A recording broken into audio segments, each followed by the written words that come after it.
Hi, everybody online. Welcome. We're so excited to have you here today. My name is Serenity Caldwell, and I'm a visionOS design evangelist with Worldwide Developer Relations.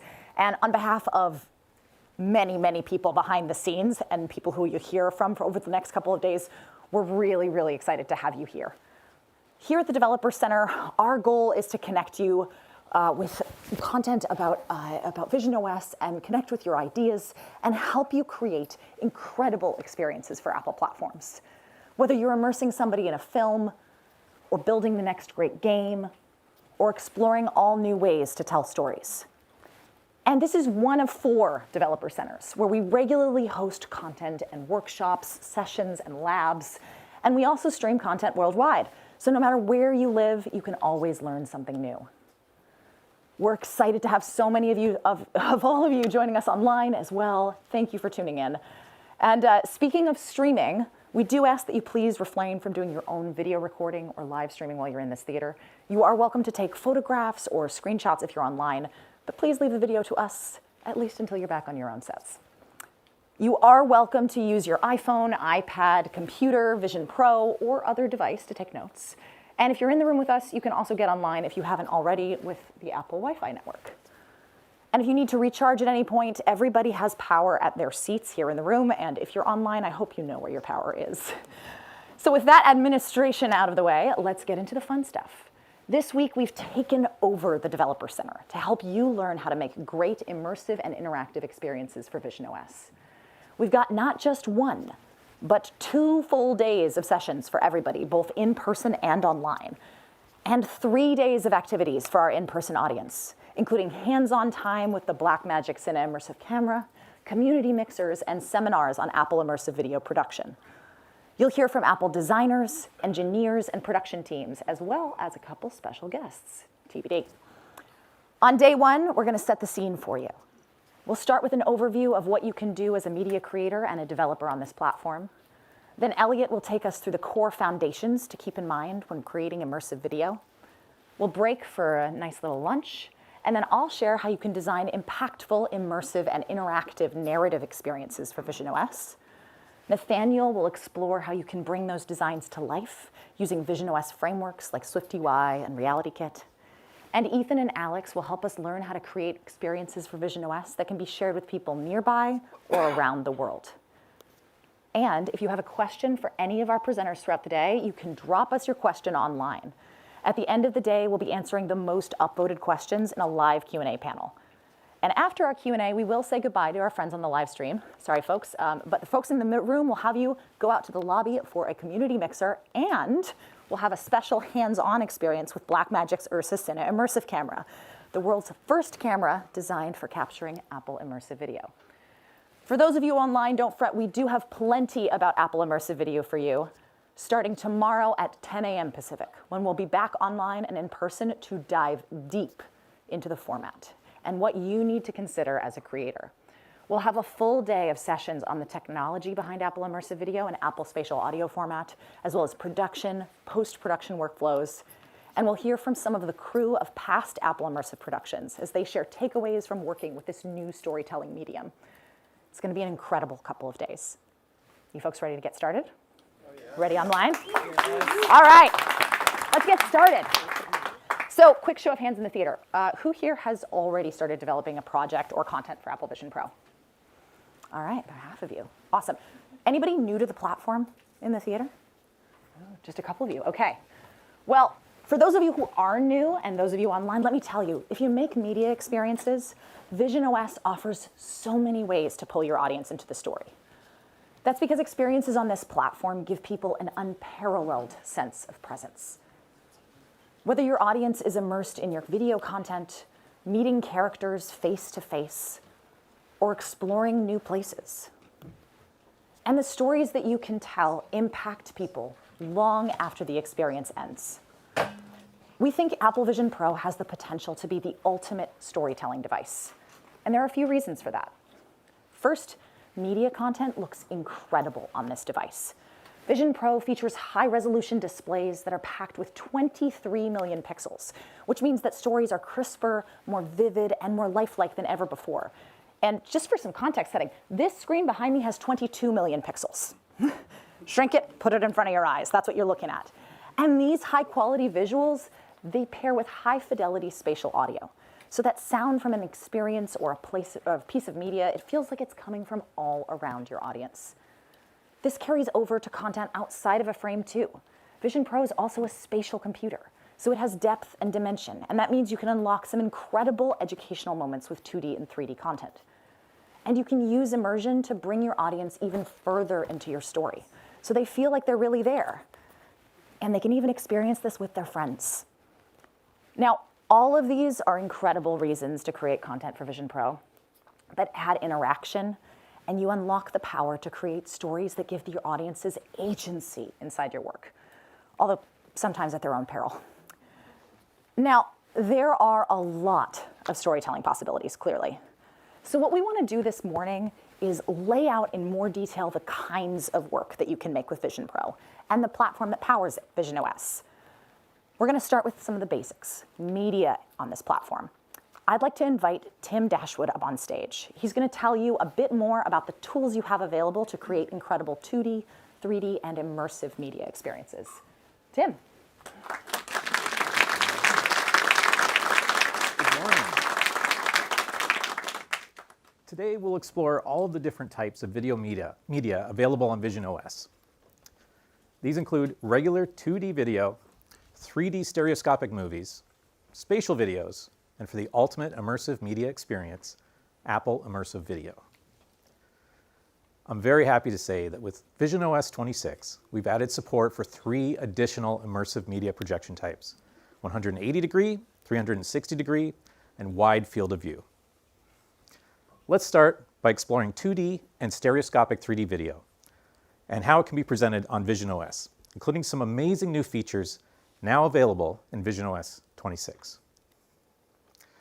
Vision Pro is a great device for watching movies and TV shows, and as a stereoscopic device, it's the perfect way to deliver 3D movies. 2D and 3D videos can be played inline, anywhere within an app when using an embedded playback experience, where the video appears alongside other UI elements. Here's an example of an inline video playing in freeform as part of a board full of content. Note that if you embed a 3D video inline, it gracefully falls back to playing in 2D. Your 2D and 3D video can also be played in an expanded experience that fills the entirety of an app's window. Here, 3D content can be played stereoscopically with full dimension and depth. You can also create immersive video experiences for your 2D or 3D content inside an app. Here's an example from Destination Video, a sample code project available from developer.apple.com. When video plays in the expanded view, pass-through video automatically dims. But you as a developer can go further. You can enable custom docking regions to allow your video to play back in a system environment like Mount Hood. Or create your own custom environment where you can add features like audio reverb and dynamic light spill to make your content feel like an internal part of that environment. Need to show multiple pieces of content in your app at once? visionOS also supports multi-view video, so you can deliver multiple camera angles of a single event or multiple sources of video simultaneously in Vision Pro. And new to visionOS 26, 2D and 3D videos can specify a per-frame dynamic mask to change or animate their frame size and aspect ratio without needing to show black bars for letterboxing or pillar boxing. This is really useful if you need to accentuate a story point or to combine archival and modern-day footage in a single scene. And these kinds of seamless transitions are only possible on visionOS. But what if you want to create stereoscopic 3D content without the complex production pipelines of a big studio? Well, in visionOS 1, we introduced a new kind of stereo media known as spatial video. Spatial video is the easiest way to shoot comfortable, compelling stereo 3D content on devices like iPhone or Vision Pro, without needing to be an expert in the rules of 3D filmmaking. Spatial video is just stereo 3D video with some additional metadata that enables both windowed and immersive treatments on visionOS to mitigate common causes of stereo discomfort. By default, spatial video renders through a portal-like window with a faint glow around the edges. It can be expanded into its immersive presentation where the content is scaled to match the real size of objects.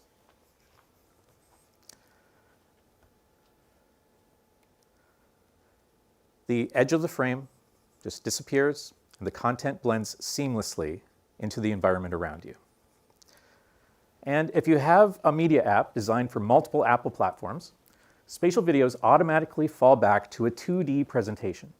This enables you to deliver spatial content for Vision Pro while also providing great 2D content for people on other platforms. Spatial videos can be captured today on many models of iPhone, with the camera app, or in your own app via AV Capture device APIs. Spatial videos can also be captured directly on Apple Vision Pro and with Canon's R7 and R50 cameras with the Canon dual lens.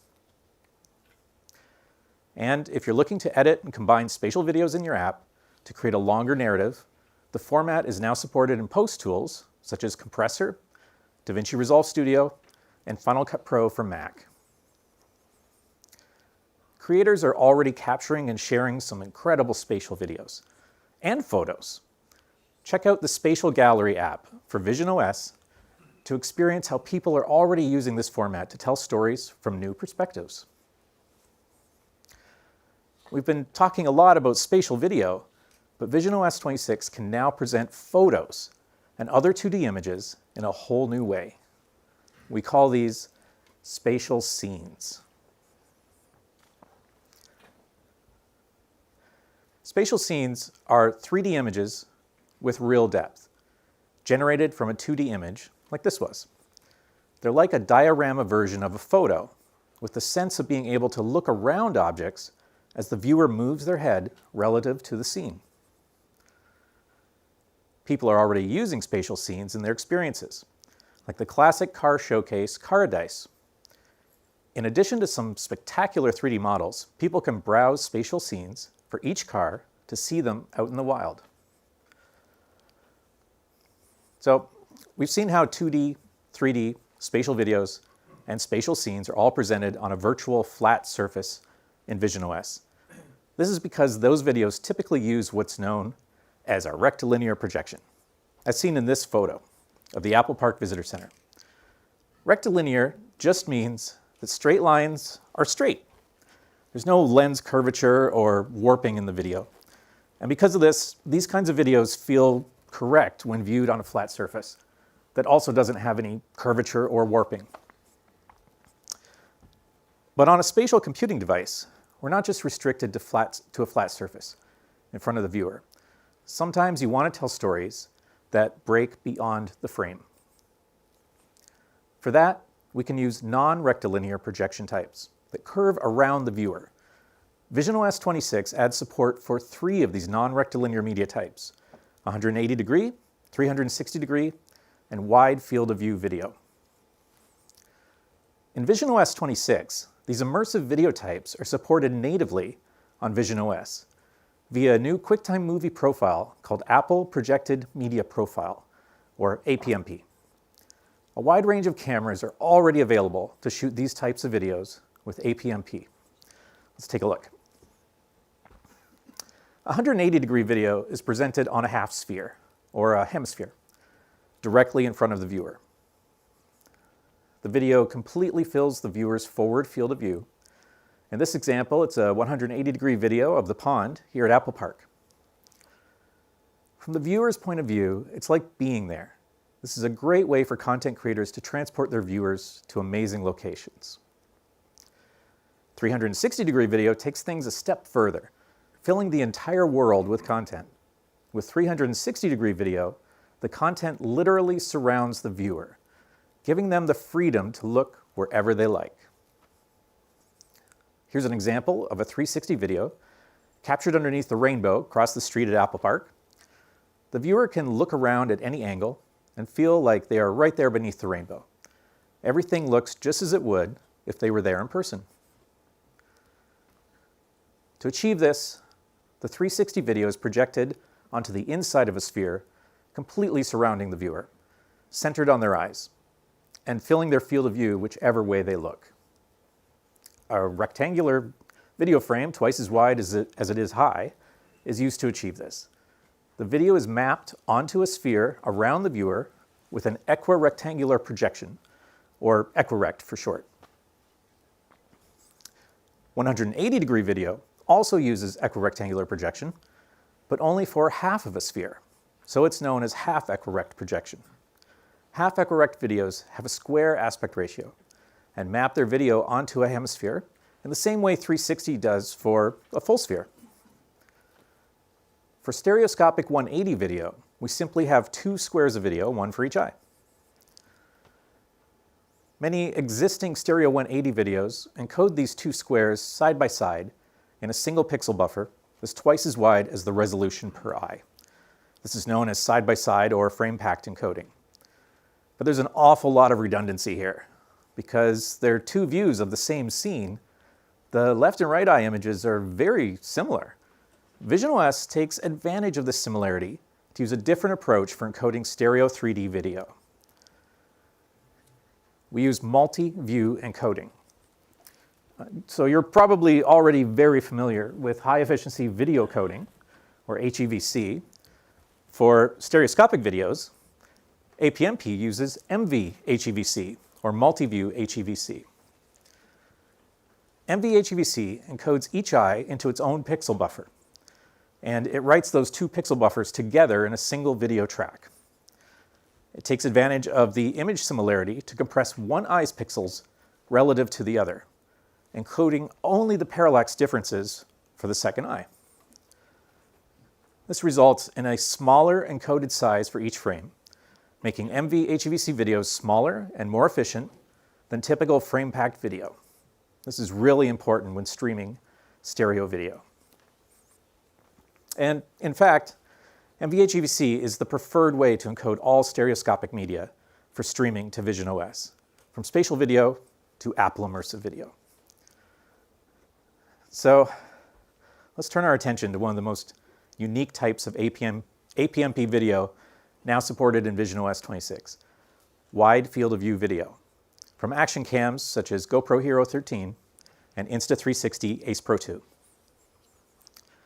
These action cams capture highly stabilized footage of whatever adventures you take them on. They capture a wide horizontal field of view, typically between 120 and 180 degrees, and often use fisheye-like lenses that show visible curvature of straight lines in the real world. This enables them to capture as much of the view as possible. Traditionally, these kinds of videos have been enjoyed on flat-screen devices like iPhone and iPad, and this is a fun way to relive the adventure. But in visionOS 26, we're introducing a new form of immersive playback for these kinds of action cams, recreating the unique wide-angle lens profile of each camera as a curved surface in 3D space, and placing the viewer at the center of the action. Because that curved surface matches the camera lens's profile, it effectively undoes the fisheye effect, and the viewer sees straight lines as straight, even at the edges of the image. This recreates the feeling of the real world as captured by the wide-angle lens. Action cams all have different lenses with different shapes and profiles. To model these different lens profiles, APMP defines a bunch of lens parameters. Camera and lens manufacturers can tailor these parameters to describe a wide variety of lenses and how those lenses map the real world onto pixels in an image. Because it's defined by parameters, we call this projection parametric immersive projection. And it's how the projection of wide field of view video is understood by visionOS. Playing APMP video immersively puts the viewer's head right where the camera was during capture, even if that camera was strapped to the end of a surfboard. This means that immersive playback is especially sensitive to camera motion. And excessive motion makes viewers uncomfortable. To help mitigate this, In visionOS 26, playback will automatically reduce the immersion level when high motion is detected, which can be more comfortable for the viewer during high motion scenes. The Settings app also offers options so viewers can customize high motion detection to their personal level of motion sensitivity. Now, if you're anything like me, you probably have a bunch of old VR 180 and 360 footage, but haven't had an easy way to watch or share those videos on visionOS. So to make converting your 180 and 360 videos from the past a little easier, we've also updated the AV Convert command line tool in macOS 26 to convert legacy 180 and 360 content to APMP. And if you're not comfortable using the command line, we've also added new presets to the AV Convert functionality in Finder on macOS, which allows you to simply use the contextual menu on most legacy stereo 180 or 360 videos, and then choose one of the new MVHEVC presets. And for developers, this all leads us to playback in your own apps. APMP can be played on visionOS 26 by all media playback frameworks, like RealityKit, AVKit, QuickLook, and WebKit, so you can integrate it into whatever type of experience you build. We're very excited to announce that Vimeo now supports upload and playback of 180-degree and 360-degree APMP content, in addition to 2D and spatial video. So even if you don't have an app of your own yet, you can share your APMP videos to audiences across all platforms. So that's Apple Projected Media Profile. Now, for the ultimate experience, there's Apple Immersive Video, which we're making available to developers and content creators for the first time this year. Here's an example from the Apple TV series Wildlife, which transports viewers to meet the elephants at Kenya's Sheldrick Wildlife Trust. This scene would be almost impossible to experience in reality, but with Apple Immersive Video, it feels like you're truly there. Companies like Canal+, Red Bull, CNN, the BBC, and Rogue Labs are currently creating Apple Immersive content with Canal+'s MotoGP Tour de Force already available to experience through the TV app. And we're also very excited to be partnering with Spectrum to stream a selection of live LA Lakers regional games early next year in Apple Immersive via the Spectrum Sportsnet app. This is Apple's very first live Apple Immersive experience, and we can't wait for Vision Pro owners to feel the intensity of a live NBA game as if they were courtside. As a creator, this is the perfect time to explore making content with Apple Immersive Video, because you now have an end-to-end pipeline to help you create, edit, mix, and distribute this content. You can capture Apple Immersive Video using Blackmagic Design's Ursa Cine Immersive Camera. Then do your editing, VFX, spatial audio mix, and color correction on the Mac in DaVinci Resolve Studio. You can preview and validate using the new Apple Immersive Video Utility app, available on the App Store for both macOS and visionOS. And then if you're preparing your content for streaming, you can create segments in the upcoming version of Apple's Compressor app for distribution via HTTP live streaming, or HLS.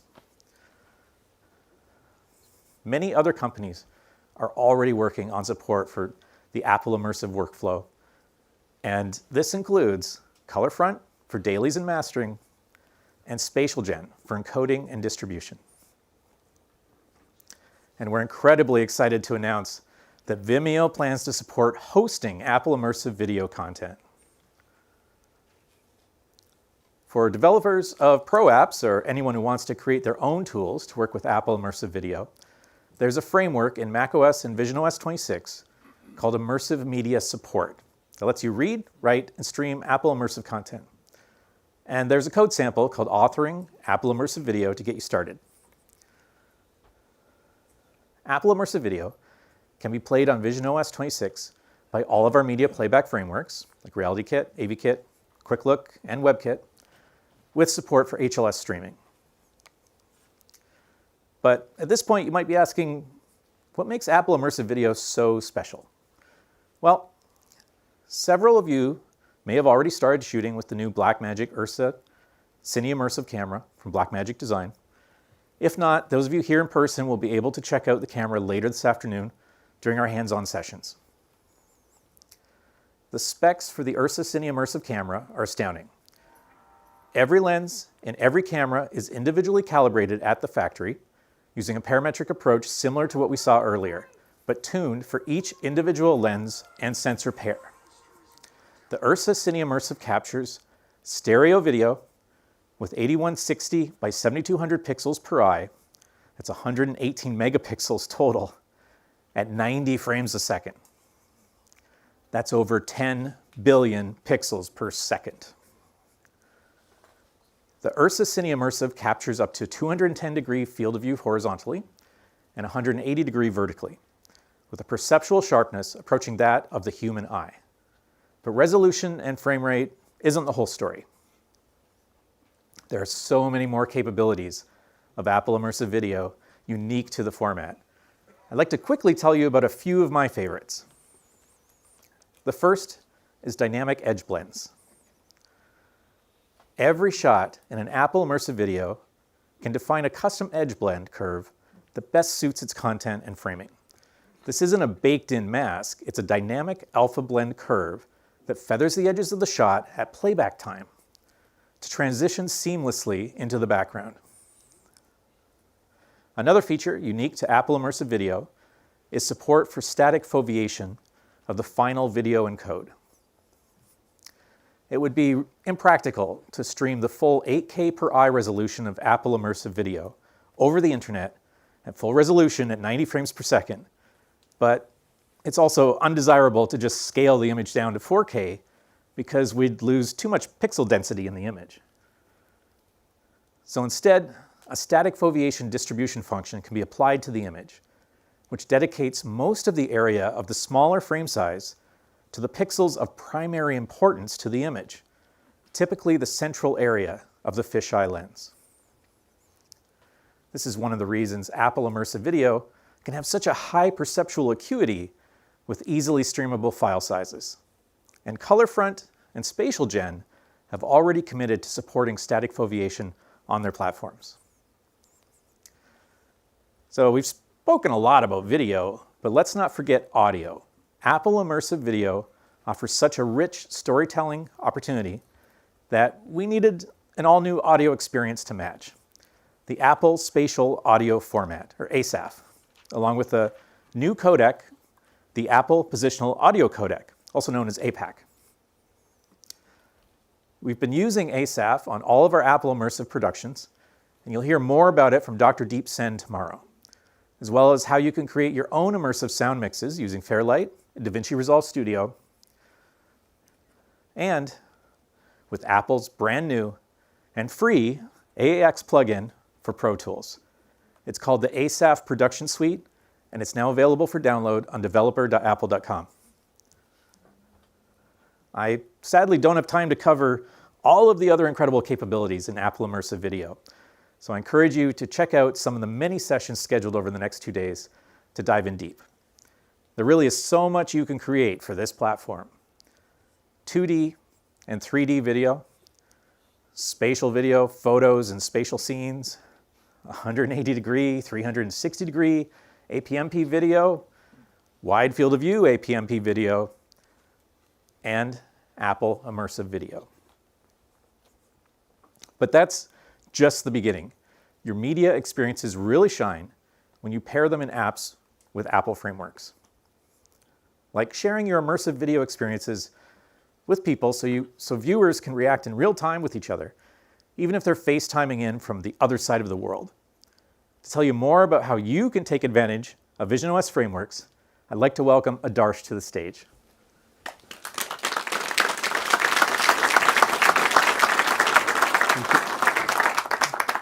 Thank you, Tim.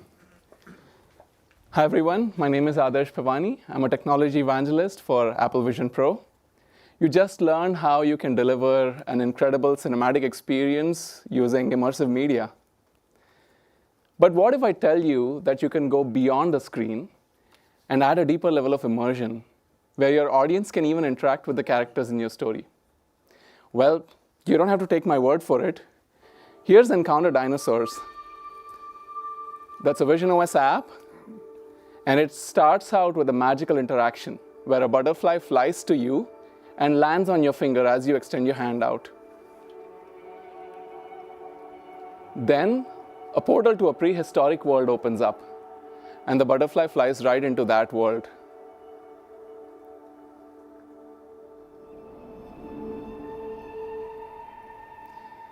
But the real thrill of the experience begins when a lightning strikes. And there's an earth-shattering thunder that fills up the space. The story then introduces Izzy, a curious yet friendly little baby dinosaur. And as you continue with the experience, you come across Raja, the Rajasaurus, who comes out of the portal into your room and looks you in the eye. But be careful. If you fiddle with him, he may even try to bite you. Whoa! The last one especially was bone-chilling. Well, luckily I have a full-blown presentation to warm you up to the idea of bringing similar capabilities into your storytelling apps on Apple Vision Pro. This morning, I'll take you through some of the capabilities in our native tools and frameworks that act as fundamental building blocks for making a great interactive experience. In particular, I'll cover some of the latest features in SwiftUI, RealityKit, and ARKit. Broadly speaking, SwiftUI helps you create great 2D and 3D immersive spatial interfaces. RealityKit gives you the ability to add fully interactive 3D scenes that can blend with the real-world surroundings. And ARKit helps you connect that content to the physical world. Together, these frameworks offer the best and the easiest ways to add immersion and interactivity to your experiences. Hey, but again, don't take my word for it. Just go to developer.apple.com and check out these amazing sample code projects. These samples show you how to utilize the various capabilities on visionOS, like how to play back immersive media, create custom environments, utilize custom hand gestures to interact with 3D content, build interactive games, and much more. In fact, there are samples that even demonstrate the capabilities in the latest release of visionOS, visionOS 26. I want to talk about some of the newest and the coolest features alongside showing some inspiring examples that will help you create amazing storytelling experiences with rich 3D content and engaging interactions. I'll start with a quick overview of immersion on visionOS. Then I'll go through some new capabilities in visionOS that can help you create more immersive spatial experiences and interfaces. I'll also show you how you can bring 3D content to life so that it blends seamlessly with the real-world surroundings. I'll take you through different ways in which people can interact with 3D content. I'll cover how multiple people can enjoy an immersive experience together using SharePlay. And lastly, I'll go through some cool capabilities for creating spatial experiences for the web. Let's start with a quick overview of immersive scene types. visionOS experiences are made possible using windows, volumes, and spaces. And visionOS 26 adds new capabilities to each of these scene types. I want to focus on windows and volumes first. When an app is launched on Vision Pro, it opens into a shared space where it exists side by side with other apps. And apps typically start out with a window or a volume, which help people stay grounded to their surroundings, while maintaining consistent and familiar interaction patterns. Like, these are all windowed apps. With visionOS 26, people can log these windows and volumes to particular locations in their physical surroundings, and the device will remember these positions even after a reboot. Also, windows can be snapped to vertical surfaces, while volumes can be snapped to horizontal surfaces. One cool characteristic of volumes is that they can be looked at from any side.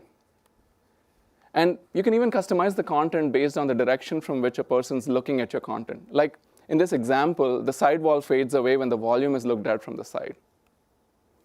So imagine a 3D scene come to life on someone's coffee table, where your audience can explore and interact with your story from multiple angles, while your content adapts to their point of view. So that was windows and volumes. Next, I want to talk about spaces. To give you an idea of this scene type, I want to show you the Mindfulness app. It's a meditative experience on Apple Vision Pro. When you use a space scene type like this, your app is the only one running. It adds a deeper level of immersion by expanding into 3 dimensions and filling up the entirety of the room. And you have a lot of different ways to take advantage of this kind of immersion. You can use the mixed style immersion, where your app can blend 3D content with physical space. That way, your app can continue to keep people grounded to their surroundings while offering a deeper level of immersion. Or you could use progressive immersion that lets people choose an immersion level that fits their experience the best. And they can change that immersion level by turning the digital crown on Apple Vision Pro. And there is also an option to completely immerse them using the full style immersion. Now, there are a couple of interesting additions to immersive spaces this year. Like previously, progressive immersion style was only supported in the landscape aspect ratio. Now, in addition to landscape aspect ratio, progressive immersion style also supports a portrait aspect ratio. This can work really well with your vertical screen content. For example, if you have an existing iPhone experience that showcases the characters from your stories, you can recompile it for visionOS while maintaining its original aspect ratio. The example here on screen is Petite Asteroids. It's a sample project that utilizes the portrait style aspect ratio to take advantage of its vertical design.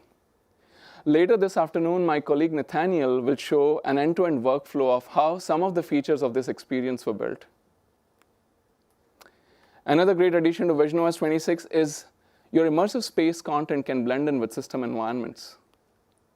So now your audience can choose to interact with your story in any of the system environments. Like, for example, people can watch immersive content on the moon. And yes, even on Jupiter's moon, Amalthea, which is a new system environment in visionOS 26. By the way, isn't that cool? Together, these scene types, windows, volumes, and spaces, offer a spectrum of immersion that you can utilize for telling great stories on visionOS. Here's one more example. This is the Museus app that takes advantage of all 3 scene types to show off historic art and sculpture, while it tells the story behind each of those artifacts through an audio tour.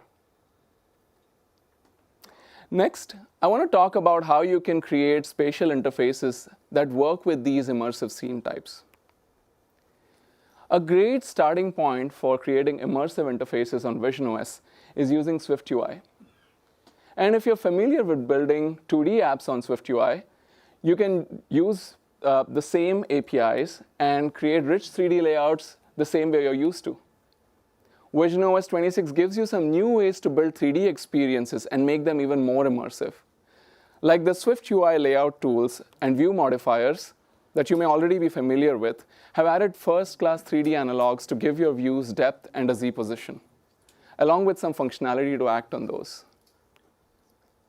A couple that I like to highlight today are the depth alignment and rotation 3D layout. Starting with depth alignment. It's an easy way to handle composition for common 3D layouts. For example, a front depth alignment is applied to the name card here to automatically place it in front of the volume containing the 3D model. So any text callouts in your experience can really remain visible. Very simple. Another addition is the rotation 3D layout modifier. Notice how the top airplane model makes way for the middle one to rotate comfortably. Another really smart feature in SwiftUI. These kind of features in SwiftUI can come really handy when you take your audience through an interactive, nonlinear story. For example, in a nonlinear story that has multiple endings, you may want to present text panels alongside a call to action. And based on the viewer's choice, you can decide which of the predetermined climaxes you want to show them. To build a feature like this, you need to use presentations in SwiftUI, or presentation component if you are using RealityKit. With presentations, you can enable transient content, like this content card about the trail that shows a call to action at the bottom. You can also display menus, tooltips, popovers, alerts, and even confirmation dialogues alongside your 3D content.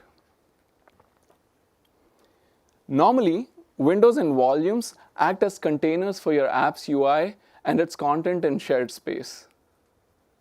And now a new feature in visionOS 26 called dynamic bounds restrictions can allow your app's content, like the clouds here, to peek outside the bounds of the window or the volume, which can help your content appear more immersive.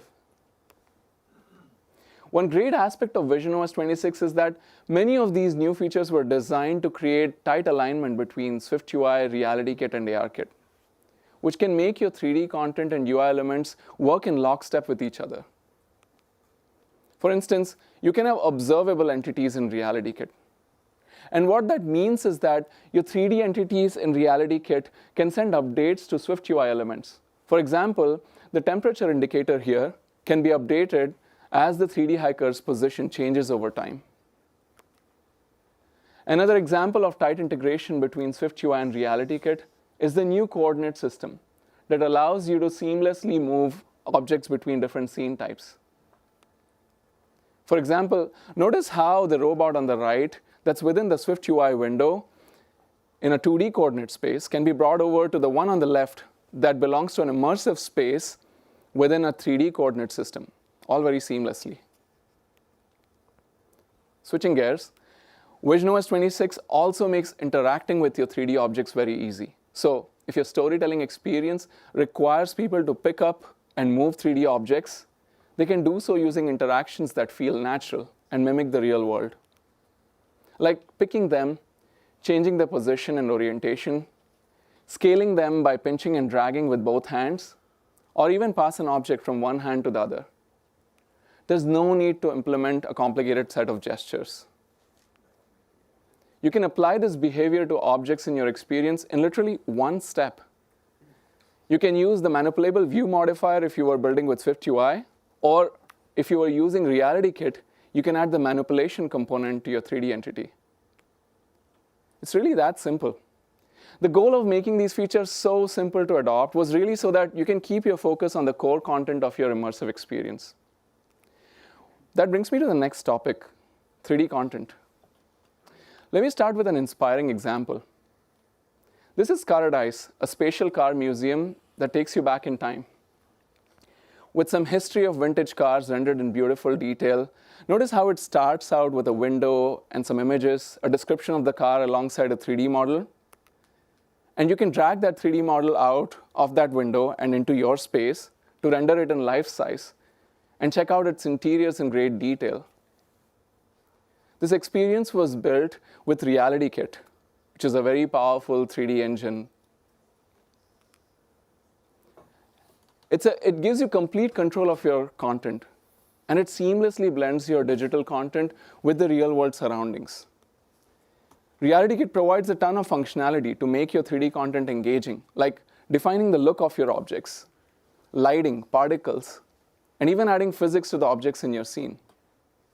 I want to highlight 3 new features in visionOS in RealityKit that will be very useful for creating immersive experiences. In particular, anchoring, environment blending, and mesh instancing. Let's start with anchoring. The Paradise example that I just showed you uses anchoring in RealityKit to attach the 3D model of a car to a table or a floor plane. To attach your 3D models to real-world surfaces, you would need to use a feature called Anchor Entity in RealityKit. You can think of anchor entities as anchors positioned in 3D space that can tether your 3D models to real-world surfaces like a table. You can even use anchor entity to filter for specific properties of your anchor. For example, if your app experience is looking for a table with specific dimensions, you can use anchor entity to do that. And once the system finds an anchor matching your criteria, it will dock the content right onto it. Next, I want to talk about how you can occlude your virtual content with real-world surroundings using environment blending component. Think of 3D characters flying out of the screen and blending in seamlessly with your physical space, while the objects in the room occlude them very realistically. You can achieve that kind of an effect using the environment blending component. Just to give you an example, check out this virtual tambourine that's getting occluded by the real-world waves in front of it. To enable this kind of an effect, all I had to do was add the environment blending component to the virtual tambourine and set it to blend with the surroundings. Very easy. Next up, mesh instancing. In your 3D experience, there are oftentimes scenarios where you need to render hundreds of copies of a 3D object. For example, when you have pebbles on a beach, birds flocking, school of fish swimming, or some magical rock swirling. In such scenarios, creating a large number of clones will result in a large memory and processing footprint, especially since the system will have to draw each entity individually while maintaining their position and orientation in space. Mesh Instances component solves for that problem by using low-level APIs to draw multiple copies of the 3D object while maintaining their position, rotation, and scale. You can even customize the look of each of those instances. It's super easy to use, yet an extremely powerful feature in RealityKit. So those were some of the newest and extremely useful features in RealityKit that can help you add interactive content to your stories. Before I move on to the next section, there is one thing I wanted to call out. RealityKit is just one of the ways in which you can bring 3D experiences to visionOS. There are, in fact, several other choices. For example, you can bring your own proprietary rendering system to visionOS using Compositor Services Framework and draw directly to the displays using Metal. Or you could use one of the game engines like Unity, Unreal, or Godot to bring your existing content to Vision Pro. Here's an experience built by Mercedes-Benz to show the various key features of their GLC EV. It's an experience that was built with Unity, and it renders the car in beautiful detail.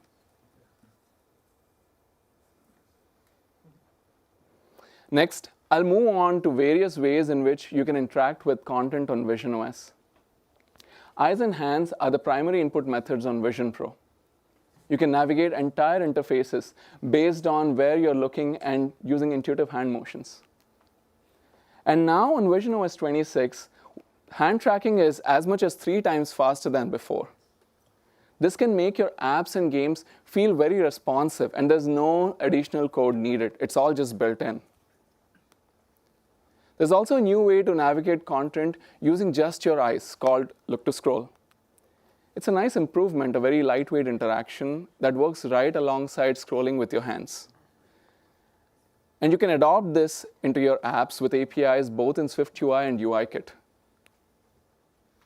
Along with hands and eyes, there's a new way to interact with 3D content in visionOS 26 using spatial accessories.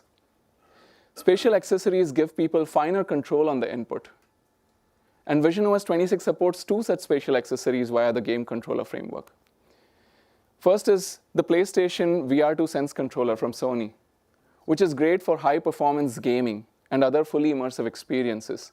It has buttons, joysticks, and a trigger.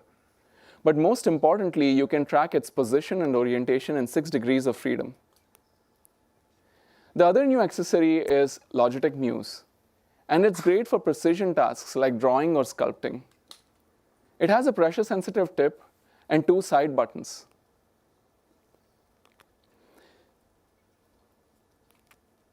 One thing I wanted to call out is that you can anchor virtual content to these accessories using an anchor entity in RealityKit. I spoke about anchor entity a second ago. And you can do so using RealityKit and the anchor entity class. And I have an example to demonstrate that. This is Pickle Pro from Resolution Games, where you can play a game of pickleball, and they've anchored a virtual paddle onto the grip of one of the controllers, and the ball onto the other one. So even in a fast-paced interaction such as swinging your paddle to play pickleball, the system can track the controller very precisely.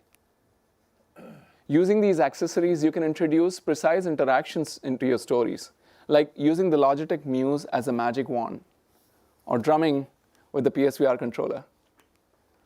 Since both these accessories support haptic feedback, your audience can really feel the interactions as you take them through an action or adventure scene. And it's all supported using the game controller framework alongside RealityKit and ARKit. All right, next, let's talk about SharePlay. Using SharePlay, multiple people can go through your immersive storytelling experience together. And the way people see each other in a shared experience in visionOS is using spatial personas. Spatial personas are your authentic spatial representation when you're wearing the Vision Pro. So other people can see your facial expressions and hand movements in real time. In visionOS 26, spatial personas are out of beta and have a number of improvements to hair, complexion, expressions, representation, and more. Also in visionOS 26, SharePlay and FaceTime have a new capability called nearby window sharing. Nearby window sharing lets people located in the same physical space share an app and interact with each other. This is Defendrella by Rock Paper Reality, by the way. It's a multiplayer tower defense game, and it comes to life right there in your space. And all of this starts with a new way to share apps.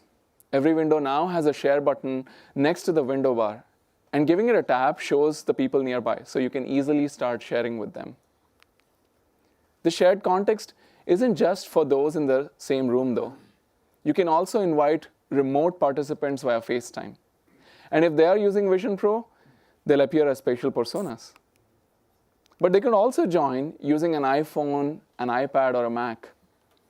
SharePlay is designed to really make it easy for you to build collaborative experience across devices. Let me show you an example. This is Demio, a cooperative dungeon crawler from Resolution Games that's really fun to play with a group. One of the players here is having an immersive experience using Vision Pro. And our friends have joined in on the fun on an iPad and from a Mac. So that's SharePlay. Next, I'll show you some cool features with Spatial Web that can enable you to take your storytelling experiences online. Safari on visionOS 26 brings in support for a variety of spatial media formats. So in addition to displaying images and 2D videos in Safari, you can also add support for spatial videos in all of the supported formats, including Apple Immersive Video. And you can do that by simply using the HTML video element. Alongside spatial media, you can also immerse your audience inside a custom environment using another feature in Safari called Web Backdrop. The example shown here is an immersive environment from the Apple TV show Severance. I covered a lot today. I showed you how you could make your experiences more immersive with 3D content. I showed you how to make them more engaging using spatial interfaces and enhanced interaction. How multiple people can experience your story simultaneously using SharePlay, and even take those stories online with the latest additions to Spatial Web. Together, these features make it very easy for you to tell compelling stories on Apple Vision Pro. But visionOS 26 offers many more features that I couldn't get to today. Again, one more time, don't take my word for it. Just go to developer.apple.com, and if you haven't done so already, please check out the WWDC sessions on visionOS. They cover everything from enhancements to using Metal with compositor services, to updates to SwiftUI, enhancements to RealityKit, support for third-party accessories, the new video technologies, and so much more. And with that, I'll hand it back to Serenity. Thank you.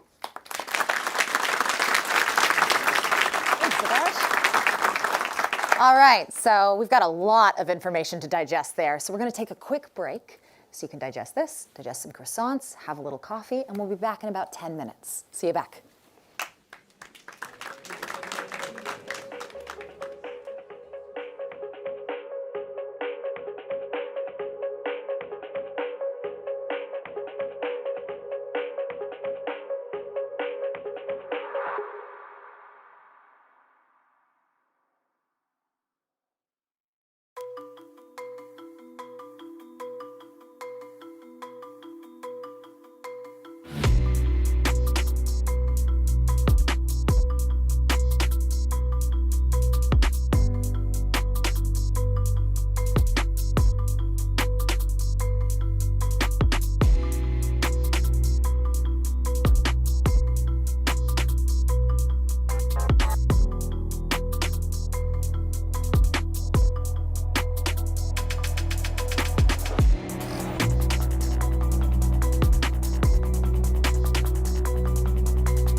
Welcome back from break, everybody.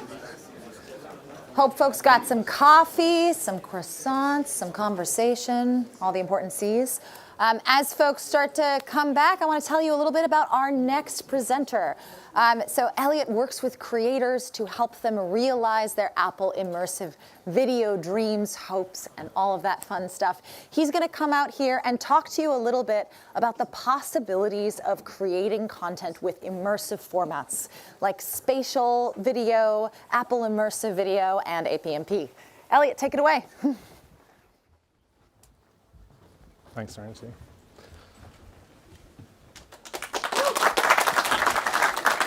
Good morning, folks. It's great to be here. My name is Elliot, and I help creators bring to life their spatial and immersive projects for Apple Vision Pro. I picked up my first 360 camera many moons ago, but my journey with spatial video and Apple Immersive video began a little over 4 years. And since, I've directed and produced some of our exciting Apple Immersive titles. More recently, though, I've been supporting some incredibly talented independent creators as they bring their own stories to Apple Vision Pro, whether that's through Apple Immersive Video or Spatial Gallery. And in fact, I think I can see a few familiar faces, so maybe it's a good time just to say hello.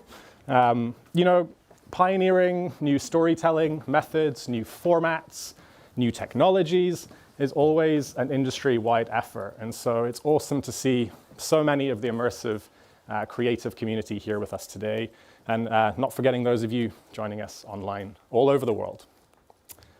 I can't wait to meet more of you, hopefully later today, hear more about your projects and how your productions are going. And speaking of those productions, I wanted to share a little thought. Whilst supporting creators as they bring their stories to Apple Vision Pro, there's always one question that comes up right at the start of every project.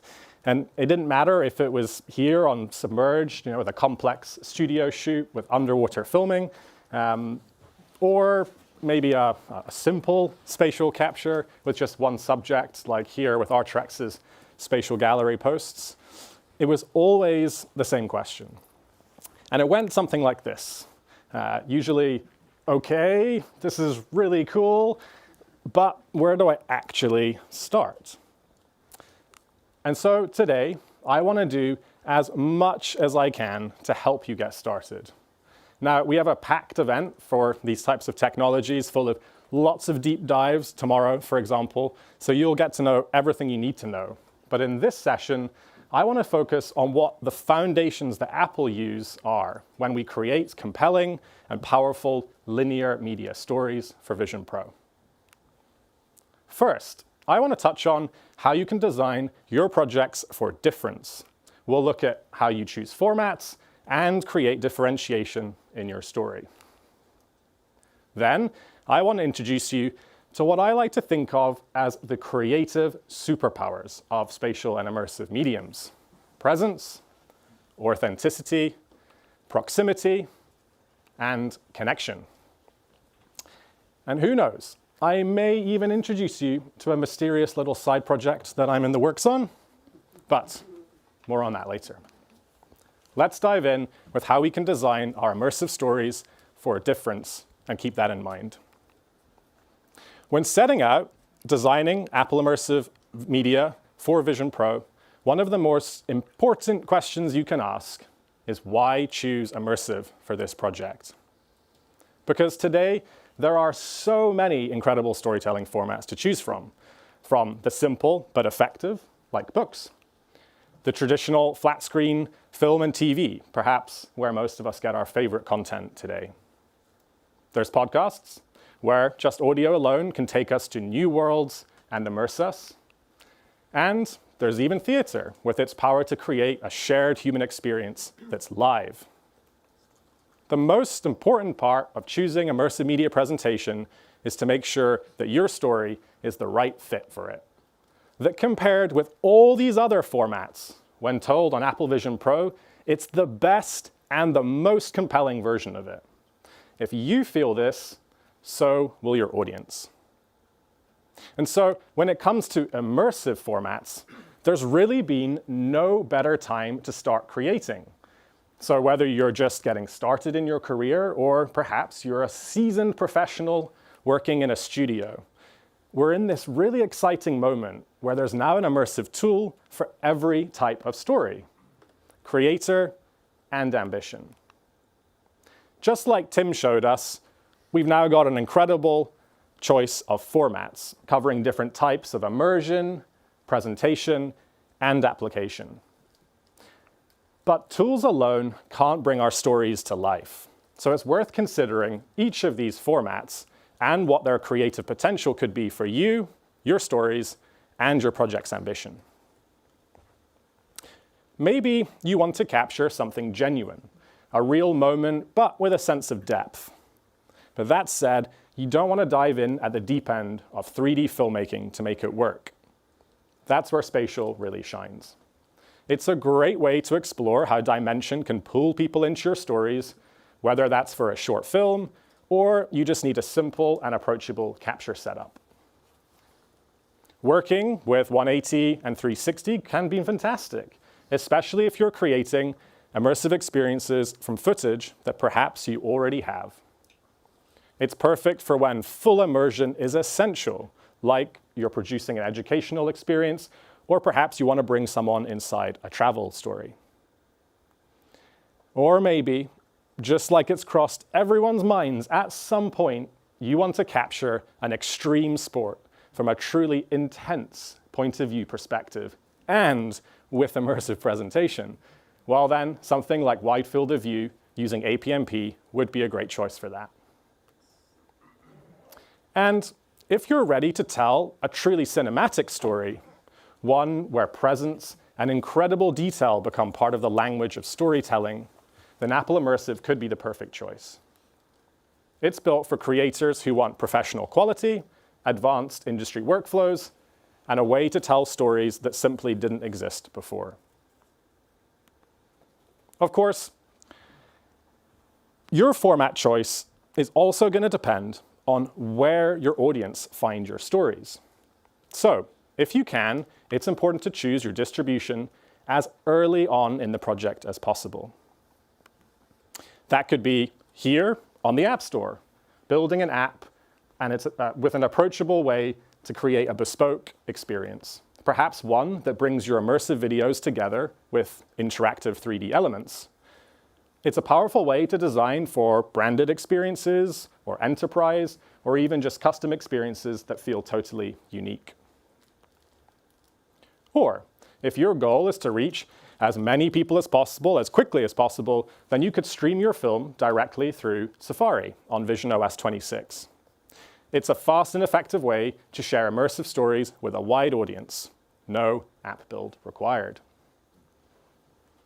And one I'm really excited about, you could upload and share your work directly on Vimeo. It's a great option for when self-hosting might not be practical within your scope, such as those working on educational, cultural, or perhaps public projects. And if you're a professional network or studio, we're continuing to support the distribution of the highest quality Apple Immersive video through the Apple TV app and Federation. It's the best way to deliver premium Apple Immersive stories to audiences all around the world. Whatever your distribution plans are, it's important to remember that the audience expectations are very high. To truly capture their attention, your stories need to stand apart and offer something that feels different, something that makes people want to explore new forms of entertainment. So, be it for scripted entertainment, like here with Submerged, or non-scripted, like Canal Plus's documentary Tour de Force, or even enterprise experiences like the training app Flight Sight by Rogue Labs. Make sure your story feels different. In immersive formats, audiences expect more than just a new view. They expect a new feeling. And to deliver that, you're going to have to ensure that your story has differentiation. For example, I'm a little bit of a nature buff, and I've seen lots of natural history documentaries on the TV. And I don't know about you, But Diving with Sharks in Wildlife Episode 2 felt completely different. It wasn't just another documentary. It gave me a chance to genuinely feel what it would be like to swim alongside sharks, to share a space with them. And that's not something we can get on TV or even at an aquarium. It's only possible through immersive video experiences. Now, these new formats have introduced storytelling tools that have changed how we can create and how audiences can connect. But discovering how you can use them isn't always obvious.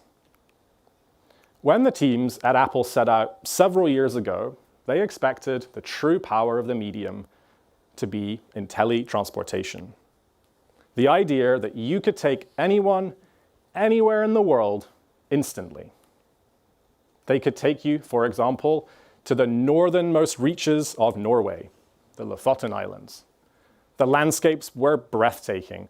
You could see the wind sweeping over the summits, the waves breaking gently on the ocean.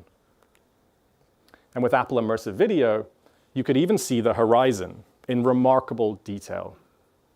But in trying to tell a story, it was clear that there had to be something deeper. After a wee while of looking around, it felt a little bit like looking at the front of a postcard. The feeling of immersion alone wasn't quite enough. That's why, in Boundless, you don't just travel to the Lofoten Islands.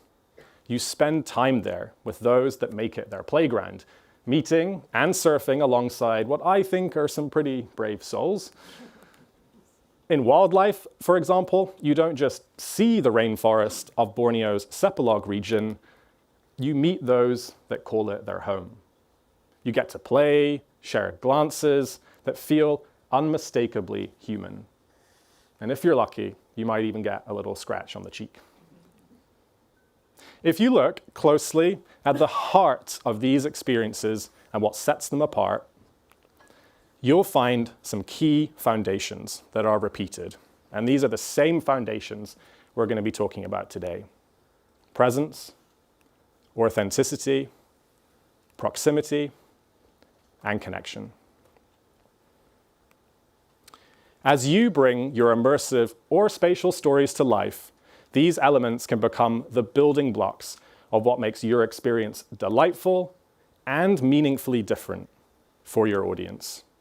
You can think about them as your creative superpowers. But, as I'm sure all the immersive heroes amongst you know, with great power comes great responsibility. So, let's keep that in mind as we look at each one a little bit more carefully. Rather than just show you the final result, though, I'd love to bring you along on the journey to share what it takes on how to bring these foundations to life in your own projects. And maybe some of the new considerations and responsibilities that come with leveraging them. So, with that, I want to introduce you to a little side project of mine. I'm exploring what's possible to bring to life a wee sci-fi short film I've been wanting to make, using Apple Immersive Video. Based in a mysterious planet, it's about a friendly astronaut's wacky adventures through a shimmering desert landscape. And, who knows, maybe even some mysterious creatures too. Now, alien planets and spaceships are pretty expensive, right? So we're going to be using pre-visualization or previs.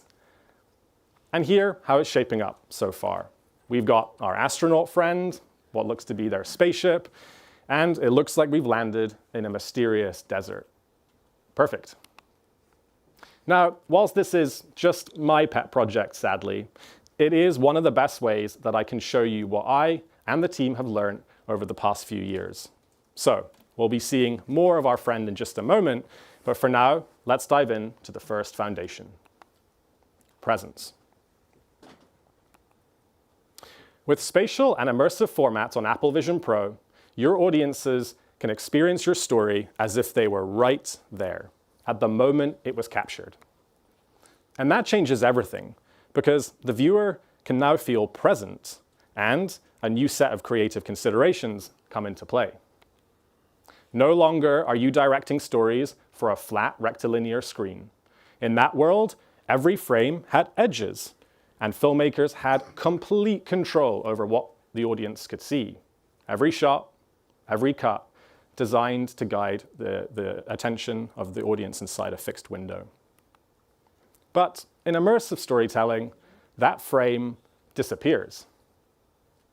You're now presenting within a boundless space, a volume where once what was just a camera has now become the audience, the eyes of all of your audiences.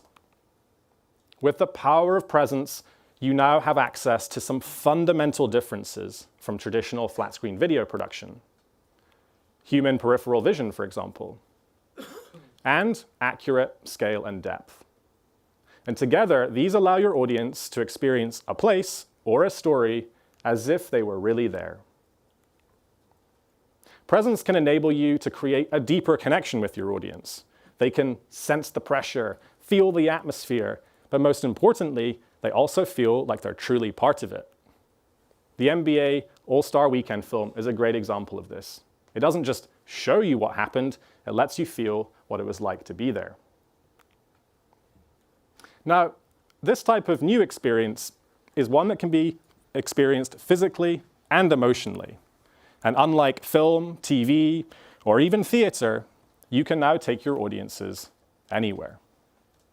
And we call this high fidelity of presence. It's fundamentally new to both audiences and creators. But how do we create presence? And how do we craft it?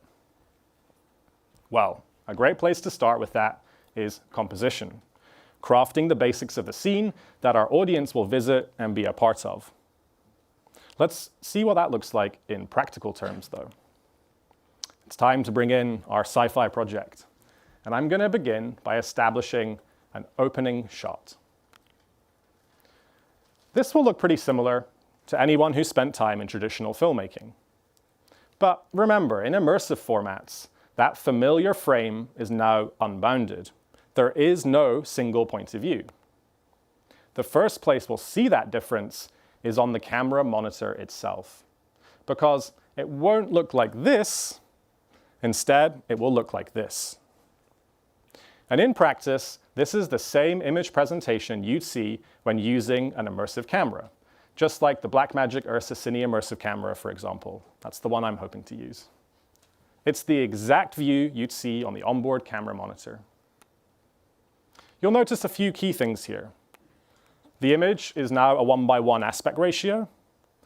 Around the edges, you'll notice a little bit of compression, right? Objects that should be straight are now distorted.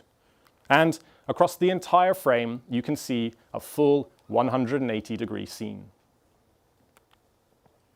But this new perspective is only half of the puzzle, because just as important as how we see this on set is how our audience will see it. And for exactly the same composition, this is how our audience would see it in Vision Pro. Here, you'll notice a few differences, such as the edges of our view are softly feathered. That creates a natural sense of focus. The image is now perfectly rectilinear. There's no distortion or curvature. And most importantly, the viewer's field of view stays focused until they move their head and explore the scene. When we view them side by side, you can really see how big that difference is and what we need to think about when we're on location. With immersive content, we're no longer just framing a shot. We're responsible for managing a viewer's agency inside a 360-degree world. So, what's the best way to compose with these considerations? Well, let's take a look at what we have. Here's the scene I'm working with. I've framed up on our slightly confused astronaut, perhaps wondering what brought them to crash upon the planet and their ship to fail on them. But I've composed this scene using traditional techniques, right? The rule of thirds balances out the frame. I've lowered and tilted the camera to make the shot feel more dynamic and interesting, perhaps even cinematic. But I can already see a few of you seasoned immersive filmmakers wincing in the audience, because whilst this looks great here on our camera monitor, things are about to look very different when we step inside the audience's view. And in Apple Vision Pro, the audience would experience this pretty differently. That exact same composition now leaves them staring at, well, kind of nothing really.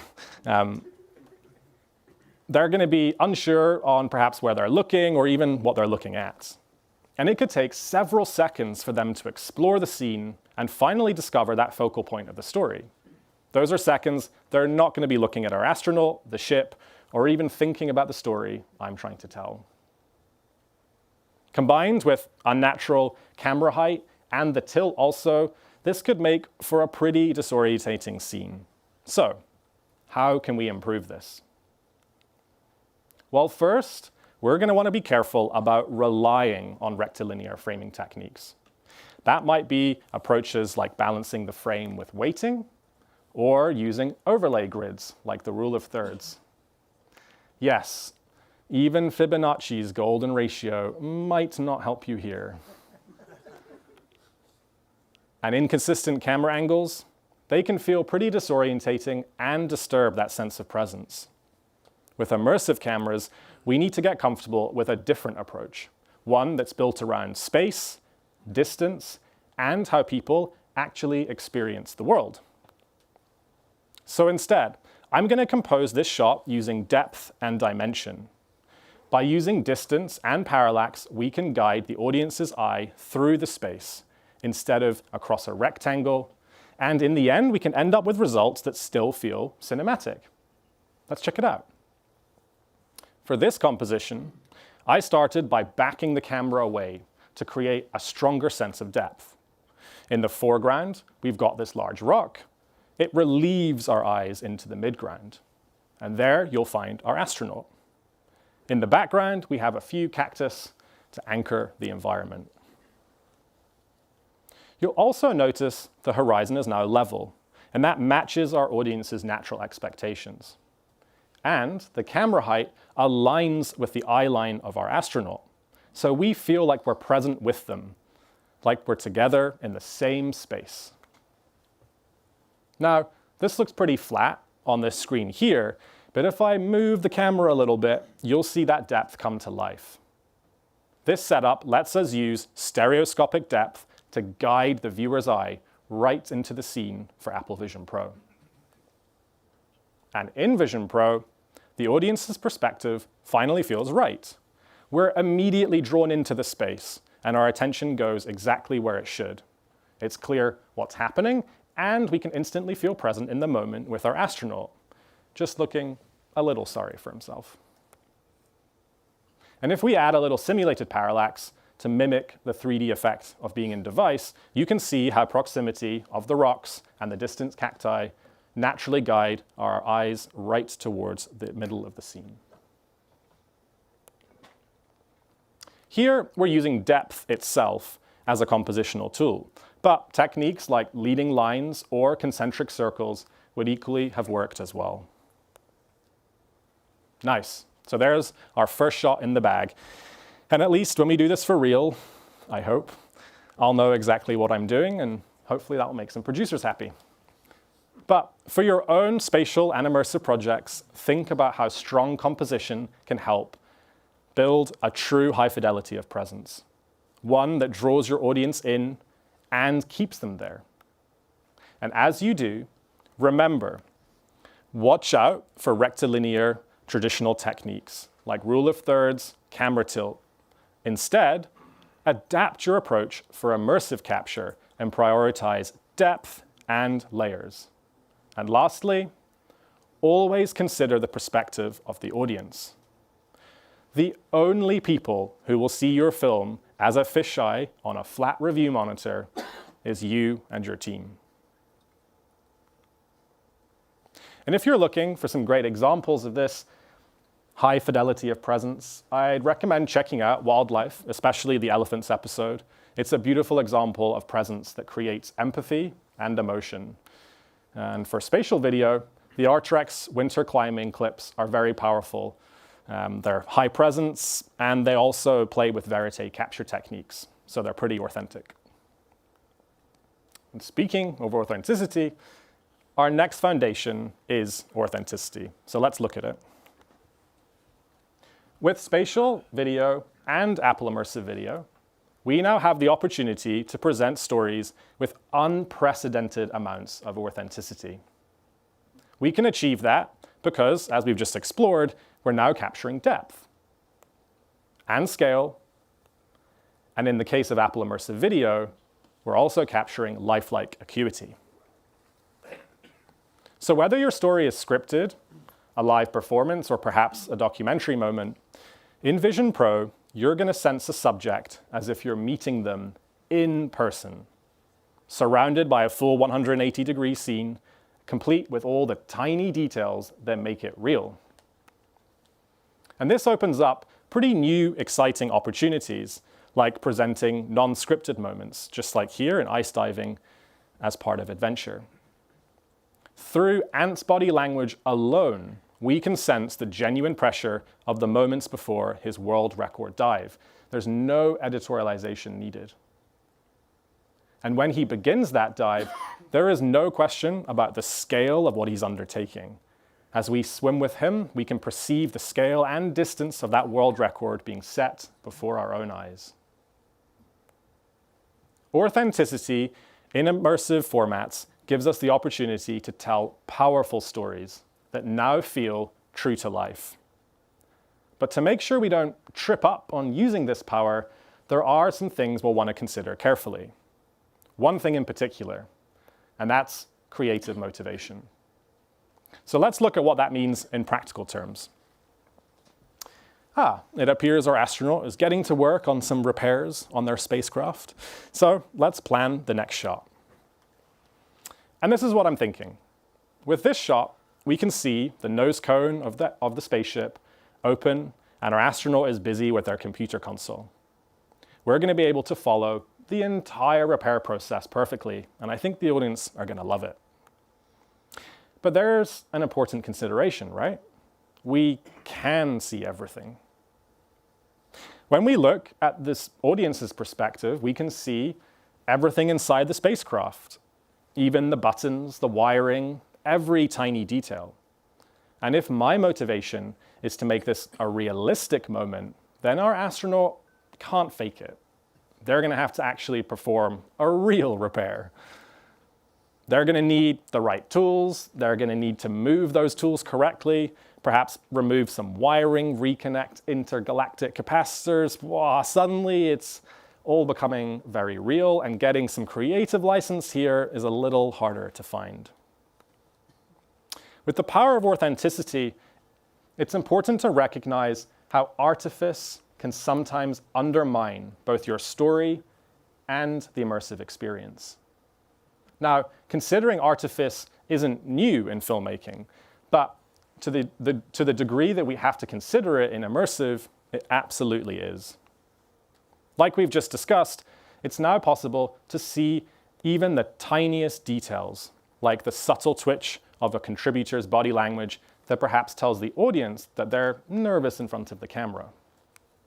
Or how close someone is to real danger. Important perhaps if you're attempting to up the stakes and produce something that feels more dangerous than it is. Audiences can now tell how large or small a character really appears to be. And if you want them to sense something as fast, then you're going to have to move that camera just as fast as you want it to be. These new realities challenge us as filmmakers to think carefully about how we editorialize and sensationalize our stories. We might not be able to use smoke and mirrors in the same way we have before. To keep authenticity, we can't just rely on Foley sounds or zooms or fast cuts in the edit to cover us. So, how can we ensure that we keep this scene authentic and avoid undermining our story? Well, I found it easier to get started with these new mediums by carefully selecting your subject and making sure that they're showing authentic skills and performances. So, in the case of our repair, I'm going to keep it simple and focused on the computer console. And I'm also going to make sure that our astronaut has enough time to rehearse it properly. That way, when we roll, they'll know exactly what to do. Now, while what's in front of our camera is essential to establishing authenticity, preserving that authenticity means thinking about something else carefully, and that's audience agency. Specifically, we need to consider their agency. With the spatial and immersive content that we have, our audience can now look anywhere, whenever they choose to. As a result, as filmmakers, we're now sharing that storytelling process with our audience. We're meeting them in the middle. And in pursuing authenticity, that becomes a new responsibility.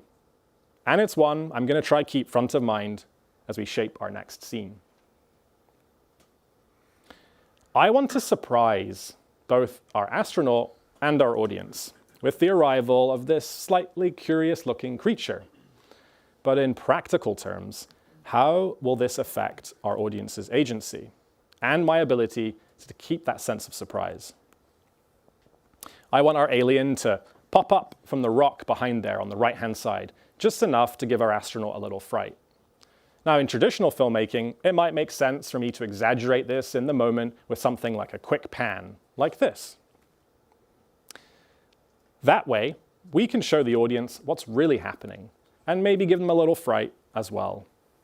But in spatial and immersive storytelling, I need to remember that the camera is the audience. And I don't know about you, but the idea of someone grabbing my head and forcing me to look at something doesn't sound very pleasant. It's a sure way to break both agency and authenticity, so it's something I'll probably want to avoid. So how do we fix it? Well, one approach is by giving some of that storytelling agency back to the audience. To do that, we can let the audience discover the creature for themselves. That way, they'll feel like they've noticed something that our astronaut hasn't, and that moment will feel genuine and entirely of its own. We'll keep the camera positioned pretty much exactly where it was, but we'll meet the audience in the middle by using spatial audio to guide their attention to the event, just like this. Now, here on the screen, that might not seem all that exciting, but in Apple Vision Pro, the audience gets a chance to look over their shoulder and discover something delightful, if a little strange, like this. With this approach, we're preserving the audience's agency, and in doing so, making the story feel more authentic and more immersive. So, as you're pursuing your own authenticity, consider your motivation as a creator and the agency of the audience. Watch out when introducing artifice or heavily producing a story. And when working with talent, choose them carefully, prioritizing authentic skills and behaviors. And always think through your creative motivation. Do what you can to preserve the agency of the audience. There are moments in Canal Plus's latest experience, Tour de Force, that I think do this perfectly, especially when we get to celebrate with Johan as he sprays you in the face with champagne. It feels so honest and so real, and it was exactly like being there in person. So go check it out if you haven't. Okay, so we've talked about presence and authenticity. But underpinning both of these is the concept of proximity. One of the most powerful foundations of spatial and immersive media is the ability to make our audiences feel physically close to both you and your stories and your characters. With that, filmmakers can now give audiences the chance to experience moments that they might never do otherwise, just like here in Open Hearts from The Weeknd, where audiences sit opposite their favorite artist to experience an intimate music performance and a story unfold. Using proximity allows you to craft stories that are felt as personal experiences and could even be remembered as memories, not just a video. But how can we establish proximity? Well, that's going to start with camera distance. With the introduction of this perceived physical space between your audience and the story, you now need to think about proximity very differently than how filmmakers have before. In traditional flat screen filmmaking, we zoom in and enlarge the image to bring the viewer a greater sense of proximity, perhaps a moment of intensity. But with immersive and spatial, we often have to think about fixed lenses. So we'll want to think about using physical space instead and how it corresponds to the scene that we're trying to create. But what do I mean by relative space? Well, to show you, I'm going to ask Sarah to join me on stage. Sarah is one of our incredible directors.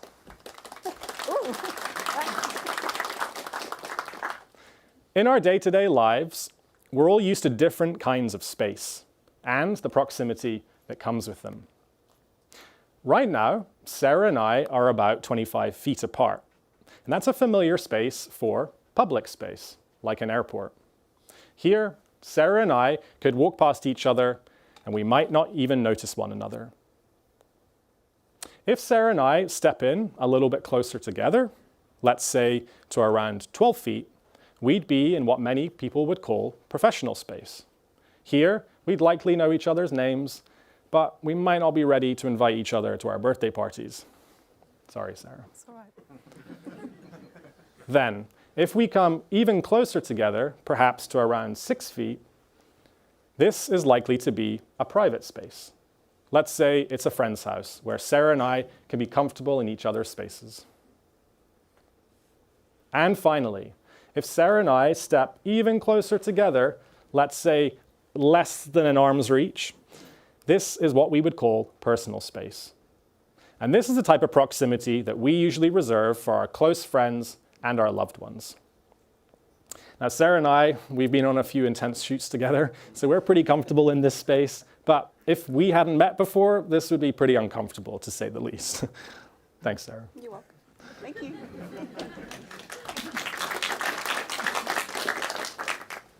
Now, while Sarah and I could move across the stage here today, these types of relative spaces are still important to consider when you are crafting your stories. Because in immersive and spatial experiences, your audiences can't simply step back if they feel uncomfortable. Cutting to a new shot to show someone that you've never seen before, and they're inside your personal space staring at you, is likely going to feel uncomfortable. Audiences may end up leaving the experience altogether if that happens. So let's take a look at how we can use these considerations. It looks like our alien is becoming a little bit more confident. So in this next shot, I want to introduce them to the audience properly. It would be rude not to. I also want to make sure that we really get a sense of who our alien is. So I'm going to say something that I'm sure everyone here has heard before, probably from a director or maybe an excited client. Let's get a close-up. And in traditional flat screen filmmaking, this is probably what we'd want.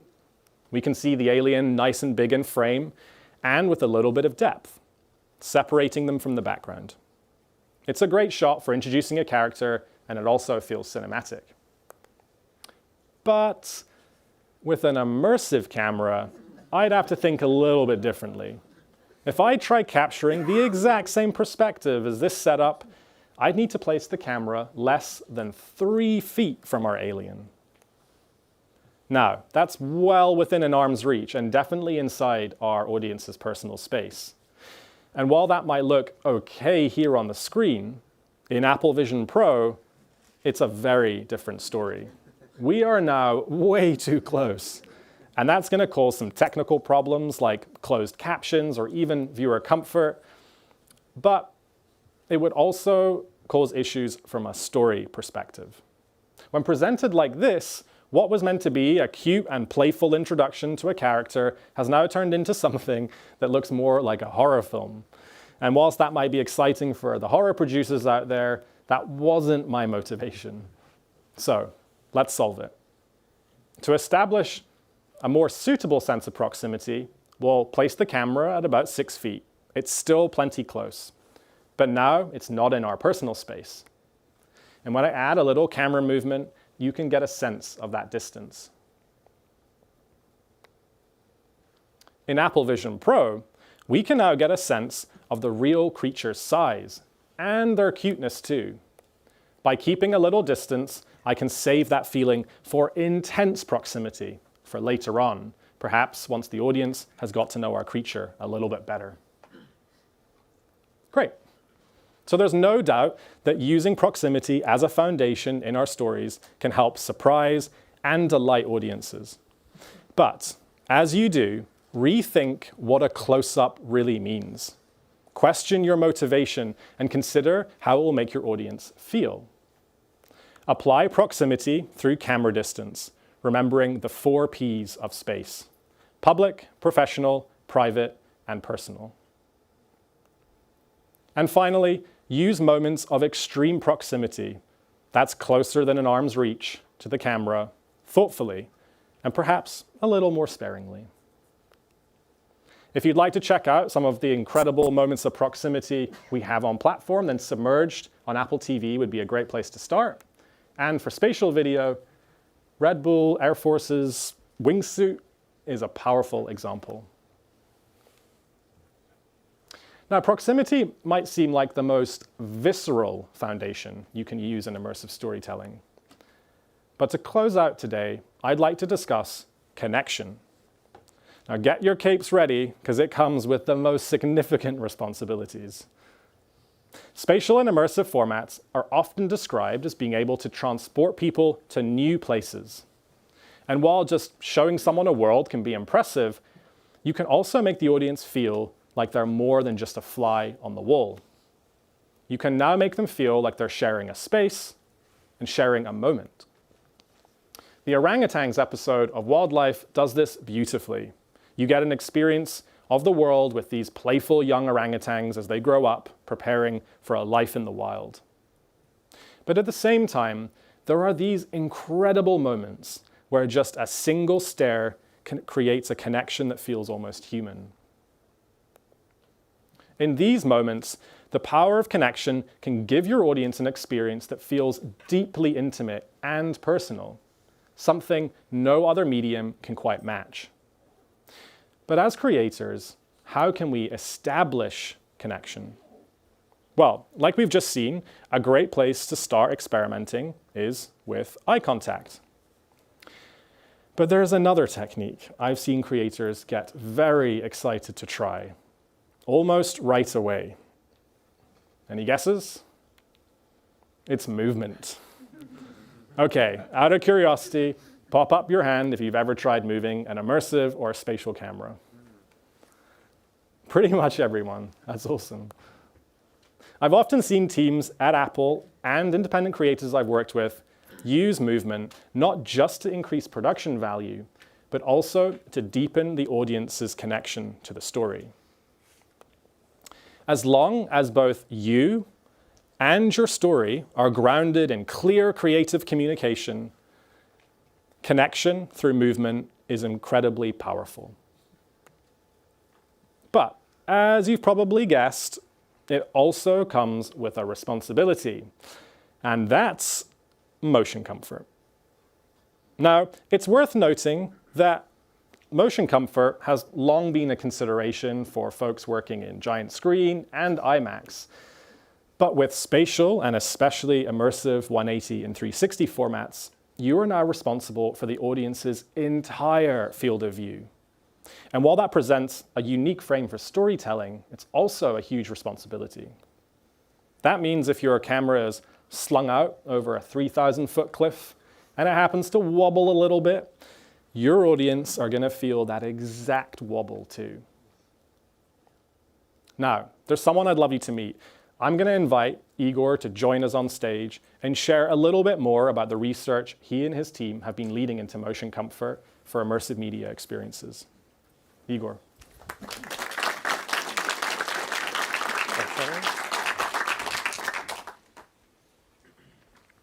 Thanks, Elliot.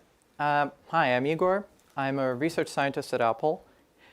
And as we know, Apple Vision Pro gives you an opportunity to share all new kinds of immersive stories with your audience. And as Elliot mentioned, with an immense field of view comes an immense responsibility. According to the US National Library of Medicine, 1 in 3 people are susceptible at least to some form of motion discomfort in their everyday lives. So when we're building experiences with motion, we want to prioritize people's comfort. Today, I want to talk about how we find the right balance and make immersive content that is both enjoyable and accessible to more people. First, it's important to understand why people experience motion discomfort. The leading cause is a conflict between the motion we see with our eyes and the vestibular sensation that we sense with our ears, or inner ears. When we move through the real world, there is typically absolutely no conflict. The visual and vestibular senses are perfectly aligned. They both communicate motion. However, when you move through a virtual world, you're typically stationary, as when you're sitting in a theater like this, and the only motion you sense is with your eyes, like so. So let's consider some of the factors that you can control to minimize motion discomfort. Starting with camera motion. Because immersive content can offer viewers such an expansive field of view, we have to be very aware of camera motion. Unlike in traditional media, anything that happens to the camera makes it feel like the viewer themselves is moving within the scene. Even if your camera remains stationary, your scene might still communicate motion if the content within it is moving. For example, if your story contains moving objects that take up the majority of the audience's field of view, that can cause a similar sensation to a moving camera. This means that it matters how much visual space objects occupy. This varies with proximity from the camera, as well as object size. In other words, camera or object motion is less of a factor if the objects are far away from the camera and are smaller, as you see on the left. This means that they occupy less visual space compared to the scene on the right. Texture and contrast within an immersive scene are also important. Let's see this in motion. Notice how simple textures with low luminance contrast, like the scene on the left, make potential camera motion less perceptible than textures on the right.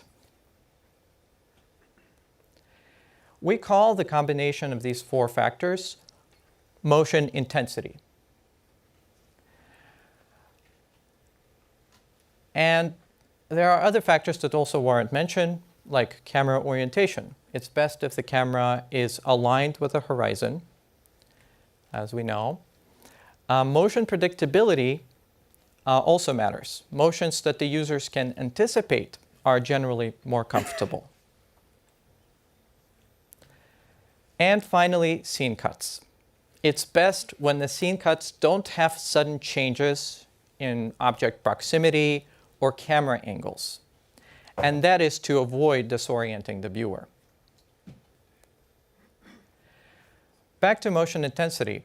One effective way to reduce it is, of course, to decrease the amount of visual space motion occupies on the screen. And this can be done by the viewer, but it comes at a cost.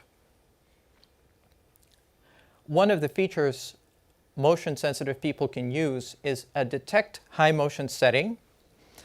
And this visionOS feature is enabled by default for consumer-created APMP content. And it can automatically pause video or reduce immersion when large motion is detected. And people have who have extreme sensitivity to motion can always choose to watch any immersive content in a windowed mode, including Apple Immersive Video. But of course, the trade-off is then these people then miss out on the immersive nature of the content. And that is why the best place to deal with motion is during production. Of course, just because motion intensity can lead to motion discomfort doesn't mean that you need to eliminate it from your content. Your goal as creators is to balance motion intensity throughout your story. Let's use an analogy to help visualize this balance. You can think of motion discomfort as the water level in a bucket. The higher the water level, the greater the discomfort. We also know that motion discomfort symptoms subside over time, and we'll represent this with a hole in the bucket.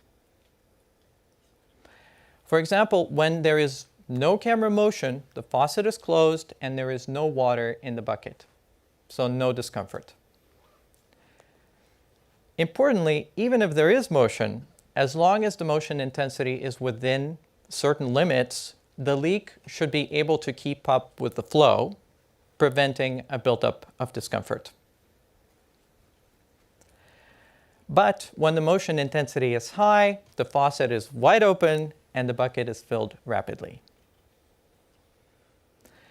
Keep in mind that the size of the bucket and the hole also vary from person to person. So folks with a small bucket may experience discomfort from even minor motion, while those with a larger bucket can tolerate a lot more. And although you can't control the size of the bucket, you can control the input. As creators, the point is not to avoid motion altogether. It is to manage this flow over time. In other words, when you plan moments of motion within your scene, the same way you might mapping out emotional highs and lows in your narrative, you can potentially improve the experience for everyone watching. Now back to Elliot to show you how you can manage this in your own projects.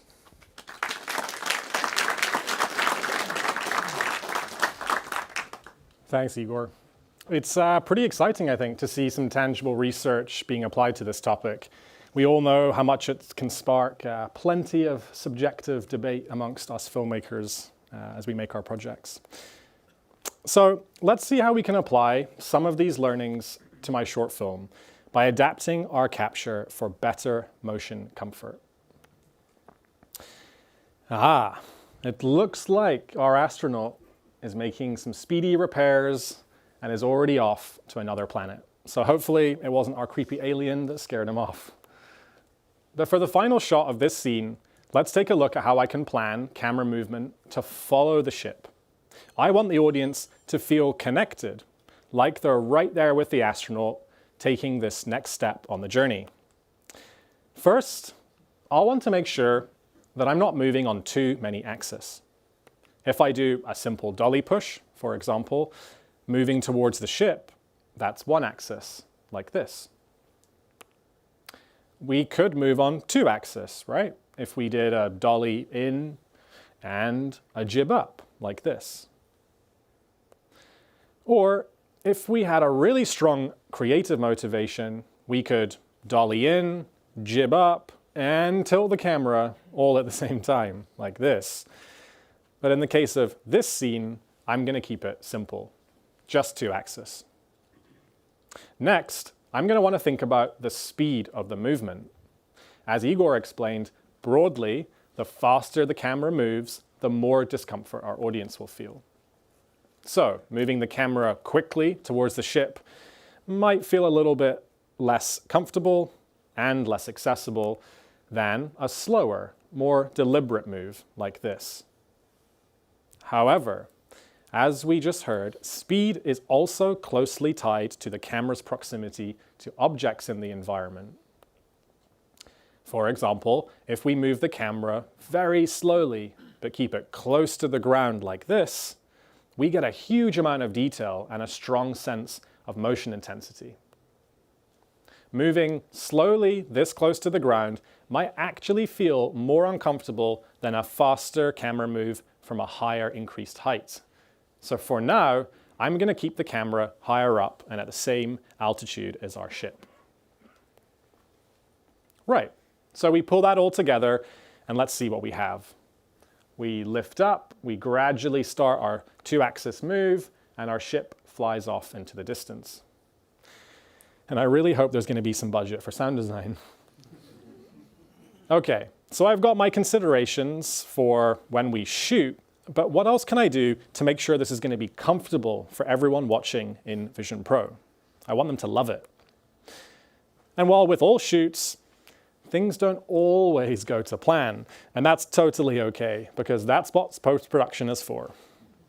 I'm only joking. But in post, we can fine-tune the motion that was captured. We can amend it, and we can make decisions that can improve the comfort. First, we can fine-tune the duration of the movement that we've created. Let's say I get a little bit of feedback that the shot feels uncomfortable. Well, then I can just trim it down with the editor. I get to keep the movement, but simply show less of it. And secondly, I can work with the editor to increase the predictability of the movement. Just like looking forward in a car on a windy road, the more predictable a motion feels, the more comfortable it will be. In the shot we've just created, I've noticed that it runs a little bit long, and it starts without a clear cue for the viewer. So let's fix it. I've started the shot with a gradual fade up, and then accelerated the camera gradually as the ship lifts off. I've also shortened the shot, and I'll make sure to follow it with a static moment in the edit later on, just to give our audience a chance to reset. There's going to be no overflowing buckets here, Igor. So as you consider adding motion to your immersive and spatial projects, remember that you can draw your audience in with a deeper sense of connection as you do. But if you add motion, lead by establishing your creative motivation. Move only when it serves the story without undermining the other foundations that we've covered today. Be precise and deliberate with your camera moves. Choose your axis, set an appropriate speed, and mind the proximity to objects. And refine it in post-production. Fine-tune movement by adjusting its duration and making it as predictable as possible. With these considerations, your audience can stay immersed in your story and enjoy every second of it. And if you're looking for some great examples of how motion can be used for connection, then check out the series Elevated. The team here have used movement as the primary storytelling device, offering a unique perspective on a place, beautifully combined with narration. After all, who wouldn't rather fly down a valley like a bird than just look at it from a static viewpoint? And for those of you seeking a thrill, the hill climb episode of Adventure shows what's possible when you push motion to an extreme, and both are available today on the Apple TV app. As I said earlier, there really hasn't been a better time or a more exciting time to create immersive experiences with Spatial and Apple Immersive Video. So, as you venture out to tell your own stories, remember to design for difference and lean into those creative superpowers of these incredible formats, considering presence, authenticity, proximity, and connection. By embracing these new considerations and responsibilities that come with them, you can craft experiences that are not just immersive, but that drive forward this frontier of immersive storytelling. The whole team and I can't wait to see what you create and to meet many of you here later today. But for now, I'm going to hand it back to Serenity. Thank you. Thanks, Elliot. Oh man, I know that was just previs, but I really hope you make that short film. It's really fun. I want to meet that little creature. So that was awesome, and we are going to take a break for food and lunch and more digestion of delicious ideas. After which, we'll all come back here, and I'll tell you a little bit about how you can use design to make more interactive experiences. Have a nice lunch, everyone. We'll see you back here at 1.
Hello, hello, hello.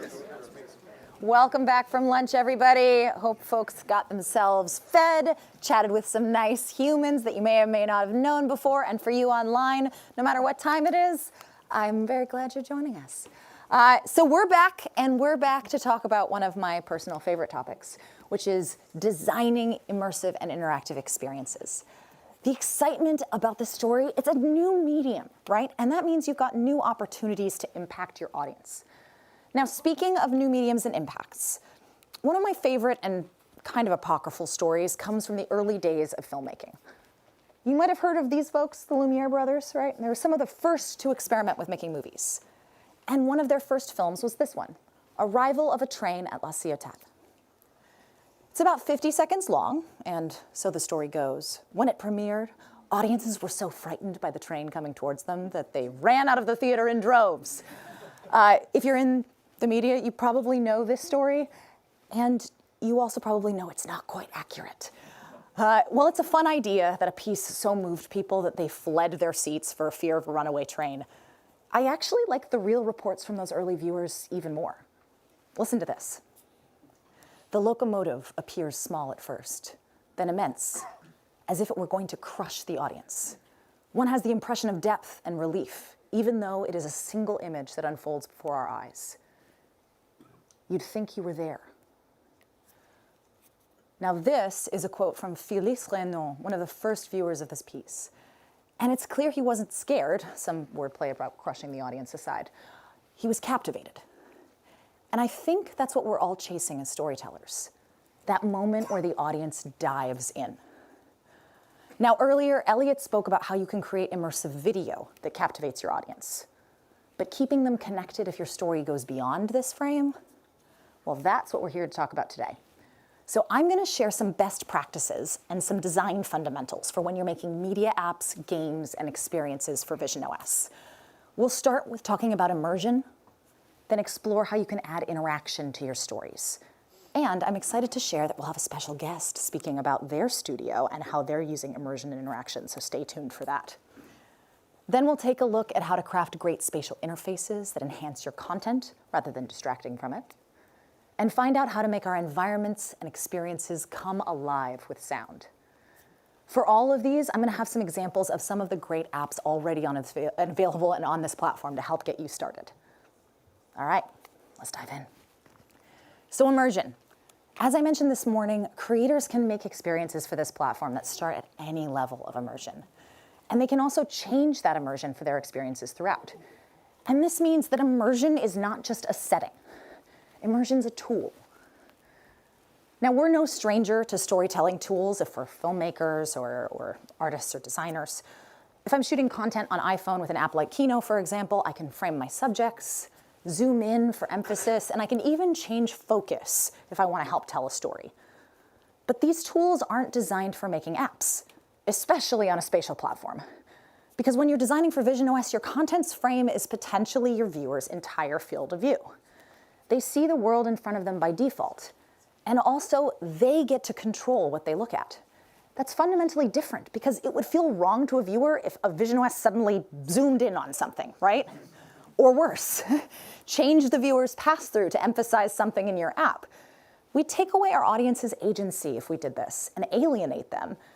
And that's the opposite of what we want to do on a platform like this. Instead, we want to keep people in control of their experience because we want to bring them into the story. And for that, we can turn to new tools like immersion. How we choose to immerse people in our content is a core part of any visionOS experience. And we can change immersion at any time, like I said, to help tell our stories. So I want to share 3 of the most common patterns I've seen for using and changing immersion. Let's start with a media app like Vimeo in visionOS. This opens in a large window, and it's pretty familiar and comfortable to most of us who've used computers for the last 20, 30 odd years. And in this window, people can browse content like filmmaker Jake Olison's Currents while staying connected to their surroundings. It's pretty standard stuff. But let's watch what happens once someone selects a piece of content. Immersion changes, the room goes dim, and our eyes immediately go to the video. This is a small change. All the app's really done is dim the pass-through feed, but it immediately draws the audience's eye and helps them focus. Focus is a great reason to change immersion in an app. It brings attention to a specific piece of content, or if you have content that's more immersive, like a 180 video, you can even hide the outside world completely to bring people into your story.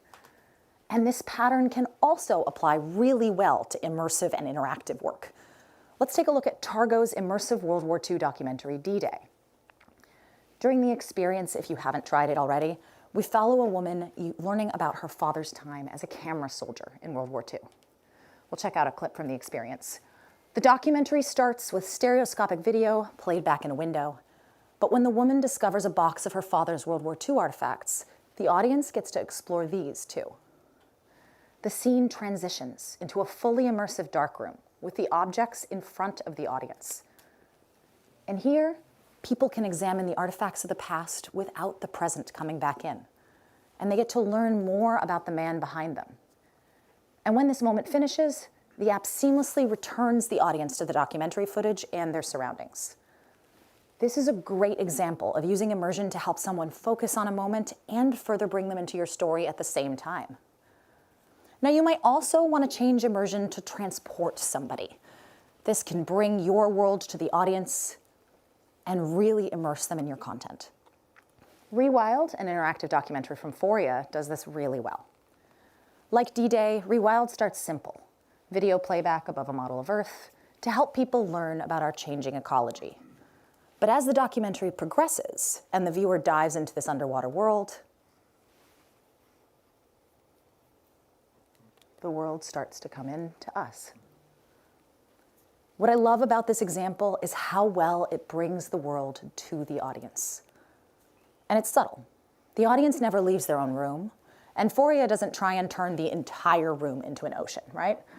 Instead, they bring in immersive content only for key elements in the story, providing those wow moments that really pull someone in.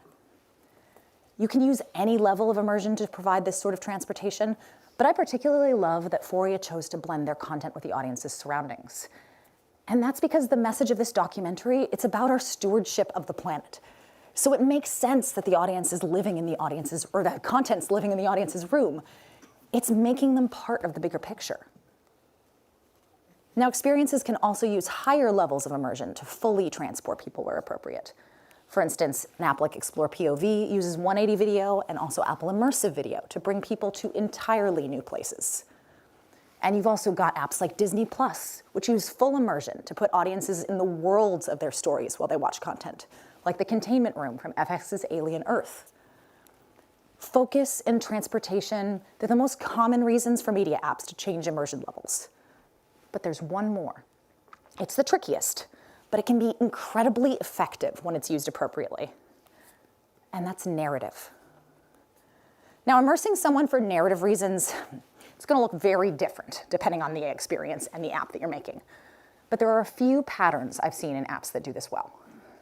Let's look at a few examples, starting with Encounter Dinosaurs.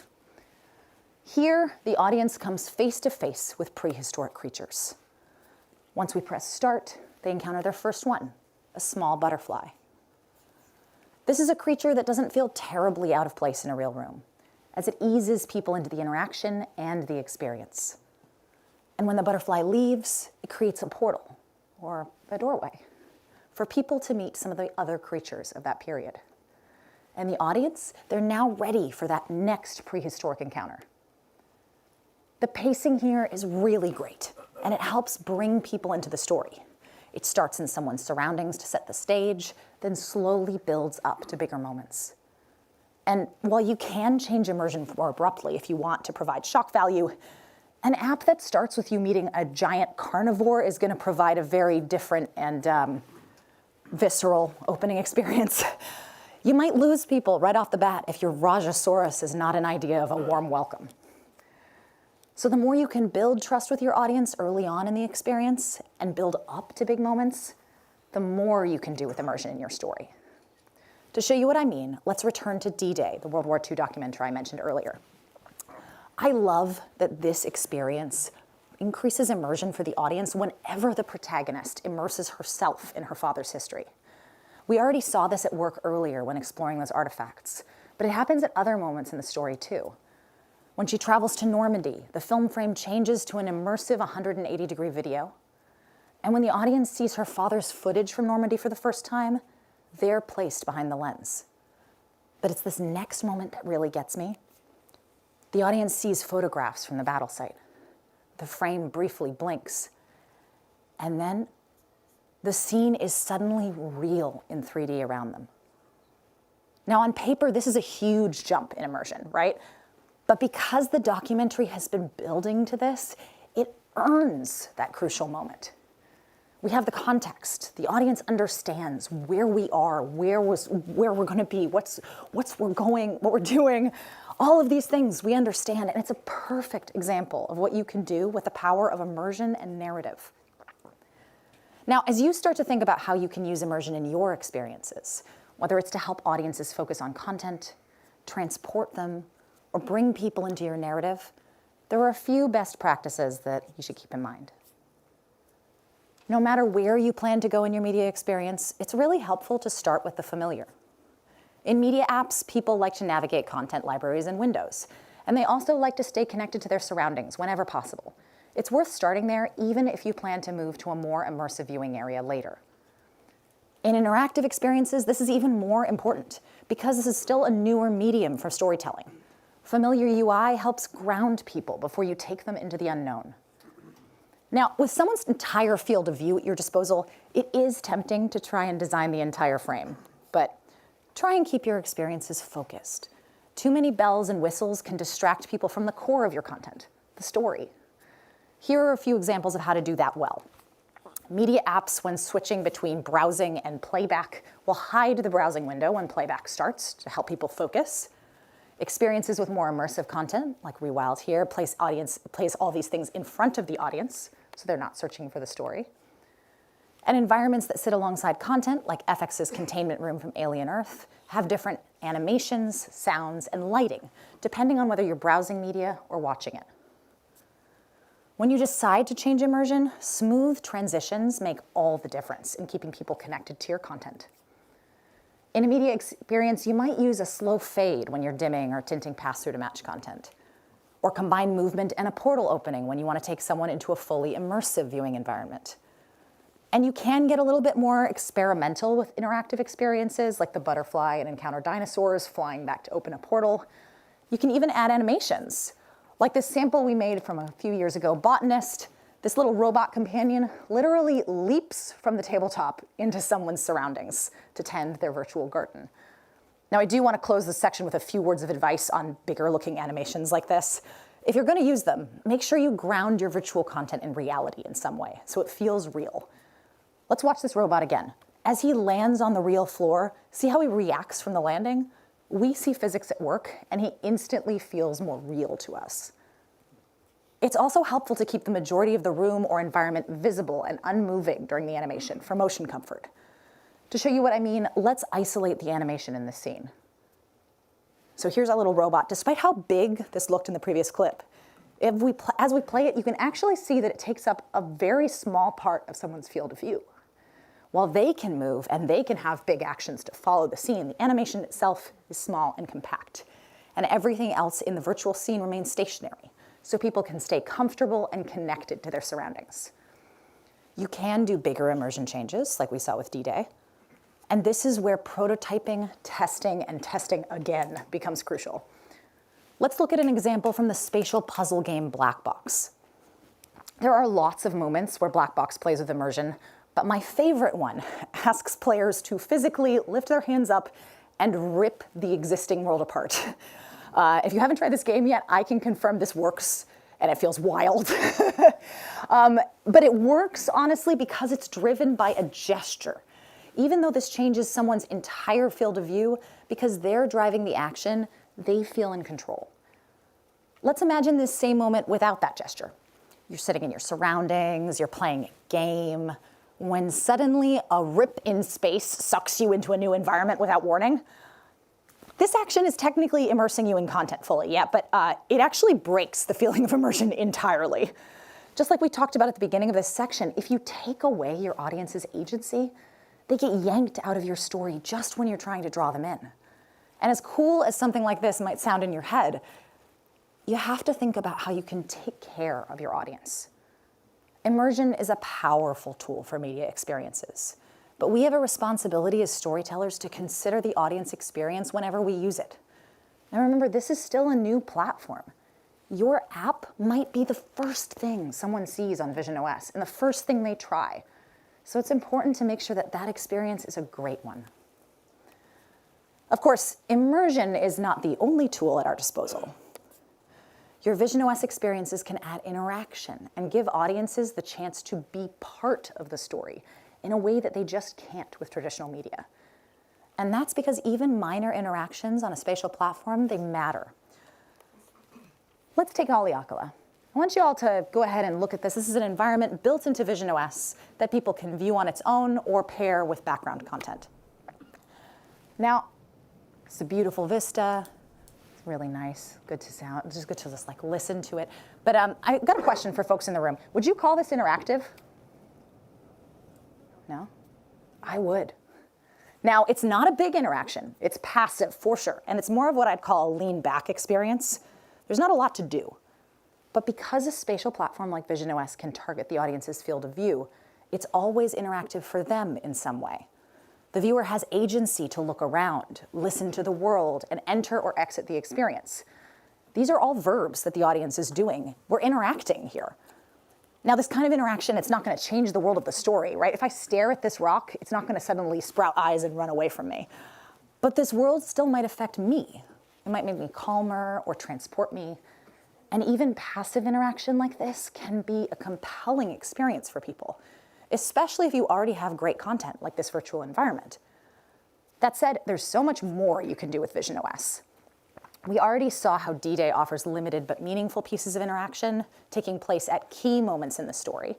And while these interactions only temporarily affect the world and the story, they definitely impact the audience. There are lots of different visionOS experiences that take advantage of limited interaction, like meditation experiences, guided stories like D-Day. You'll even find limited interaction in another one of our system environments, Jupiter, which offers controls to change the time of day. Essentially, almost any experience where the audience can be momentarily part of your world would fall into this category. Now, there is a special type of limited interaction that I personally love, and that's hidden interactions. These tend to not be crucial to an audience or an experience, but they add so much delight. Now, to show you what I mean, let's return to the mountains and Haleakala. Now, I lied a little bit. I told you this was a passive experience, and it is. But if you're willing to explore and, say, shout to the mountaintop, "Echo! Cool, right? The environment can use sound from my mic and play it back with a custom reverb, making it feel like my voice is really echoing back from those distant cliffs. This is such a tiny little thing, but it's the kind of interaction that visionOS does so well. It feels natural, and it makes such a big difference to how present I feel in this environment. And I really encourage all of you with visionOS and Vision Pros yourself to go try this. It's very fun. There are a couple of environments where you'll get different reverbs depending on how loud you yell. And when you're trying to make spatial experiences feel like you can live in them, interactions make all the difference like this, especially if you're doing experiences that offer more active, in-depth moments of interaction. Of all the apps you can build and the stories you can tell, these kinds are the most game-like. Stories like Encounter Dinosaurs invite the audience to talk and interact at multiple points. And these interactions often affect the world, the story, the characters, as well as how the audience experiences it. I mean, for those of you who haven't played this, how the audience interacts in an app like Encounter Dinosaurs literally changes the ending of the story. And while this is really cool, you also have to take a step back and say, not every experience for visionOS needs to be this active, right, in their interaction. They may not even need limited interaction.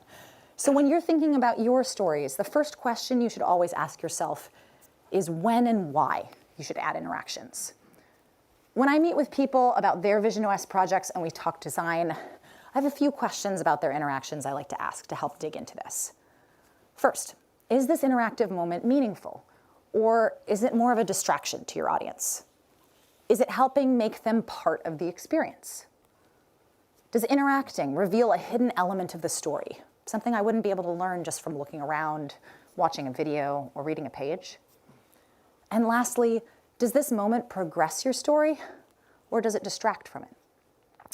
I want to look back one more time at that artifacts from D-Day, because I think it has some really, really great answers to all of these questions. First, is this moment meaningful? 3D objects on their own aren't incredibly meaningful, but here it's all about context. In that moment, the narrator has just described the feeling of opening these boxes.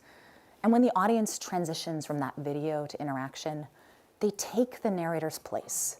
They're now physically handling the objects she's just described, and they become more connected to the content as a result. When they get to examine these objects, they can turn them around or read an inscription, and that gives them information they wouldn't otherwise get from the video. And this all adds to the story by giving the audience space to process the emotional weight of what it feels like to go through a parent's belongings and perhaps see them in a new light. All in all, it's a really impactful moment of interaction.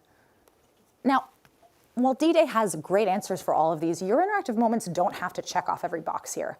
But if you're thinking about something and you can't answer a single one of these questions, it might be a good gut check to go back to the drawing board. Now, if you are planning for more interaction in your experience, how can you do it really well on this platform? The first thing you need to do is identify the actions that you want to help your audience do in your story. These will help you define the inputs and interactions you'll need to design. For example, if you're making a media experience, you'll likely want your audience to select or watch content. And these verbs tie really well to indirect actions like looking and tapping. If you're building an experience where people should examine objects up close, you might want to use direct manipulation. Should people be able to speak in your experience, like the Haleakala environment, or use their bodies in some way? In that case, you may want to use voice or take custom head and hand movements into consideration. And if you're building a game where your audience needs to do a lot of things in quick succession, like run, jump, bounce, fall, you might want to design custom gestures for that, or even think about building in controller support.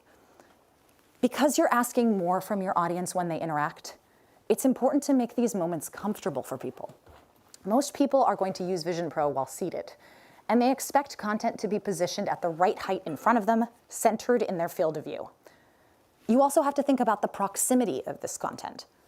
If you place content beyond your viewer's reach, their initial instinct will be to interact indirectly by looking and tapping their fingers with their arms at their side or in their lap. This is great, and it's a super comfortable way to interact for most window-based experiences. But if you're building a moment where you want people to physically interact, you should consider placing that content within arm's reach so they can pick it up without strain and they're not trying to reach over to grab your thing. And this is also really important if you're doing repetitive actions, right? If you're asking someone to press a button over and over again, you don't want to put this button all the way out in front of them 50 times, because I can guarantee you after about the 5th time, you're like, what? Nope, goodbye, let's try something else. So you can see some direct manipulation right here. And sometimes experiences like this, they aren't so straightforward. Maybe you need somebody to stand so that they can comfortably interact, or you're switching between immersive lean back moments or interactive lean forward moments. This is where inviting interaction with cues for your audience is incredibly important. They need to know when something's interactive and when it's not. And if they're not sure what to do, this can break their connection to your story. You can do this in a few ways, like with clear signposting at the beginning of experience. Here, Encounter Dinosaurs tells people that they can interact naturally with any creature, so they're not constantly looking for UI. And you can also bring up hints during interactive moments, like D-Day does here. But you can also do this in-world, directing the audience's attention with patterns like sound, light, and motion. One great example I want to show is from the interactive experience Otto's Planet. When the audience needs to interact, the experience cues those moments with subtle glows, similar to system hover effects, to indicate that the audience should look or tap on items to help its tiny protagonist. And when the interaction is complete, the glow will disappear. Lastly, if you offer the audience interactions in your experience, it's important to remember that you're giving your audience agency, and that means you kind of have to respect the choices they make. Take Encounter Dinosaurs. If you tell the audience that they can interact naturally, I'm really sorry to say that some people are going to try and fight a dinosaur. I mean, I wouldn't, but as designers, we have to step outside our own desires and our own intentions and expect the unexpected. Because if someone tries to smack Raja over here and he doesn't react, that immediately breaks immersion for that person and their belief that their choices matter in your story. So instead, you can find creative ways to incorporate their choices. For instance, the first time that the audience does something that Raja doesn't like in Encounter Dinosaurs, he shakes his head like a horse. And if the viewer decides to keep tormenting him, well, sometimes you have to design characters who have firm personal boundaries. One last thing on audience agency: no choice, still a choice. If the audience decides to lean back and not interact, your experience should acknowledge that. Let's go back to Encounter Dinosaurs one last time, and I'll show you what they did. This is a high interaction experience, right? Creatures want to meet you. But what happens if people aren't so thrilled to meet them? If the audience stays wary and doesn't interact with the butterfly or the small first dinosaur, the app actually recognizes this lack of interaction, and the story falls back to a more traditional cinematic experience. The app still delivers an end-to-end story, just one that doesn't involve the audience. Now, you don't have to make it a 0% interaction or 100% interaction thing. You can always split the difference. Kung Fu Panda School of Chi does this really, really well. In the experience, Po the panda helps the audience learn a series of Tai Chi moves, for inner peace, of course. And when people follow along and the experience senses their hand motions, Po will make encouraging facial expressions. His eyes light up, he smiles, he nods, he's really excited. But if they do the wrong thing, or if they stand back and do nothing at all, he starts to become more and more exasperated. And if people repeatedly miss or skip the move, then the experience offers on-screen UI with hints to emphasize how to get people back to the story. And this progression is great. People can choose not to interact, but they also get space to see how that impacts the story. And it doesn't stop them from being able to interact in the future. The experience doesn't just shut down because you stopped interacting. Now, I could probably spend the rest of this hour and maybe even the day talking about interaction design for this platform, but instead, I'm gonna take a break for a second because I actually want to invite a very special guest speaker up on stage to share their experience designing stories for visionOS. Now, spoiler, you have seen some of this person's work on stage already. He's the co-founder of the immersive studio Targo, and most recently produced one of my personal favorite pieces for visionOS, D-Day the Camera Soldier. So I'm very excited, and please all of you give a warm welcome to Victor on the stage.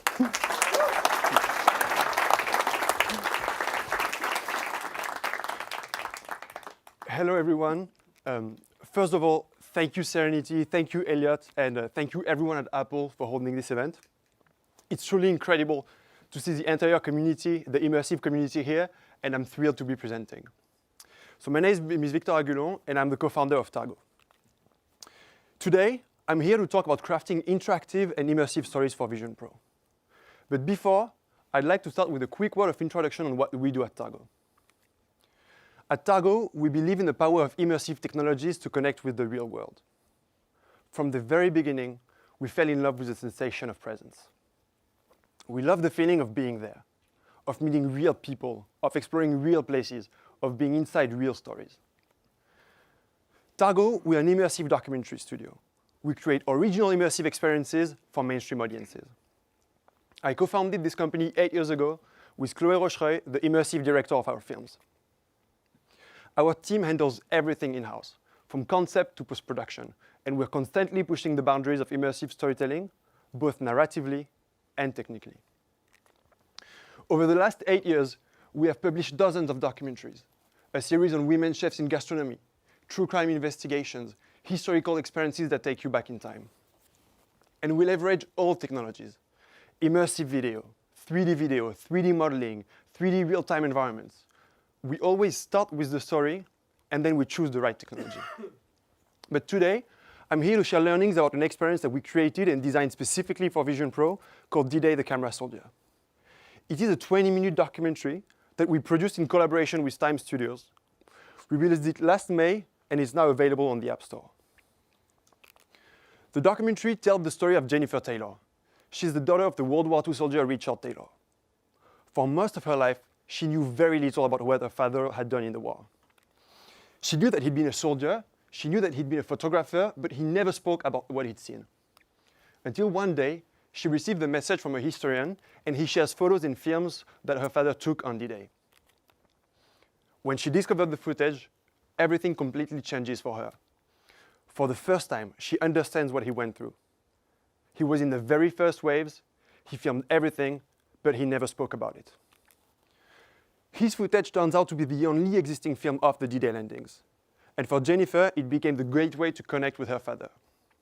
And this documentary follows her on this journey to reconnect with him. Over the past years, we've really been shaping our own philosophy for immersive storytelling. And today, I want to share 3 of its core ideas applied to Vision Pro, starting with the most important one for us, being intentional about immersion.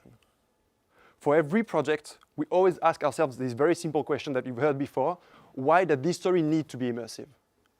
What can we achieve here that we couldn't possibly achieve with any other medium? With this documentary, we used immersion to transform time into a place that you can explore. More than showing you the past, you can literally move through it. In the documentary, the audience will find themselves in the exact same location 80 years apart. And it creates a sense of wonder that I've only ever experienced in immersive. The second concept was the idea that immersion should mirror the story. The whole documentary is built around this idea. The more Jennifer dives into her father's story, the more she's immersed in it, the more the viewer is immersed alongside her. So let's see what it means. The documentary begins with the 16:9 3D video. At this stage of the story, Jennifer doesn't have the full picture yet. So visually, she is literally boxed in. To capture these moments in 3D and in 8K, we built our own custom Blackmagic 3D camera system. It creates this beautiful magic window effect, and it gives the feeling that the audience is looking right into her world. The turning point in the documentary is when she learns about her father's role on D-Day. That's when the experience becomes fully immersive. She returns back to Normandy to immerse herself into his memories, the frame expands, and the audience is immersed alongside her.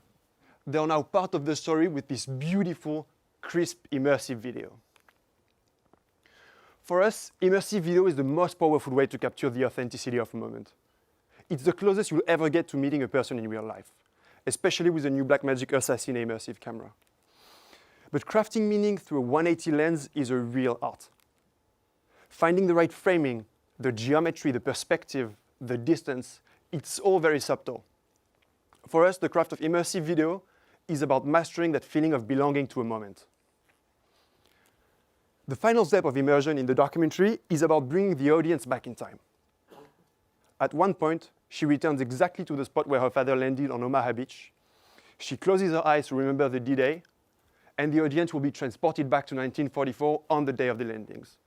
They see the photos, and suddenly, they're inside the frame.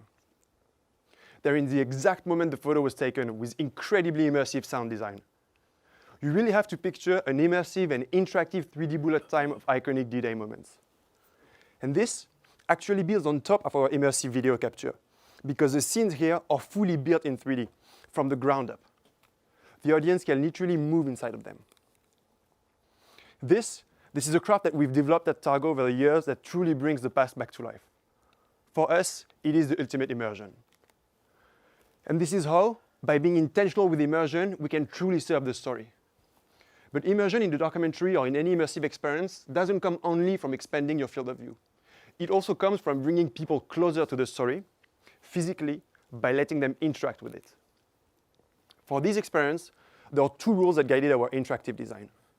First of all, it's the belief that someone's attention is more important than their actions. Interaction should only enhance your experience. They should never take anything away from it. Even if you don't interact, you won't miss a crucial element of the story. There is no sense of winning. There is no sense of losing. When interactions are simple, they also let your story be the focus. Interactions in the experience make you connect with Jennifer. They're your literal touch point in the story. And this is why in the documentary, we give you the sensation of being alongside her. Here, as Serenity showed, you can see she's looking at her father's letters, and a few seconds later, you're going to be in front of the exact same thing in 3D. It's your turn to grab them, to hold them, to look at them. You look at what she's doing, and naturally, you want to do the same. You truly feel like you're her guest. Later, she opens up a box of historical objects to look at them. When it's your turn to hold them, you can literally touch history. And during all these interactions, the narration always continues and ends after a set duration of time.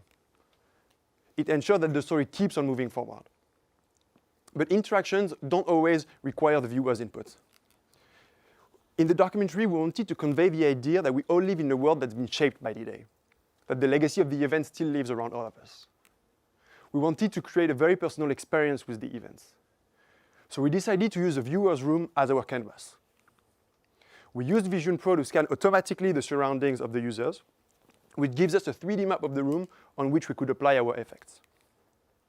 At the start of the experience, the viewer's surroundings slowly become covers with photos and films of the delayed ending, bringing that legacy to life all around you. For us, it's a great example of how you can create a very personal experience for each viewer without their inputs. So now, let's take a step back and recall how we use the field of view to increase immersion. With interactivity, we can now engage viewers even more. And you can see why featuring such a wide diversity of media, video, 3D models, interactions, all with this high fidelity was absolutely essential. This truly is the core reason of why we built this experience for Vision Pro, because it allowed us to unleash our creativity across all technologies without any trade-off.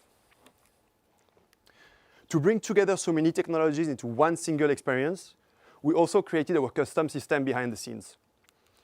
We created the experience in the game engine Unity, using Unity Spatial to build for visionOS. We customized the timeline to create a next-generation editing tool for interactive experiences. This is truly what enabled us to bring to life this concept of growing immersion.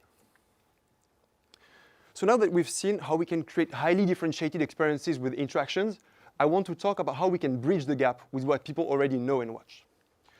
At a high level, it doesn't matter how complex your technology is, it should always feel natural to viewers. And this is why for this documentary, we decided to lean heavily into the film and TV language. It creates a sense of familiarity. The app design was inspired by the TV experience in visionOS. The main screen that you see when you open the app looks like a streaming service. And we give information that you would find in one. The duration, the short description, we use words that people are familiar with, watch, play, start. People have to know what they're signing up for. The UI is also inspired from streaming services. It shows a timeline, a countdown that lets you know where you are in the film. It allows people to skip, to go to chapters, to play, pause, all the things you will do when you're watching a film. And in case people wanted to show it to their friends, we also included a quick tutorial at the beginning to bring users up to speed on how to pinch and recenter their view. Finally, this logic is also baked into the content itself. In this presentation, I've shown you a lot of framed content. It follows the exact same logic. It's about creating environments that users are familiar with. It's how we guide people gently toward immersive. It also creates moments of contrast that makes the immersion truly shine. For us, this is how we make immersive content more accessible and more mainstream. Before I wrap up, I want to share one final note with you. Since the release, we've been truly blessed by the reception of the experience. The film's gotten thousands of downloads on the App Store. It's been finalist at the Emmy Awards. It was selected at the Venice Film Festival. It only has 5-star ratings on the visionOS App Store. But this would have never been possible without the support of this immersive community when we started the project. The immersive community truly is our most precious asset, and I really mean it. In June 2024, we launched a prototype on private beta on test flight. We had hundreds of Vision Pro users signing up and sharing their feedback with us. We learned a lot in the process. So today, I want to thank everyone who contributed for your time, your ideas, your conversations with us, because it truly changed the game. And finally, I want to say a special thanks to the mega incredible team at Targo, because you're brilliant, you're talented, it's just a pleasure, and I'm so proud of what we're building together. And I want to thank finally everyone here for your time today and online. And Serenity, back to you.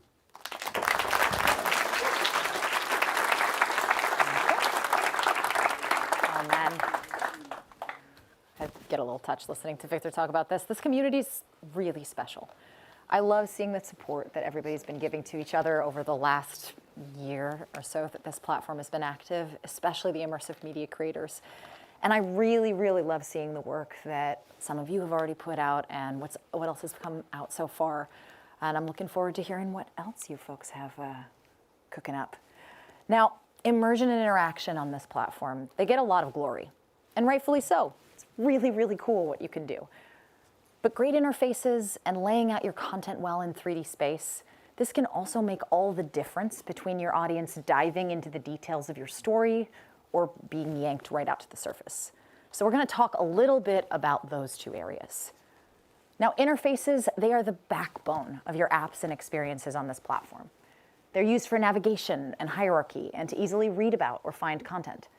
And on a spatial platform like visionOS, your interfaces will move off screens and live in the audience's world. They might be used in a small space like a train car or a wide open living room.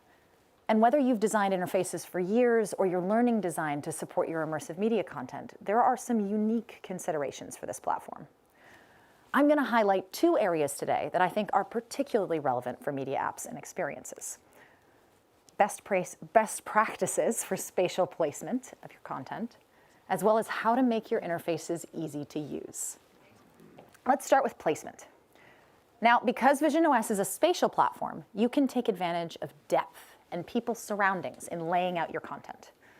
If your experience starts in a window or a volume, it's placed automatically in front of the viewer on launch, centered in their field of view. This applies even if they're laying back at an angle like on a couch. And this way, your audience can immediately start enjoying content no matter where they are.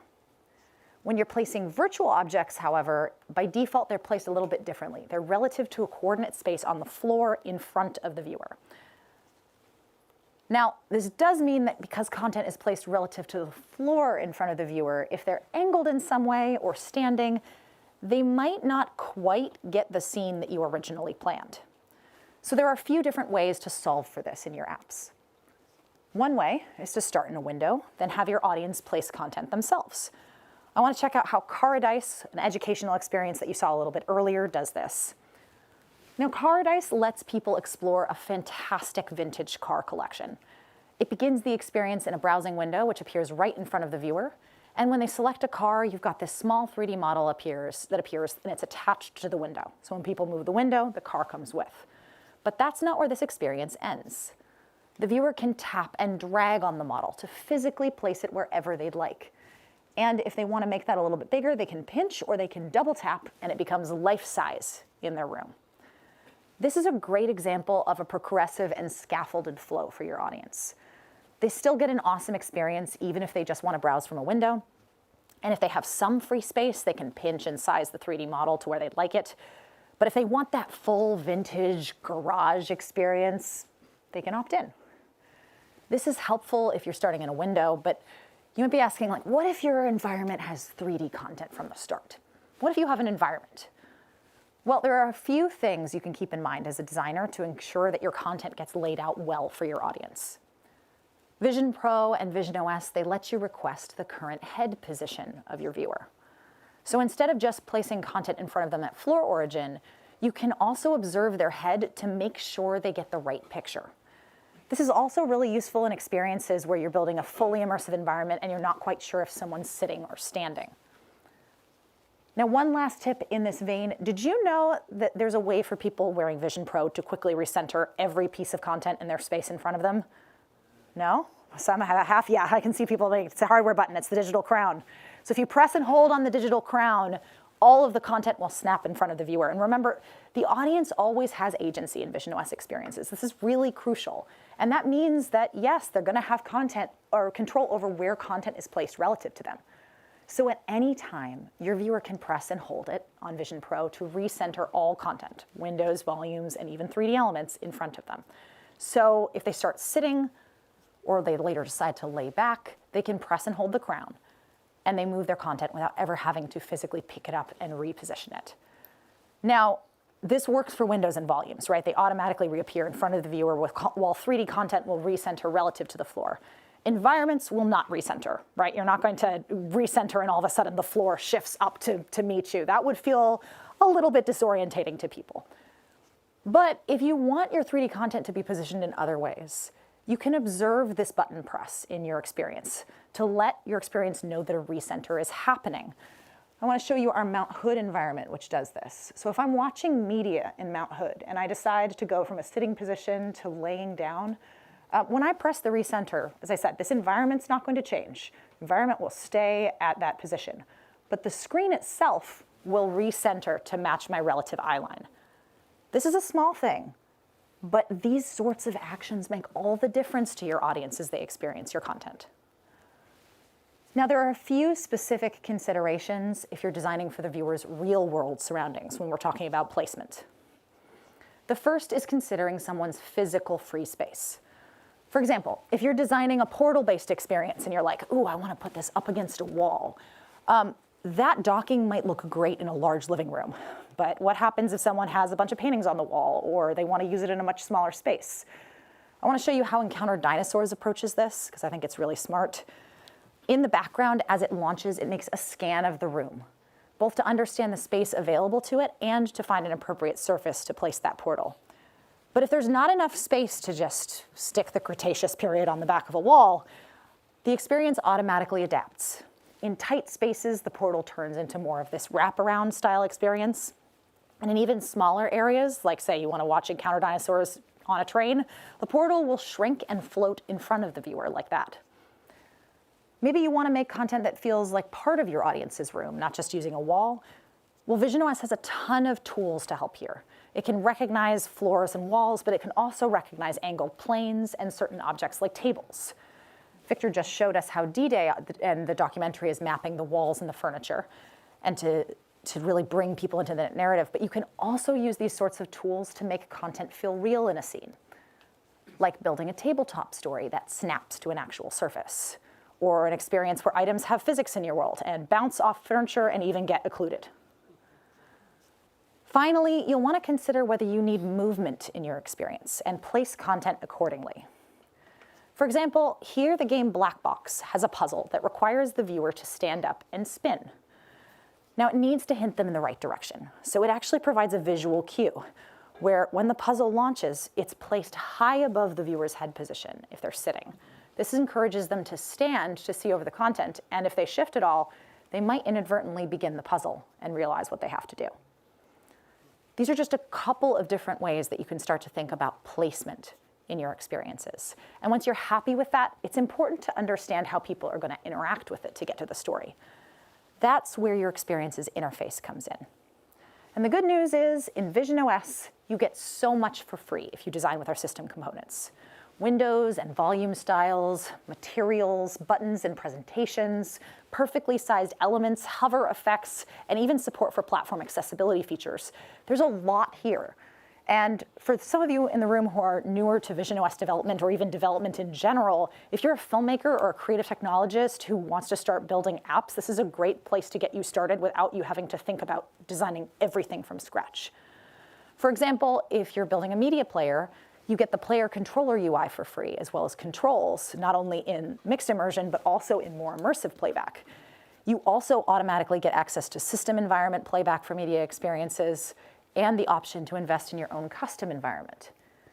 And there are lots of resources on the developer website for building beautiful browsing experiences. So if you're newer at this, you don't have to reinvent the wheel or the button when you're making an app. And yes, this is true even if you're a creative technologist who uses Unity. Our user interface framework actually interoperates with Unity polyspatial experiences, and it's a great starting point to check out if Unity is your preferred system of choice. But if you're going beyond the window and designing more immersive moments, you'll still need navigation. And fun fact, you can use system UI components here too. You don't have to reinvent buttons just because you're going fully immersive. Whether you're making primarily an app with 3D content, if it's in a volume or an immersive environment, you can always think about creating custom window sizes for your content or attach something like an ornament if you want to create great utility controls. This would be useful if you needed a panel close to the viewer or separate from the content. And I'll give you an experience of something, or an example of something we already have on the platform that's doing that, and that's the Jupiter environment. This offers a control panel to adjust the time of day and watch the planet's rotation. And the audience can reposition it using the window bar. if they want it out of the way, and they can even press done when they're finished with it to continue enjoying the environment without closing it. Now, your 3D content can also support our system presentations, and those are things like menus, tooltips, popovers, alerts, and confirmations. These can be useful in a narrative experience, like this little asteroid speech bubble right here, but it's also a great way to offer controls tied to a specific piece of content. And of course, you can design custom experiences where needed, but it's important to make any custom components you're building feel familiar. D-Day is a great example of an experience that needed a custom solution, as Victor was saying, for their story. But what Targo did is they designed their media player to feel very similar to the system player, like tapping to click or show UI, as well as building in chapter support or easy play pause controls. All of these things can help even custom components feel familiar to your audience. Lastly, in fully immersive experiences that also have interactive content, you might want to keep the viewer largely focused on the content, but still offer them a way to easily enter or exit. Now, if your experience is highly interactive, you may already be using the tap gesture for something. So a tap to show and hide controls might conflict with something you're already doing. Instead, you can consider reserving the bottom of someone's field of view for persistent UI, like the way that the Photos app does when showing a panorama. You've got that exit view button at the very bottom. And you can also consider, again, building components on 3D content. If I can leave you with one piece of advice on usability for interfaces, whenever possible, keep it simple. Simplicity will help power your storytelling and help people focus on your story, not trying to navigate it. Now, we've covered a lot about the look and feel of your content in visionOS, but there's one more feature you can incorporate to elevate your audience's experiences: sound. Now, if you're a filmmaker, you know the power of visuals paired with a great soundscape. Whether you're setting the scene of the world, giving life to characters, or even building tension. Without sound, you lose a part of the story. And that's true for experiences in visionOS too. Where other Apple platforms are often used muted, sound is on by default in visionOS. And that means it can be just as important as the visuals in helping people explore. Sound is also spatial on this platform. That means that someone wearing Vision Pro hears audio from an app or experience just the same way that you hear my voice. Audio reflects off of surfaces, objects, and materials. It feels real to someone wearing Vision Pro and externalized, and you can make some pretty cool experiences as a result of that. Today, I want to share 3 examples of experiences on the platform that are doing sound really, really well. We'll look at them and we'll listen to them too. First, we're going to explore how to build a peaceful soundscape for an immersive environment like Mount Hood. Then we'll discover how apps like Disney Plus are building environments that sound real, although maybe a little bit too real.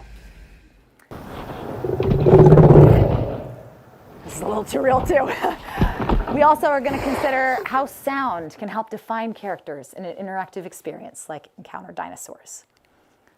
So let's go away from the scary creatures for a second and start our journey in the forests of Mount Hood. I'm going to ask you all to close your eyes for a moment and just listen to the soundscape. What do you hear here? Light ripples on the water, the drip of a stream, a slight wind in the air. Even without seeing this environment, this soundscape helps you start to get a sense of the space you're in, the world around you, and what you can expect. Go ahead and open your eyes. Now, this environment, Mount Hood, is a fully immersive experience for visionOS users, and it has a light and a dark version, as well as a realistic spatial soundscape to match both of those daytime and nighttime experiences. Now, it doesn't demand the audience's attention. It's here to add subtle immersion to the scene. And that's perfect, because this environment's designed to live in the background as people use other apps. Now, I want to talk a little bit about how this environment was designed from a sound perspective. Our design team first took a trip to the actual Mount Hood, and they sampled some of the naturally occurring sounds there. As designers, this is a great starting point. But as our team found, you can't just expect to replicate the sounds of a place one-on-one. there are always surprises. For example, here's a clip from right next to the picture of the lake that we just saw that Danielle Price, one of our sound designers, got on location. I'm gonna go ahead and play this. Hear that loud gargling noise? That's a large water drainage system right off screen. Yeah, the noise is so loud you can't actually hear any of that pretty nature we were listening to 3 or 4 slides ago. In fact, without context, it kind of sounds a lot like, yeah. Not really the vibe we're going for. So when you're designing soundscapes for your experience, Reality can be a good place to start. But remember, you can also curate it. If you want to make something more pleasant or weird or fun, you have the power to make your sounds complement their visuals in the best way possible. There are 2 main categories of sounds our designers use when they're curating a soundscape. And the first one is spatial audio sources. These are like sound elements that occupy a point in space, like birds, crickets, and frogs. And we also like to think about ambient background audio. This is the overall ambience of a place. This audio is usually a surround mix, anchored to play all around the viewer and loop continuously without being noticeable. In 2023, at our Worldwide Developers Conference, we actually had a few members of our sound design team share how they use these categories to build the realistic soundscape of Mount Hood. And I'd like to play that excerpt for you today because I think it's a really great example of how you can put all of these pieces together. So without further ado, I'm going to introduce Danielle from 2 years ago. Take it away, Danielle.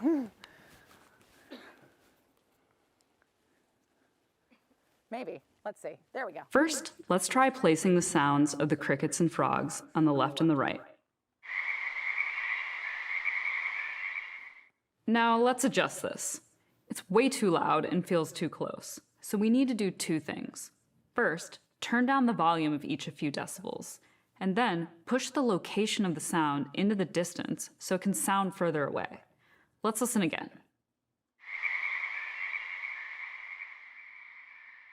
It's starting to feel more natural. Now, let's add a couple frogs in the foreground, on the shoreline. That sounds really great, but we don't want to hear the same frog over and over again from the same spot. So if we use randomization, we can create a more natural soundscape. We could achieve that by alternating between a collection of different frog recordings, as well as the location they are playing from. From there, we can randomize the timing of when they are played. Now let's listen to everything together. There's still one more thing we need to add: the overall ambience of a place. These sounds are played in surround, softly adding ambience to the space around you.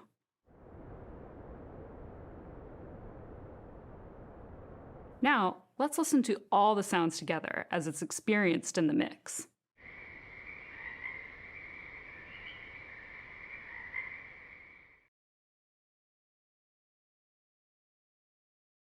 Pretty cool, right? It all comes back together in a really, really nice way. And if you haven't checked out that session before, I really encourage it. Danielle goes into some really, really great detail about how to build spatial soundscapes for visionOS. Now, not every environment is designed to be subtle like Mount Hood. The environments of Disney Plus are incredible standalone experiences for fans of shows and films. They're great for watching content in, but they're also rewarding to explore. And FX's containment room, which places us inside the world of Alien Earth, is one of the absolute best examples of this. Let's watch and listen. Inside the containment room, we hear the sounds of the room. The crackle of electricity, some clanking of chains, some dripping water.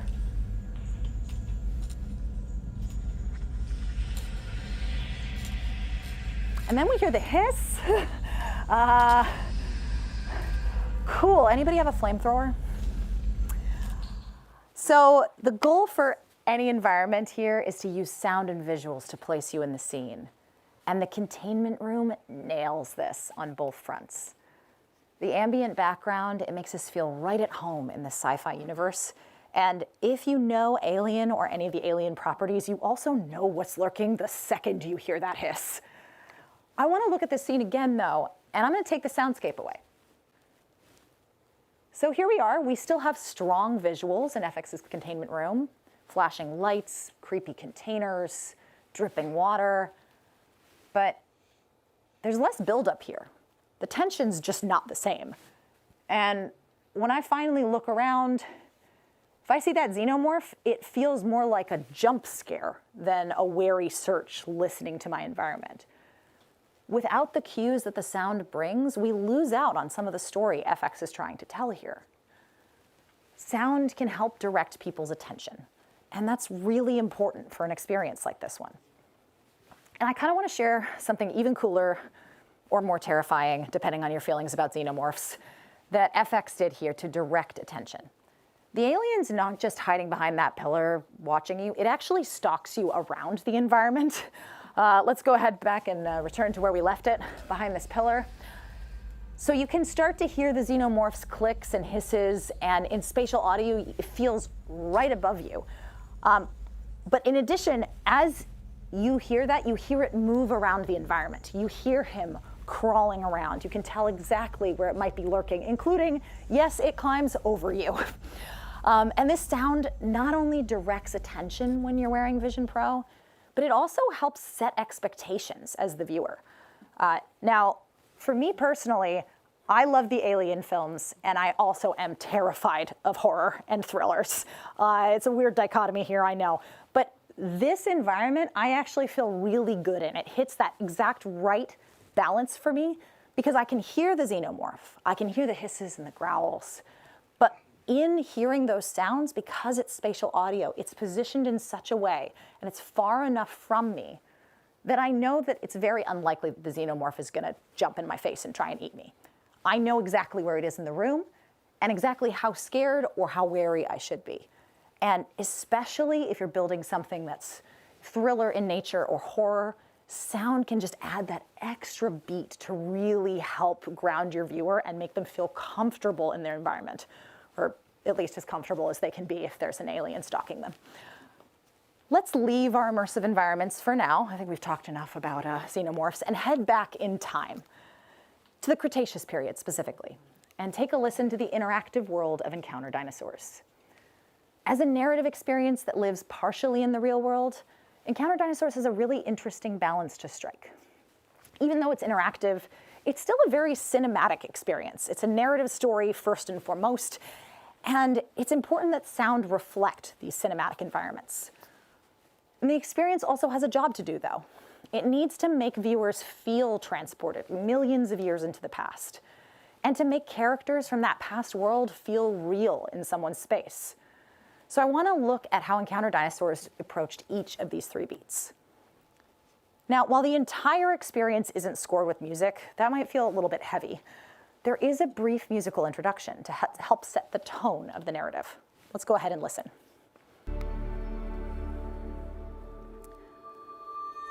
Now this plays around in sort of that surround ambient background mix that we talked about earlier, while you have this interaction with the butterfly.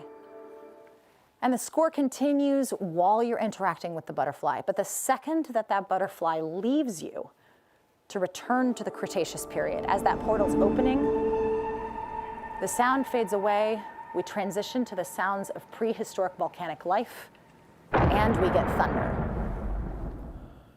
Instantly, we have been moved inside this environment.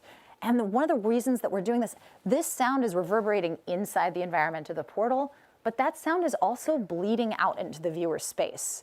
This causes a boundary that's been breached between the inside and the outside, and it sounds really, really cool. And now that the scene's set, Encounter Dinosaurs can use specific sound sources with its characters to make them feel real.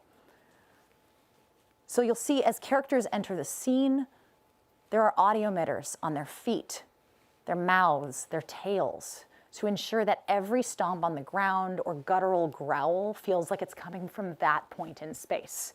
When something sounds real, it can feel that much more real.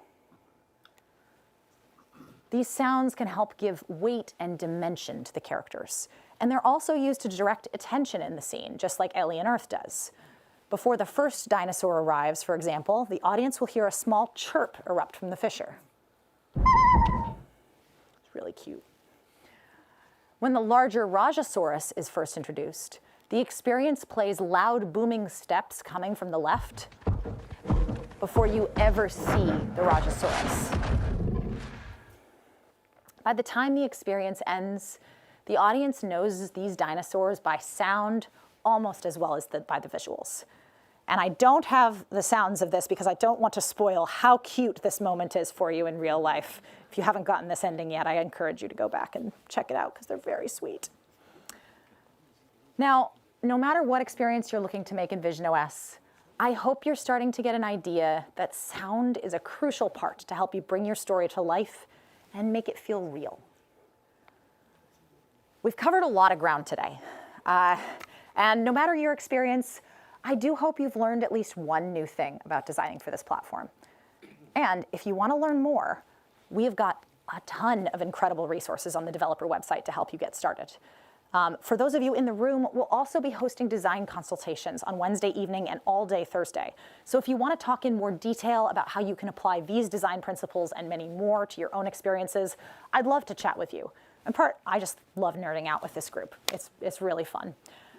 Now, if I can leave you with one final piece of guidance, start with what you know.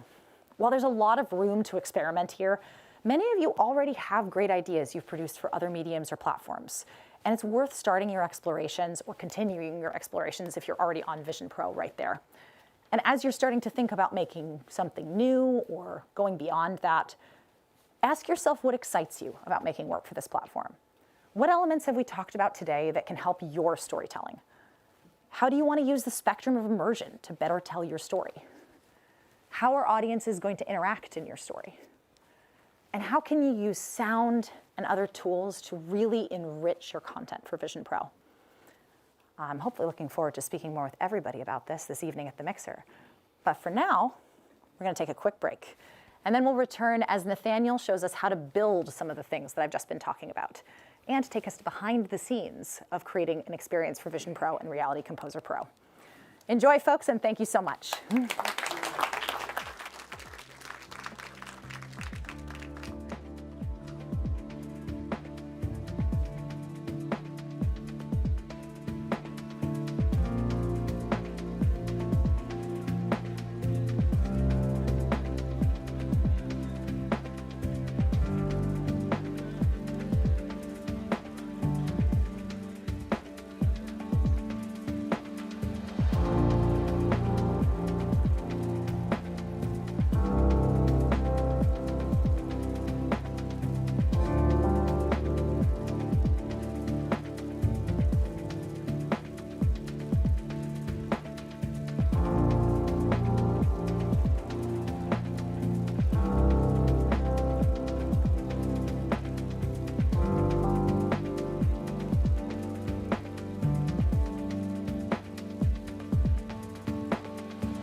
Hello, folks. Hello, hello, hello. All right. I'm just going to keep talking and just carrying my voice out into the lobby, and hopefully folks will trickle back in. It's hard, right? Because there's so many interesting people here in the Developer Center that I find every break we just want to talk and talk and talk. I know that when I watch presentations like the one that we're about to see, it just fills me with excitement for the kinds of things that we can make on this platform. So next up, we've been talking a lot about conceptualization for visionOS, right? How we can make really great immersive video, how we can design really great interactive experiences. The second half of the day is all about turning those conceptualizations into action. So I'm really excited to introduce Nathaniel. He works in RealityKit and helps developers and creators make really, really cool experiences for Vision Pro. Nathaniel's going to take us through a little bit of what went into building one of the experiences that we released as a sample project this last summer. So without further ado, Nathaniel.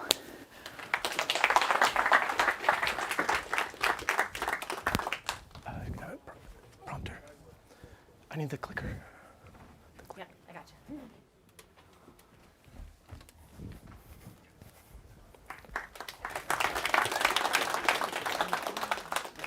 Hello, my name is Nathaniel, and I'm an engineer here at Apple. So, you've dreamed up the perfect experience you want to bring to life on visionOS. Apple Vision Pro is the most capable platform for bringing spatial experiences to your audience. But how do you actually start building? Today, we'll explore how you can bring 3D immersion to your storytelling experience with Vision Pro with RealityKit. During this presentation, I'll be using assets and examples from a sample project, Petite Asteroids, that we released earlier this year. This is a vertical slice of a complete spatial experience on Vision Pro. The full Xcode project, including the assets you'll see today, is available for download on the Apple developer website. You can build the project for yourself and experience it in the Xcode simulator or on device. There's a lot more to this project that I won't be able to get into today, so I hope you're able to download this project after the presentation and try it for yourself. We know many of you are eager to see your content on visionOS. We want you to know that you don't have to start your project from scratch. You can bring your existing experiences to visionOS. There are several different pathways to getting your content on device, so let's go over a couple of them.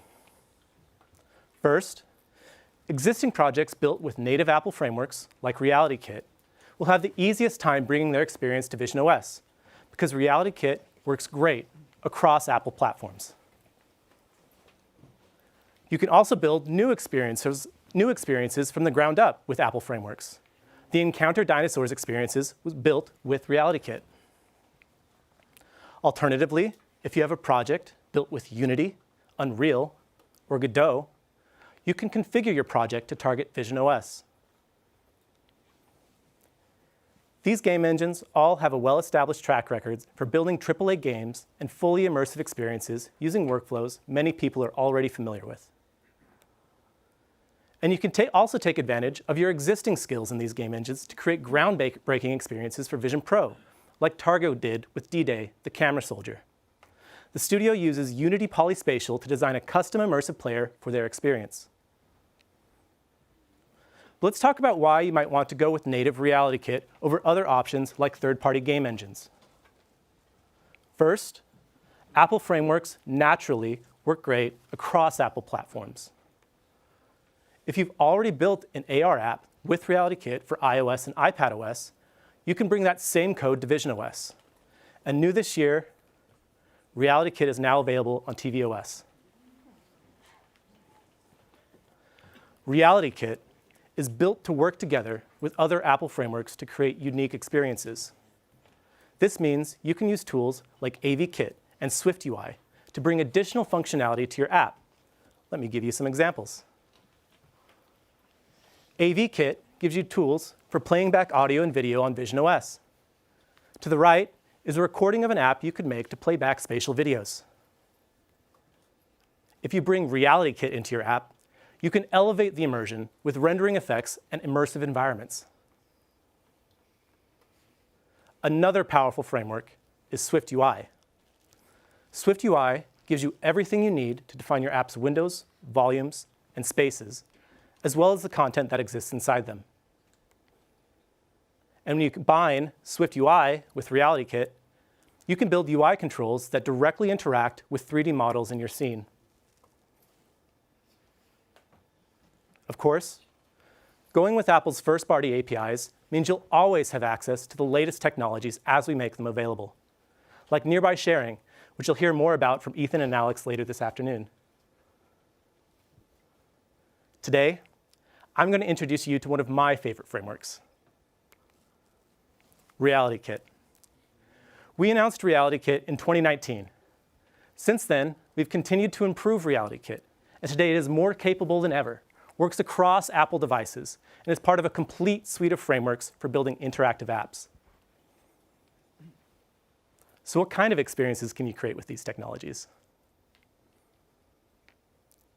You can make robots shoot sparks and fall in love without ever leaving a window.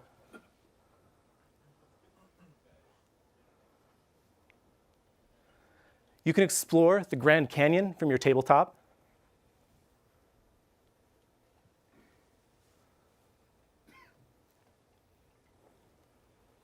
You can build an amazing theater environment for your audience to enjoy your movies. You can help a little chondrite get back to her friends from the comfort of your living room. Or fully immerse someone in the beauties of the Wild West.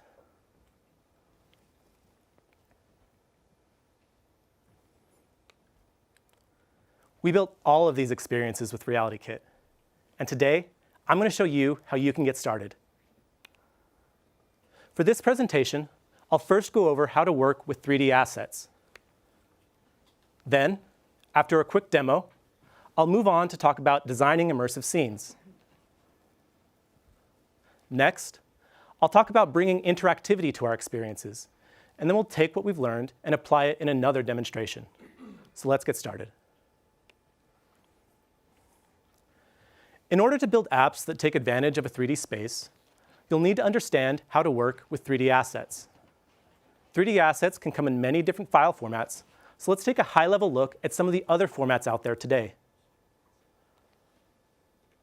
The most basic format is OBJ, which often essentially contains just a single 3D model. It has limited support for materials and no support for animations. Then there's a large group of more modern formats, including FBX and GLTF. These usually support multiple models that can be laid out in a scene graph and have varying levels of support for materials and definitions. Many are tied to proprietary tools. USD supports all of this and is additionally designed to be highly scalable. Pixar developed USD for its use in films, so representing millions of objects is the typical case. And USD is built with collaboration as a core feature, allowing for many artists to work on a single scene without getting in each other's way.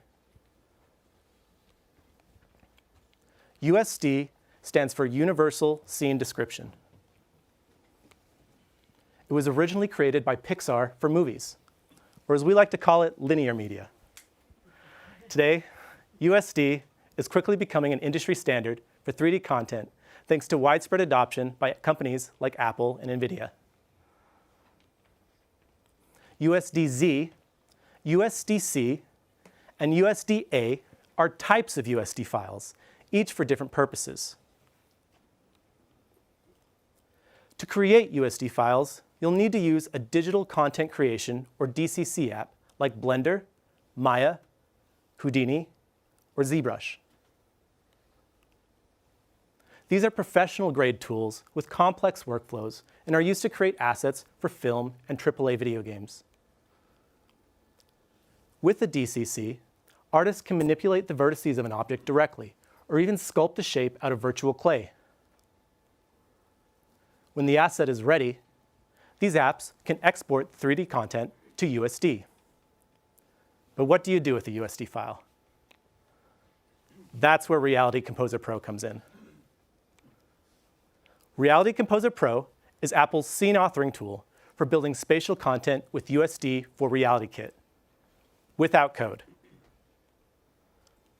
Reality Composer Pro is included with Xcode.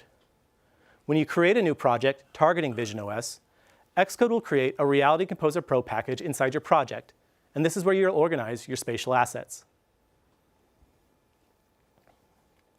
Here's a screen capture of Xcode just after I created a new project. On the left side, under Packages, is the RealityKit content package. So let's click to expand it.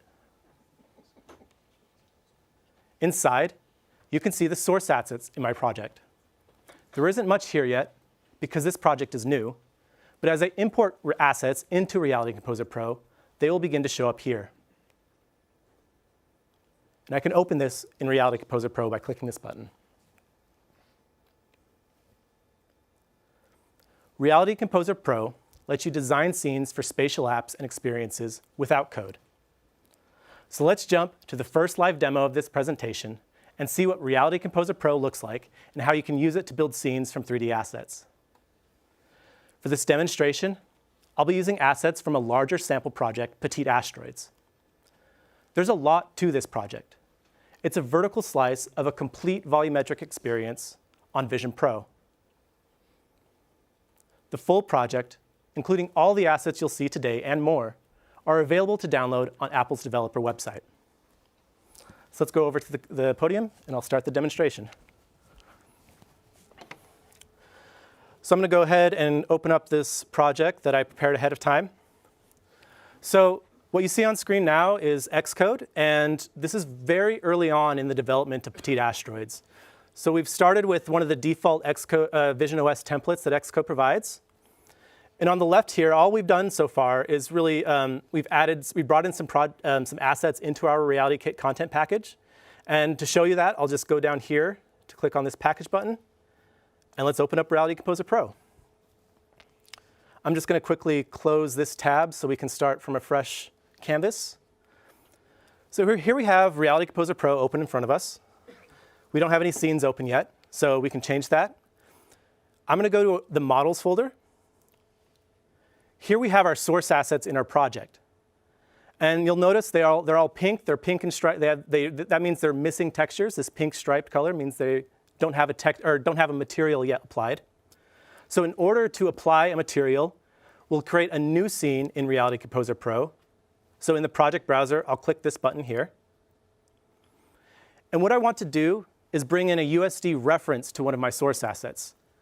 And so I can do that using the plus button here on the left side in the scene hierarchy window. I'll go down to Reference. I'm going to look for the model that I want to edit. I'm going to select this Butte 5 container. You'll notice that it comes in offset from the origin. That's just how the artist had prepared it ahead of time. You'll see with the other pieces in this Butte that I'm going to create later that they'll kind of fit together like a puzzle piece, and that's thanks to the way the artist was able to offset the mesh ahead of time. But what we want to do for this demonstration is apply a material to this pink striped rock. And so we can do that with another USD reference. So I'm going to reference a material that I've already prepared ahead of time, and later on I'll show you how to create materials.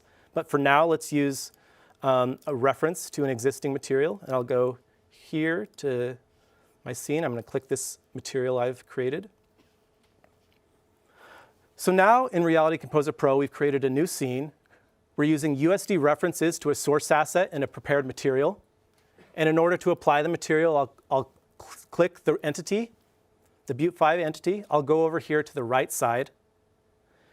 In the Materials Binding section, I can now select Root Material. And there we go. So that's one way we can start to modify our source assets, but we don't want to stop here. We can continue to use USD and USD references to build up layers of complexity in our scene. So for this demonstration, I'm going to show you how we can build a fully immersive environment in Reality Composer Pro, and I'll start with a new scene. A great place to start when you're building fully immersive environments is with a SkyDome asset. And Reality Composer Pro does provide a default one out of the box, and you can add it to your scene with this plus button. You can go down to Environment, click SkyDome. You'll notice our viewport just changed. That's because we've added a new entity to our scene. And if I zoom out a little bit, we can see what that looks like. So really all this sky dome is just a very large asset that completely surrounds the user, and all its faces are facing inward. But this is kind of a gray void. It's not very interesting yet. And of course, I prepared a more interesting asset ahead of time, so I'm going to delete this default sky dome. And now I'm going to bring in a USD reference to an asset I prepared ahead of time. So reference, scenes, find my sky dome scene here. And I'll select that. Now if I zoom in to the center, I can use the controls in the bottom left to sort of look around the scene as if I was on device in the headset. And you can see that this sky dome now fully immerses me in this environment on all angles. I can look up and I can see the sun, and I can see this kind of dry desert landscape in all directions. But I'm going to show you how we can continue to bring in our other prepared assets that we, like the Butte 5 piece that I just prepared earlier. So we're going to skip ahead a bit. I prepared these other scenes for us. I'm going to show you a quicker way we can bring in a USD reference to our scene, and that's just dragging and dropping into the scene hierarchy. Let me zoom out a bit. So that's a distant terrain piece that kind of blends in the color of the background. I'm going to bring in another piece, a ground piece. And now you can see how I mentioned these are kind of starting to fit together like puzzle pieces, and that's just because of the way the artist had prepared these assets ahead of time. So I'm going to Shift select to select multiple assets. I'll select the platforms as well. I'll drag all of those into my scene. And there we go. So now we've assembled an entire immersive scene using these prepared assets in Reality Composer Pro without using any code. But of course, we want to see what this looks like on device or in the simulator. So I'm going to switch back to Xcode. And open up this project that I built ahead of time. And if I click play, it should build very quickly and launch inside the simulator. If I show the immersive space, there we go. And so if you were on device, you can imagine yourself standing here at the base of this enormous butte. You can look around in every direction. And that's one way you can really quickly build a fully immersive environment in Reality Composer Pro without using any code. So that's the end of the first demo. I'm going to jump back to the presentation, and we'll learn more about how we can use Reality Composer Pro to add more interest to this scene. So now that we know how we can bring our content into Reality Composer Pro, we've even built our first spatial scene. Let's dive deeper into the powerful scene design tools available in Reality Composer Pro. To the right is a screen capture of the project browser in Petite Asteroids. It shows all the USD assets I've already imported into this project. From the previous demo, you know I like to call these source assets because they haven't yet been further refined with added materials or custom behavior. To build with source assets, create a new scene and use USD references to bring in other USD files. Here's our Butte 5 piece open in a new scene. You can tell that we're working with a USD reference to our entity by the blue arrow and italicized entity names.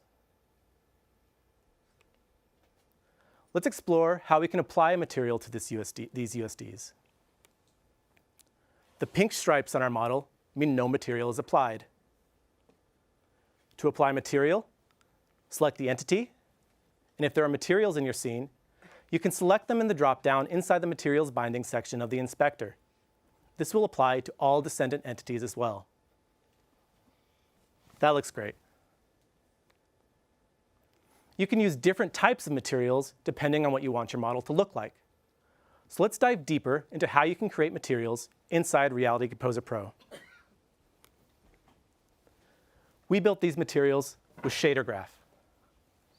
Shader Graph lets you work visually with material properties, inputs and outputs, to design the logic that renders your spatial content. In Petite Asteroids, we use shader graph to optimize the look and feel of the characters on the butte. The shadows below the characters you see on screen are actually being drawn by a custom shader graph material. They aren't real shadows like what you'd expect from a stage light. And for the character, when she jumps, we apply a subtle squash and stretch effect using a shader graph material as well. There's a lot to cover, but let's look at some of the basics so you can get started.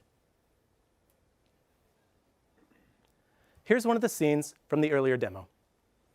This is the Butte 3 piece, and it's somewhere in the middle of the structure. In the bottom of the window, you can see the shader graph editor open. The panels inside represent the rendering logic for my material. Let's take a moment to walk through what this material is doing, because it isn't very complex. You can start to understand the shader graph by reading from right to left, starting from the Outputs node. The Outputs node has a single input for the surface, an unlit surface. These are simple, highly performant shader graph nodes because they don't interact with lighting in our scene. The unlit surface has a single input for color, an image node. This is where you can input the textures for your model. This is the texture of one of the Butte pieces from Petite Asteroids. You might be able to imagine wrapping this image around the surface of an object, kind of like paper mache, so that the cracks and shadows in the texture perfectly match the geometry of the model. And that's exactly what we're doing. This source asset was prepared by an artist who also provided the texture, so the faces on the model will line up exactly with the pixels inside the image. This process is called UV mapping. When you configure a simple unlit shader like this and apply it to the source asset, the model instantly appears beautifully rendered in our scene, just as the artist intended. The materials in Petite Asteroid were created in Reality Composer Pro with shader graph, in combination with other advanced shader techniques made possible by RealityKit to create these beautiful scenes in your living room.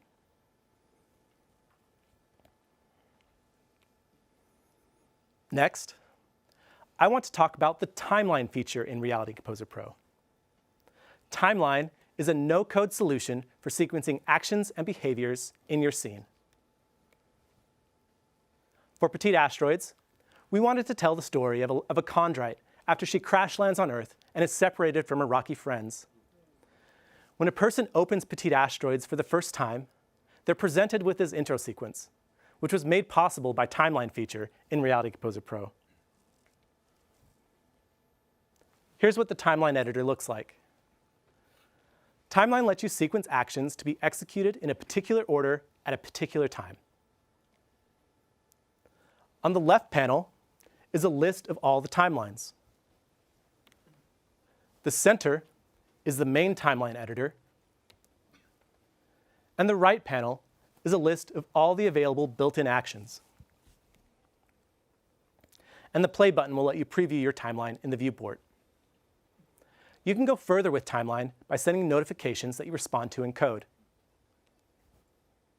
In Petite Asteroids, we use timeline notifications to trigger procedural animations, like the ramping fire particles trailing behind this meteorite, and to show UI, like the speech bubbles above characters. Now, let's talk about how RealityKit enables you to add interactivity to the entities and scenes you design inside Reality Composer Pro.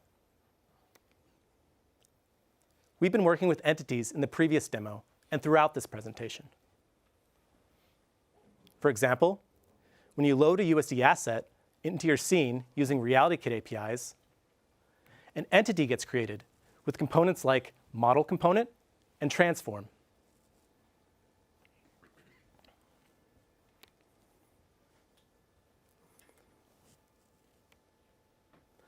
Let's fast forward a bit in the development of Petite Asteroids and take a look at how you can attach components to your entities to give them additional functionality. Here's a new scene we've created for our main character. With the entity selected, the inspector now shows information about the components attached to the entity. The transform contains data for the entity's position, rotation, and scale in 3D space. If I were to move or scale this entity, that change would be reflected here. I further customize this entity by giving it a character controller component. Character controller component works great for entities that move and slide around on surfaces in response to input. To learn more about the different components available to you, visit the developer website. Let's build a mental model of how to design entities in RealityKit. Here's a simplified view of our character entity. RealityKit lets you build up functionality and behavior by composing entities from sets of components. All entities in RealityKit have at least a transform component. This makes it possible for the entity to have a position, orientation, and scale in the scene. To create a ball entity, you can give an entity a model component for the mesh and materials, a collision component to register collision events, and a physics body component so that it can move in response to forces. For a character entity, you can also use a model component. But instead of using a collision or physics body component, use a character controller component to interact with the physics simulation.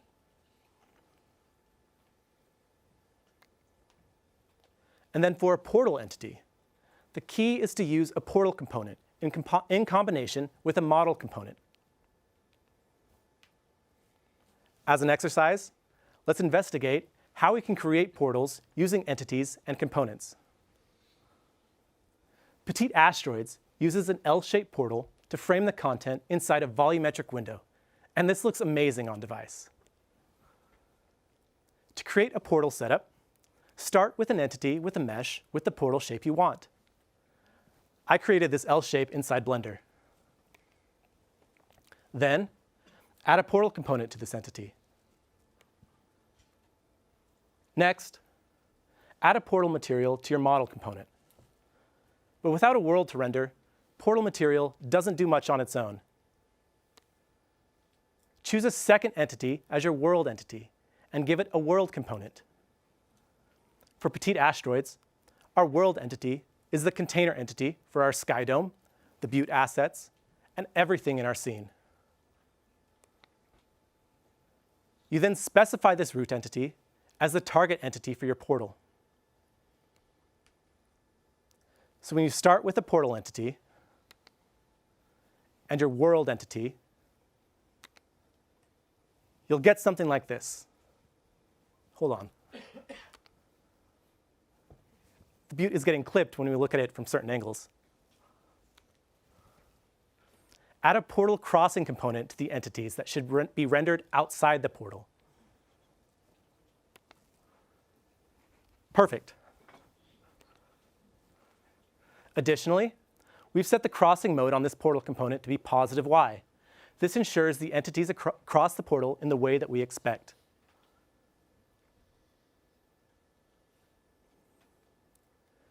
You may have heard of entities and components in the context of ECS, or Entity Component Systems. Systems contain logic for working with entities and components, and are the third piece of the way RealityKit enables you to create interactive spatial experiences. Custom systems are written in Swift inside your Xcode project. Systems allow you to provide custom logic to your spatial experience. Create a system by defining a new Swift class that implements the system protocol. Systems have an update function that is called each frame. This is where you can modify your entities over time. Create queries to search for specific entities, such as all entities that share a specific component. Then each frame, you can use the query to iterate over your desired set of entities. Let's move on from looking at code and talk about how you can bring interactivity to your RealityKit entities with Swift UI gestures. With gestures, people can pick up virtual content naturally using the advanced hand tracking capabilities of Vision Pro. You can use gestures to allow people to interact with your content in ways that they expect, like pinching and dragging to move items around a space.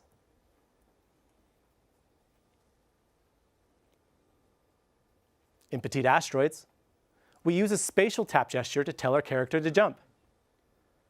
When the person holds and drags, the character rolls in the direction of the drag.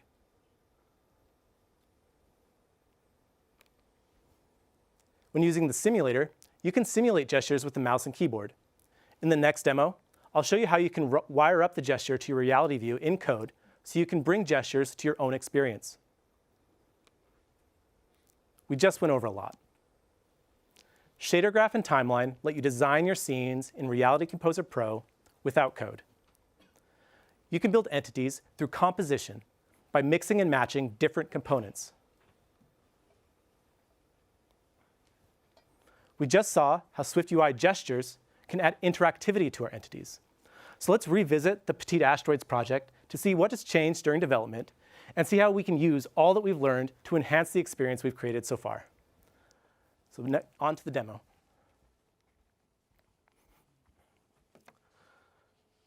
So let me go over to the next project that I prepared for this demonstration. So we have been hard at work on Petite Asteroids. We've added some code to our project. We've added some more USD files to the project. But first, I want to show you exactly what's changed since we last left off. So I'll just go ahead and click play. Let me move our view up a little bit. Look down. So there we go. So right off the bat, you'll notice we're no longer in a fully immersive scene. We're now inside a volumetric window. And you can see at the bottom of this window, there's a menu bar that the person can use to move the volume around their window so they could place it on the floor or their table. Additionally, we framed our scene inside that portal I just talked about earlier. So we're using this L-shaped portal that we created in Blender. And inside the simulator, I can use these controls at the right to kind of swivel my head around. And you can see what that effect looks like in the simulator, and it'll look amazing on device as well.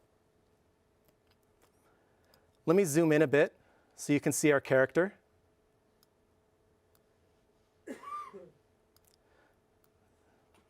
There she is.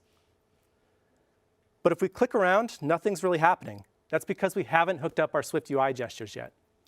So let me show you how we can do that in code very quickly.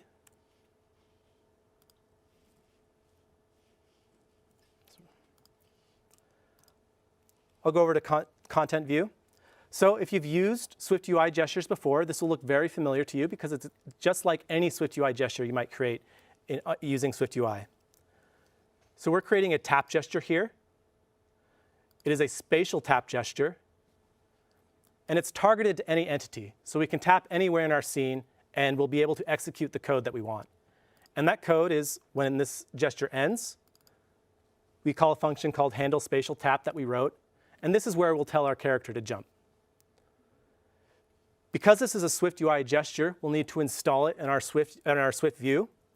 And we can do that with the SwiftUI modifier, the gesture modifier. And that's all you'll need to do to install a gesture onto your reality view. But of course, we don't want to do this much in code. We want to go over to Reality Composer Pro and see what we can add to this scene.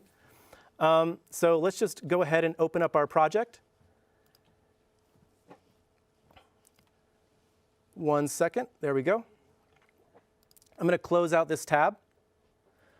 So what I want to do for this demonstration is create an intro sequence using Timeline in Reality Composer Pro. So I'm going to find the scene that we were working on earlier. It's going to be in our Scenes folder. It's this static scene object. Once it's finished loading, there we go. So it looks just like we left off. However, I've been organizing our scene a bit. I've got these container entities here. I've got a Butte container entity here. We can see we have a USD reference to our character. And so, like I mentioned, I want to create an intro sequence using Timeline. And what I'm imagining is going to happen is maybe this Butte container entity here. we can have it sort of slowly animate up out of our portal when the user loads the scene for the first time. So to set this up, I'm going to give this butte an offset of 2 meters. So because we're working in centimeters, I'll do 200. And you can see in the transform component here, I'm using cm for centimeters. So that's 2 meters below our scene. And now we can create a timeline by going over to the Timelines tab. I'll click this plus button to create a brand new timeline. And in order to move our entity around the scene, we can use the timeline action that we can find over here on the right panel. So let me drag this transform to timeline action. I'll slide it all the way over to the left so that it starts immediately when this timeline plays. This yellow icon means we haven't set our target yet. So of course we want that to be this butte container entity that I was just sliding around. I'm going to click done. It took that default -200 position when I added this transform to action. So I'm just going to reset that to 0 because I want to transform it back to 0 from that offset.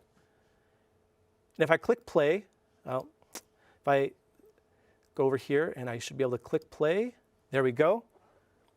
It's a little fast, so I can speed this up by stopping the timeline, going back over to the inspector, setting this duration to 7 seconds instead of 1 second, enter. Let me zoom out the timeline.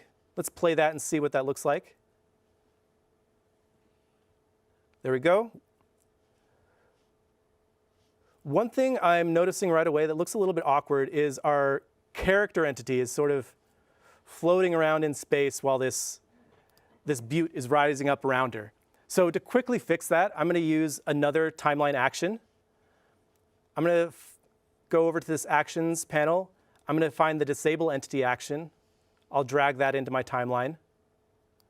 I'll slide that over to the left because I want to disable this entity immediately when the timeline starts.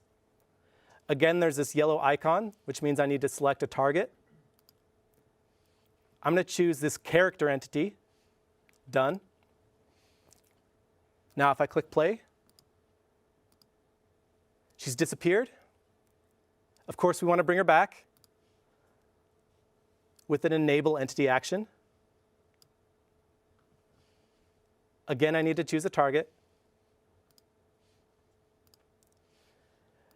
And I want to bring her back about 6 seconds into our intro sequence. So I'll set the start time to 6.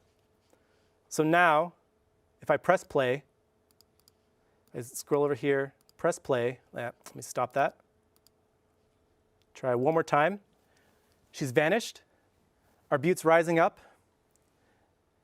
And then right around 6 seconds, there she goes.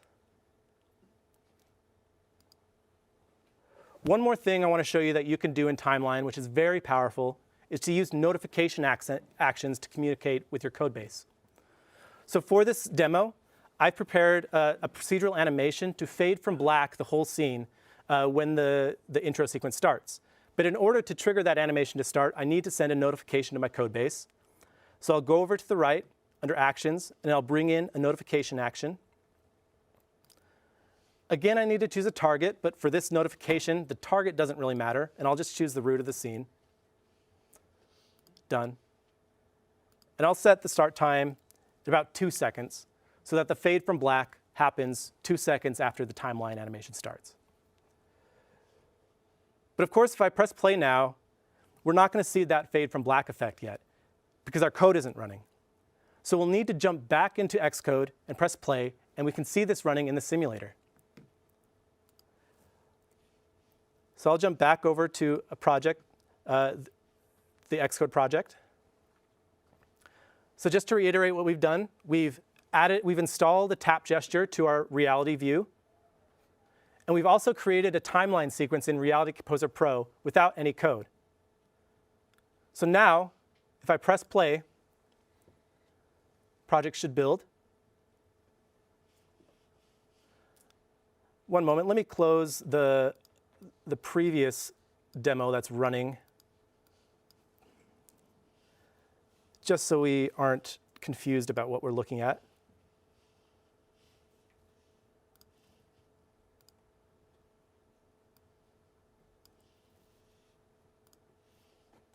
We go back here, press play.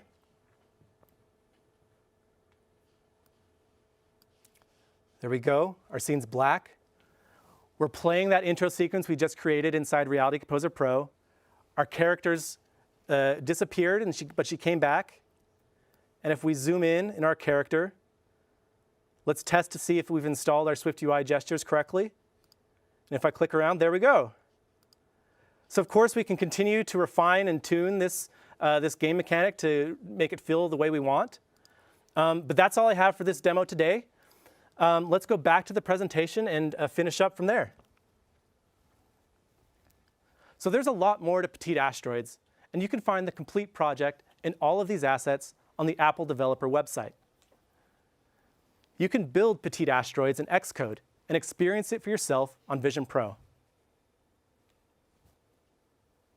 We've gone over a lot. So let's take a moment to recap. We walked through how you can work with 3D assets to build spatial experiences. USD enables collaboration across large teams when working on your scenes and lets you build up complex scenes from smaller pieces. Reality Composer Pro is Apple's scene authoring tool for spatial content. Shader Graph and Timeline enable you to design your scenes without code. Finally, we talked about how RealityKit's ECS framework makes all of this possible, and how you can bring interactivity to your entities by taking advantage of SwiftUI gestures. I want to leave you with one more piece of advice. Find us on the developer forums. Apple engineers, including myself, hang out on the forums answering questions about APIs and bugs. So please reach out to us during development with any questions you might have. Thank you.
Hello, folks.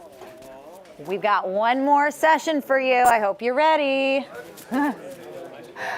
Those of you who are in the room, those of you online, I think we love all of our sessions children equally over the next 2 days. But what I will say is I'm really excited about this session. I've been excited about this session since I first talked with these presenters. One of the things that visionOS does incredibly well is the way that it can bring and connect people together. And as Ethan and Alex are going to show you in just a few seconds, I find that this can be incredibly impactful when we're talking about media experiences and interactive experiences where you're doing things together, whether that's sharing video content or playing a game together or discovering something. So I'm really, really excited to introduce Ethan to you. He is a member of the SharePlay team, and he's going to talk a little bit about how we can connect people through experiences. Ethan.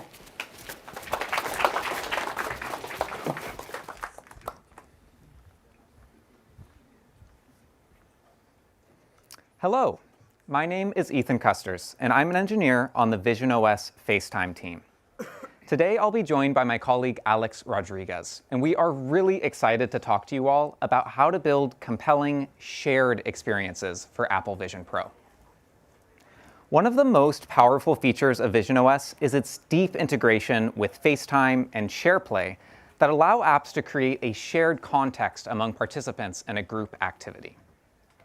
You can build experiences where people who are both nearby and remote see the same virtual content in the same place. And visionOS does all the heavy lifting of creating that shared space for you. I'll kick things off today with an intro to SharePlay, the underlying technology that enables shared experiences on visionOS. Next, we'll take a look at some existing SharePlay experiences available today and how they intersect with the API available to you to build similar functionality into your own apps. Finally, I'll hand things off to Alex, who will dive into a case study, prototyping a shared escape room for Vision Pro. So, what is SharePlay?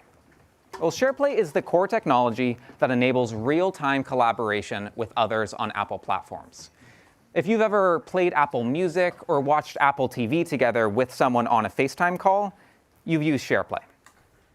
Typically, SharePlay sessions happen as part of a FaceTime call. For example, if you're in a FaceTime call and start to play a song in Apple Music, the app will prompt you and ask if you'd like to SharePlay that song with the group. If you decide to SharePlay it, the Music app will be launched on everyone's devices, and everyone will hear the selected song played in sync across the group together. visionOS takes SharePlay even further by allowing participants to experience these activities together in a shared coordinate system. So when you watch TV with someone on visionOS, the player window is in the same position for all participants. I think it will be helpful to take a high-level look at how developers actually adopt SharePlay in their apps, starting with the non-spatial components of a SharePlay session. When adding SharePlay support to an app, you start with group activities, the core framework that powers SharePlay. Within group activities, you'll find a number of helpful APIs. But to start, you should be aware of at least two. That's Group Session and Group Session Messenger. A group session is provided to your app whenever SharePlay is active, and it provides information about the state of the activity. It's also where you'll access the session's Group Session Messenger, which is used to send messages between participants to synchronize the app's state. An important thing to understand about SharePlay is that state synchronization is entirely up to your app, and it's done in a distributed way. Let's walk through an example of how a music SharePlay session might work. Here, Alex is in a FaceTime call with Willem and Gabby. Gabby recently started playing music and, when prompted, decided to share it with the group, starting a SharePlay session. Alex's device then receives a message about the new activity, causing FaceTime to launch the music app on his behalf and providing the app with a group session. At this point, Alex's music app is unaware of Willem and Gabby, but then it joins the group session and the system establishes a communication channel with the other devices. So this is now a representation of an active music SharePlay session with 3 participants. Notice that each participant is running their own independent copy of the music app, just as they would outside of SharePlay. So the only thing that makes this a SharePlay session from the music app's perspective is that it was given a group session and has access to a group session messenger. Next, let's say one participant, Alex, presses pause on his music player. His music app will pause the song locally, and then will send a message to the other participants informing them of the new state. They'll receive that message, process it, and each pause their own local players so that it feels like Alex has direct control of a single copy of the music app that is just shared among 3 participants. If Willem decides to press play, the same thing will happen from his perspective. His local player starts playing, and a message is sent to Gabby and Alex so that they know to match his state. You can imagine then the music app implementing support for a number of messages for controlling play-pause state, track selection, shuffle mode, and more. There might also be state that the music app decides to not synchronize. Maybe the team decides it makes for a better user experience if one person can be reading lyrics without activating lyric mode for all participants. A major benefit of this architecture versus something like screen mirroring is that group activities allows the experience to scale across different platforms. I can be on FaceTime on my Mac and SharePlay the music app with my friend on an iOS device, and we'll both have a great app experience designed for the platform we're on. A huge reason to build for visionOS with the native SDK, adopting technologies like SwiftUI and RealityKit directly, is that SharePlay is integrated into many of the APIs you'll be using. And this is especially true for the media experiences that many of you are working on. So if you were building a music player experience, the platform's built-in player API has SharePlay support that handles all of the synchronization I just talked about for you. I'm going to be covering many of these APIs in the next section, but first, let's take a closer look at the spatial component of SharePlay on visionOS. On visionOS, SharePlay apps are placed in a shared coordinate system, allowing you to make use of a shared context with both spatial and visual consistency. When you're in a FaceTime call on visionOS using your spatial persona, you'll be able to point and gesture at content in the shared app, and all other participants will see that content in the exact same place. It really creates an incredible sense of presence with others. And with visionOS 26, those participants can be a mix of people who are nearby, appearing naturally via pass-through, and remote people who appear as their spatial persona. Critically, your app doesn't need to do anything to get this. Windowed apps like Freeform in this video are automatically placed by the system in a single coordinate system that guarantees spatial consistency. So as Serenity points to an object on the board, Anish knows exactly what she's referencing. And you can also choose to support multiple platforms. Here I'm joining the call from macOS, and I'm able to seamlessly collaborate with Serenity and Anish. When building for visionOS, there are 2 additional API you should be aware of in group activities. The System Coordinator is an API unique to visionOS that enables apps to coordinate the spatial placement of elements in a SharePlay activity. A key thing you'll configure there is your spatial template preference, which is how you influence where spatial participants are placed relative to your app. So a typical visionOS FaceTime call with spatial personas begins with them arranged in a circle, allowing participants to easily interact with one another. But at any moment, a participant could start a SharePlay activity, and the call will transition into a spatial template, rearranging each participant's spatial persona relative to that newly shared app. This placement is handled automatically by the system and is what establishes spatial consistency among participants. Importantly, though, this template is just defining the starting point or seat of each participant. Participants can get up and walk around, leaving their assigned seat, but maintaining the spatial consistency. If a participant recenters by holding down their digital crown, or if the app changes its spatial template preference, the participant will be placed back in their seat. There are a handful of templates provided to you by group activities that your app can use to influence the way spatial personas are arranged relative to your content during SharePlay. And if you're building something that doesn't fit into a system standard template, you can design your own custom template, deciding exactly where each persona in the session should be placed. Alex will cover this in more detail later on. This shared context doesn't just apply to windowed apps either. Immersive apps also benefit from the system's handling of shared placement and the use of spatial templates, allowing you to decide where participants should be placed in a shared immersive space with a shared coordinate system. So that's SharePlay and what makes SharePlay special on visionOS. I think it's time to dig into some more concrete examples. Let's start with media playback. The TV app is a great way to watch both immersive and non-immersive media together. It really exemplifies how to build a cohesive, end-to-end SharePlay experience. A critical piece of TV is synchronized real-time media playback. It's so important that all participants are seeing the exact same frame of video and hearing the same audio at the same time. Fortunately, there's system standard API for this. AV Player is an API provided by the AV Foundation framework and is the most common way to play media on Apple platforms. It's a powerful and flexible API, and in my opinion, one of its coolest features is SharePlay support. You're already familiar with Group Session. This is your link to group activities and SharePlay. So to synchronize media playback across your group, you just pass that group session to your AV Player via the Coordinate with Session method. With just this handful of APIs, you can create a really compelling shared media experience for visionOS. Your shared window will be placed in the same location for all participants.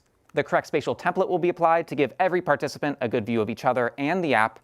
And AV Foundation will synchronize playback as participants pause and play, creating the illusion that all participants are looking at the same video window together. I know many of you are especially interested in Apple Immersive video playback, while AV Player supports shared playback of immersive video as well. When playing content like AIV that has a single good viewpoint, it will automatically hide spatial personas so that all participants can be placed in the ideal viewing location. Playback of the video will still be in perfect sync, and participants will be able to hear each other as they view the content in their private immersive space. If you're building a more custom immersive experience and you'd like to include spatial personas, you'll likely want to use RealityKit's Video Player component. You can use Video Player component to embed an AV player into a RealityKit entity and create fully custom video experiences like 180-degree wraparound video or projecting video onto a 3D model. And the placement of your immersive space will be synchronized across the SharePlay session, meaning all participants will see each other and the entities in the space in the same place. Now, this is all great if your media is stored on a server or ships with your app, but what if you want to bring personal media into a SharePlay session?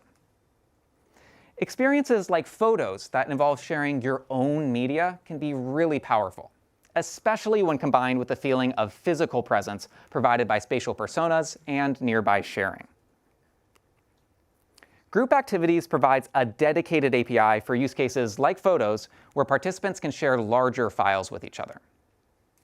The Group Session Journal enables efficient file transfer between participants and solves common problems like providing files to participants who joined even after that file was initially shared. You can think of Group Session Journal as a companion to Group Session Messenger. You should use the Messenger for small, real-time messages and the Journal for larger, experience-establishing file transfer. I'd really encourage you to think of the types of experiences the Journal unlocks. Participants can bring their own media to an experience or even create media on the fly that is shared with others. Finally, for a bit of extra magic, I recommend checking out the image presentation component. You can use this component to generate a spatial scene from an existing 2D image, and these scenes can be even more amazing when viewed with others. Possibly my favorite new experience with visionOS 26 is sharing a 3D model with someone nearby. Physically handing a virtual object to someone standing next to me is just truly mind-bending. The gestures used by Quick Look to enable these kinds of interactions are available as APIs, so you can integrate them into your own apps. If you're building an experience that involves manipulating 3D content, you should start by looking at the Manipulation Component API offered by RealityKit. Adarsh went in depth on this earlier today. You can use this API to enable rich gestures that will be familiar to your users. Manipulation component is designed for local interactions, though, so you'll need to observe your entity's transform as it's being manipulated and use Group Session Messenger to synchronize those updates to remote participants. By default, any interactions done with the manipulation component will only be seen by the person actually performing the interactions. When you're using Group Session Messenger to synchronize real-time interactions like this, I recommend taking a look at the unreliable delivery mode. This removes some of the network overhead involved in the Messenger's default mode. So for scenarios like this, where you're sending a lot of transform updates in real time and none of the individual transforms are very important, it's perfect. Use of the unreliable mode is a place where your app can really differentiate itself. It will make your app more complicated, but when done correctly, the performance improvements can be the difference between an experience that feels lifelike and real-time and one that feels slow and immersion-breaking.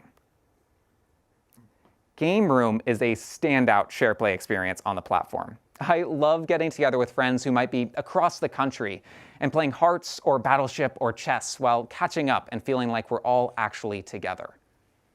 This is an experience that works really well with a mix of people who are nearby and remote, and this is partly due to its use of a volume-based virtual tabletop.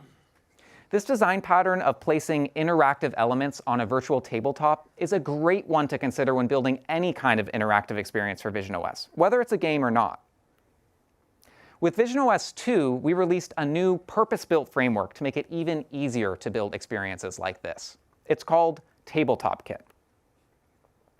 TabletopKit automatically handles state synchronization during SharePlay by keeping items like player tokens and scenery in perfect sync during a multiplayer session, and it has great support for gestures as well.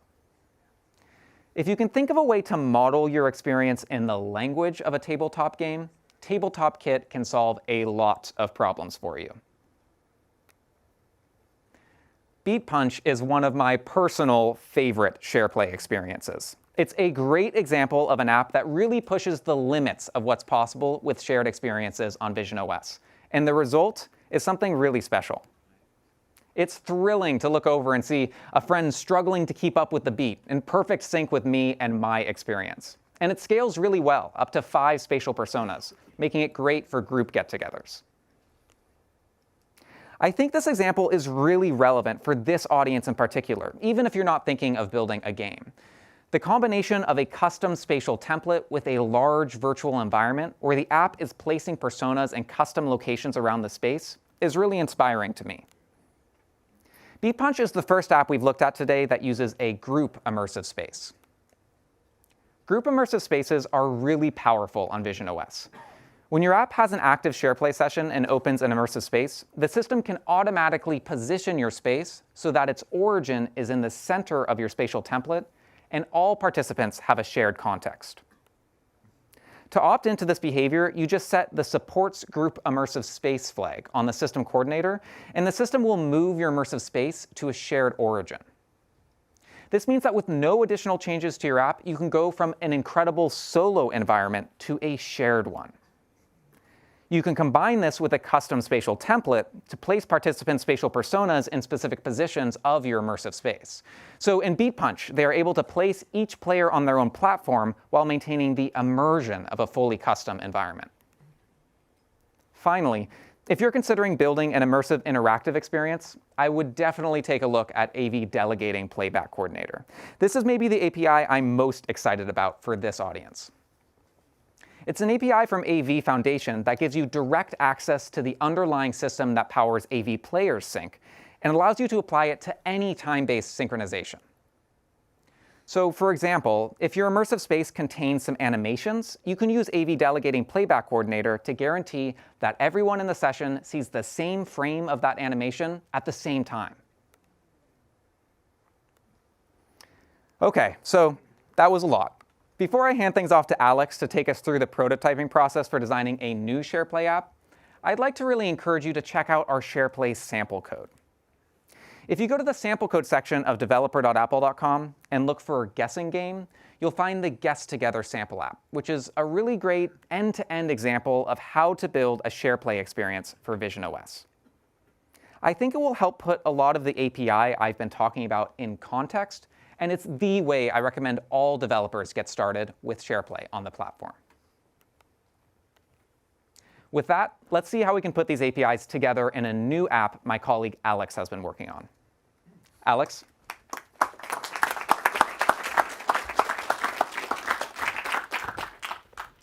Thanks, Ethan. So we just took a look at several great SharePlay experiences already available on visionOS today. Now, I want to walk you through my process for prototyping a new experience built from the ground up for excellent SharePlay support and collaboration. The first core principle of a great SharePlay experience on visionOS is shared context. Spatial personas have a unique ability to allow participants to interact with virtual content as if it was really physically there. I can point at features on a window or in an immersive space, and everyone will see exactly what I'm gesturing at. I can draw directly on a canvas in freeform, and everyone will see my strokes appear at the end of my persona's fingertip. I can even pick up a chess piece in Game Room, and everyone will see exactly where I place it on the board. SharePlay will handle positioning the shared app in the same place for all participants, but it's the developer's responsibility to preserve shared context within your app. Shared context consists of two key pieces. First, visual consistency. Visual consistency means that everyone will see the same UI at the same time. Think back to the freeform example.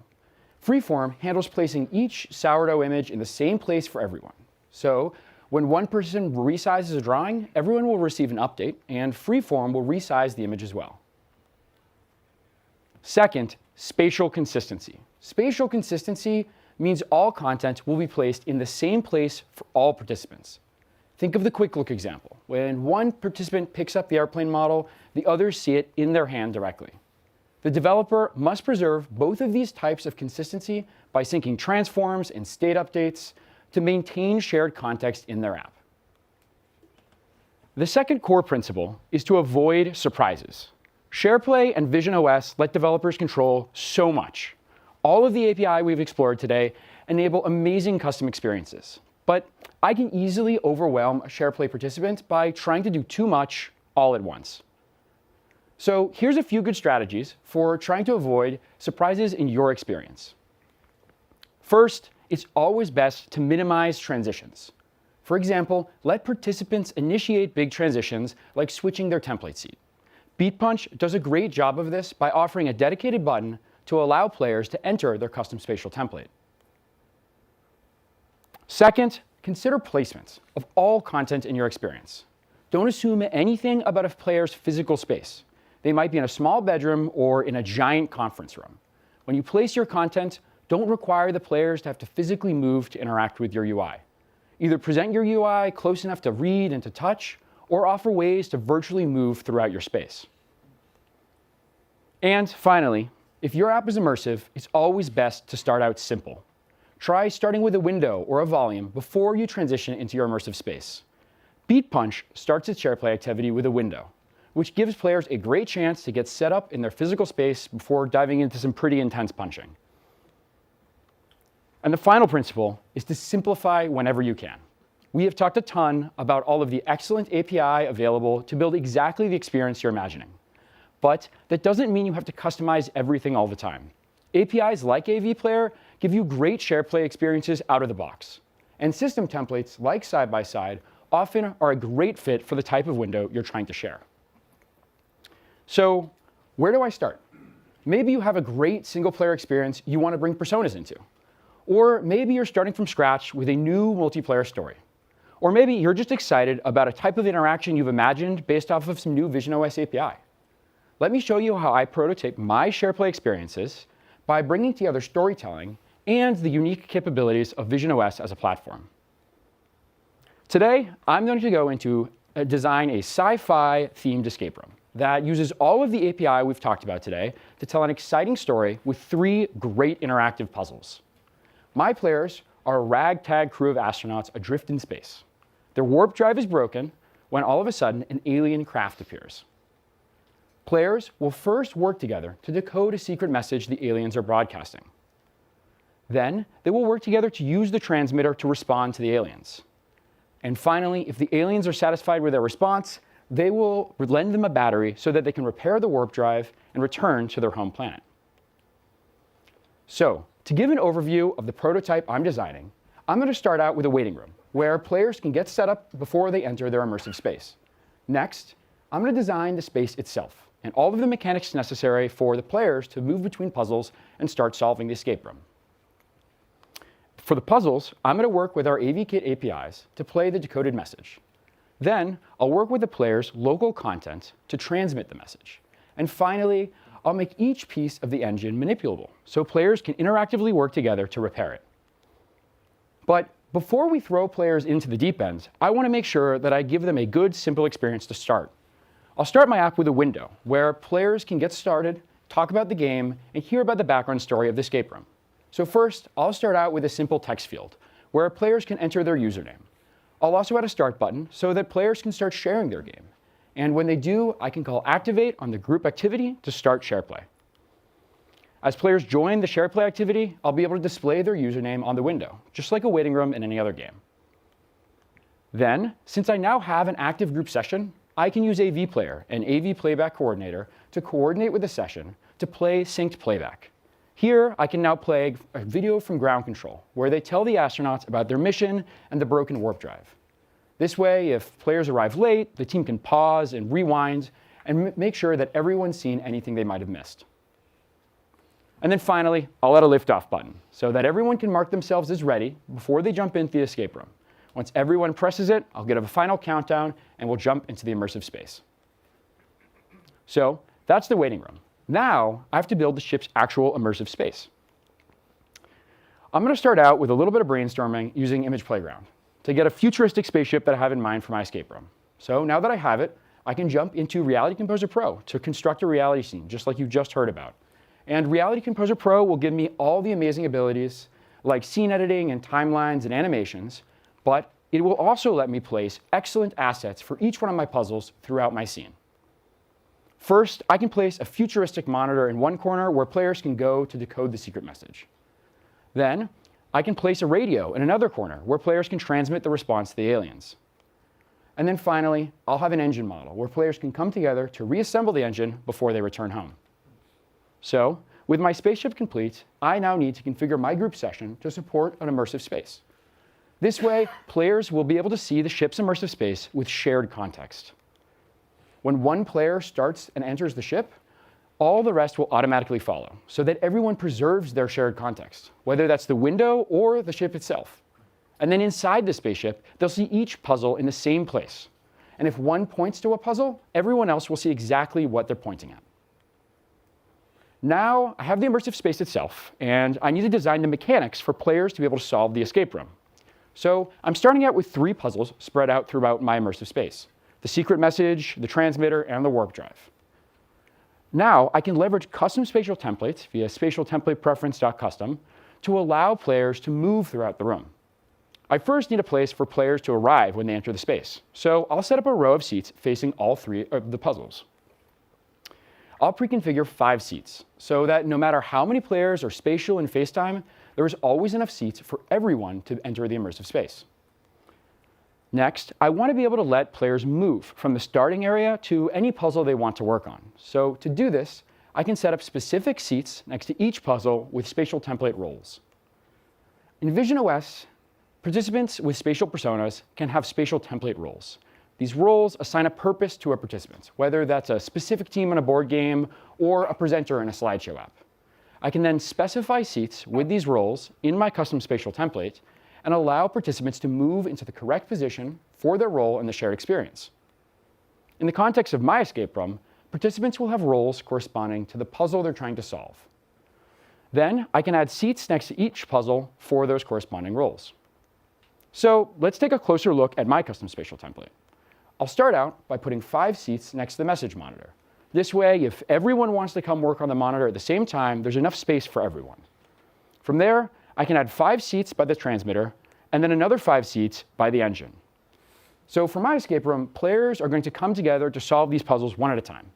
But all of these seats let each player explore the entire immersive space however they want. This way, they can discover which puzzle comes first and the order that they need to solve them to truly make it feel like a real escape room. So now if we zoom back out a little bit, all players will start without an assigned role. This means that they will start in the seats that I set up at the beginning. And if a player wants to work on a specific puzzle, for example, maybe the secret message puzzle, my app just needs to assign the correct role to the player, and SharePlay will handle automatically moving that player into an open seat next to the puzzle. But how will players choose which puzzle they want to work on? This is where I can utilize private UI for choosing your position in the room. I can make a custom control panel with buttons for each puzzle in the room, and then I can present my panel with the utility panel window placement. This way, visionOS will automatically handle presenting my controls close to the player in a convenient place for them to quickly switch between whichever puzzle they want to work on. Here, I can also abstract away the concept of custom spatial roles to just allow players to pick exactly which puzzle they want to work on, or if they want to be in the audience. So for example, if one player wants to work on the secret message monitor, they collect the monitor button, and my app will assign the role to them. From there, SharePlay will automatically move them into the seats corresponding to the puzzle for the monitor.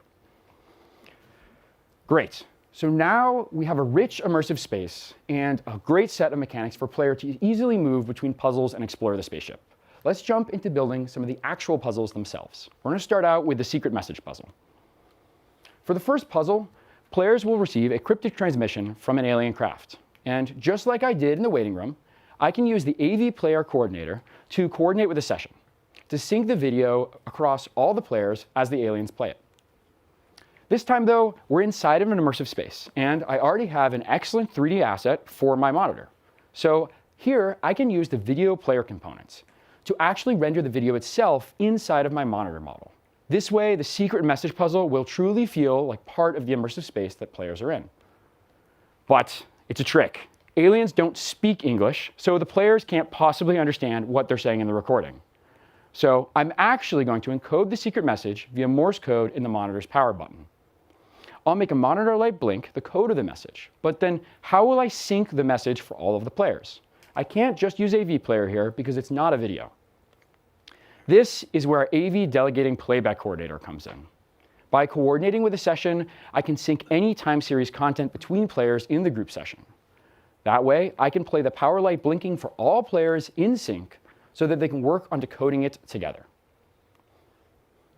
So now, if the players successfully decode the message, they'll discover that the question is, does your planet have water? And now we have one puzzle complete, we can jump into the next. How do the players respond to this message? When players decode the message, they now need to provide proof that their planet has water. So to do this, if a player interacts with my transmitter model, I'll open the Photos Picker to allow them to transmit a photo from their own private library as proof that their planet contains water. But I want to give the whole team say in which photo they choose to respond to the aliens with. So this is where I can use the group session journal to share locally generated content, like photos, with other players in the SharePlay session. One player can upload a photo of them swimming, for example, and then my app can distribute that shared photo via the group session journal and display it in everyone's immersive space.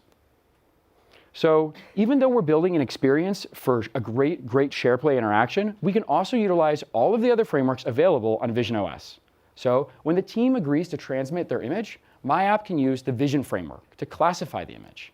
I can make a classify image request and check for classified keywords for containing water. I'll look for keywords like harbor or swimming pool or river to see if the photo has the correct information.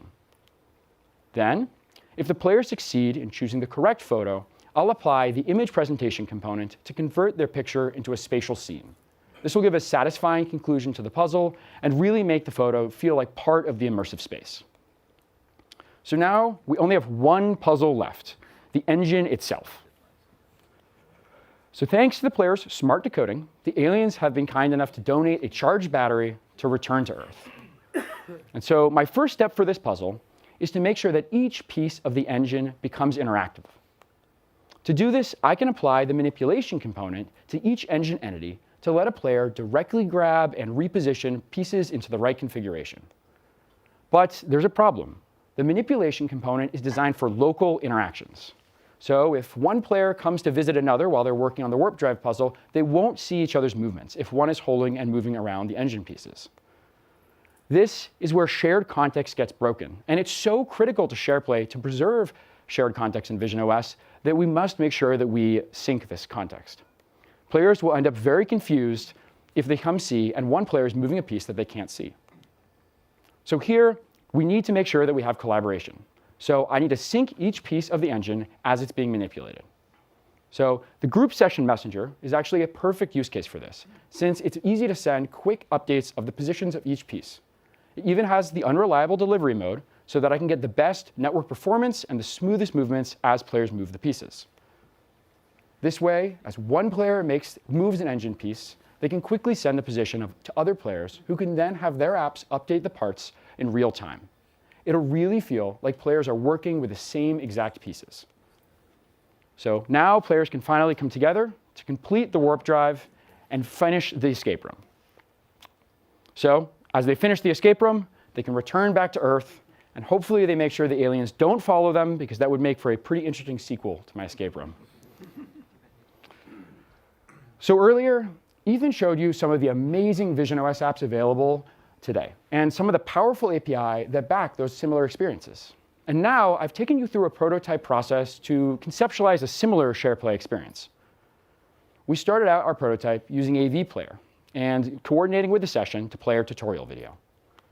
Then I drew out the custom spatial template for our ship, and I talked about the role API I'd use to enable movement around the ship. And then we used AV Player again, but with AV Delegating Playback Coordinator to not just sync video, but my own custom secret message. And then we incorporated the group session journal so that players could transmit their own private photos as part of the alien's response. And then finally, I used the group session messenger and the manipulation component together to allow players to repair their warp drive in a truly hands-on way. In just one escape room, we touched on almost all of the API Ethan showcased earlier. It really goes to show that some of the richest and most exciting experiences on visionOS bring together many of these tools to build entirely new stories. So what's next for you? I really hope this talk got you excited to go bring your assets and your media into visionOS. For a great overview of SharePlay, go check out our session from 2023. And for custom spatial template information, go check out WWDC 2024. And finally, to come up with creative ways to incorporate others nearby with you, take a look at our most recent talk from WWDC 2025. There are so many countless ways to combine all of the API available on visionOS. And spatial personas and others nearby truly bring another level of presence to your experience. So think back on old stories, or maybe look forward to new ones, because truly the best experiences are the ones that are worth sharing with others. Thank you.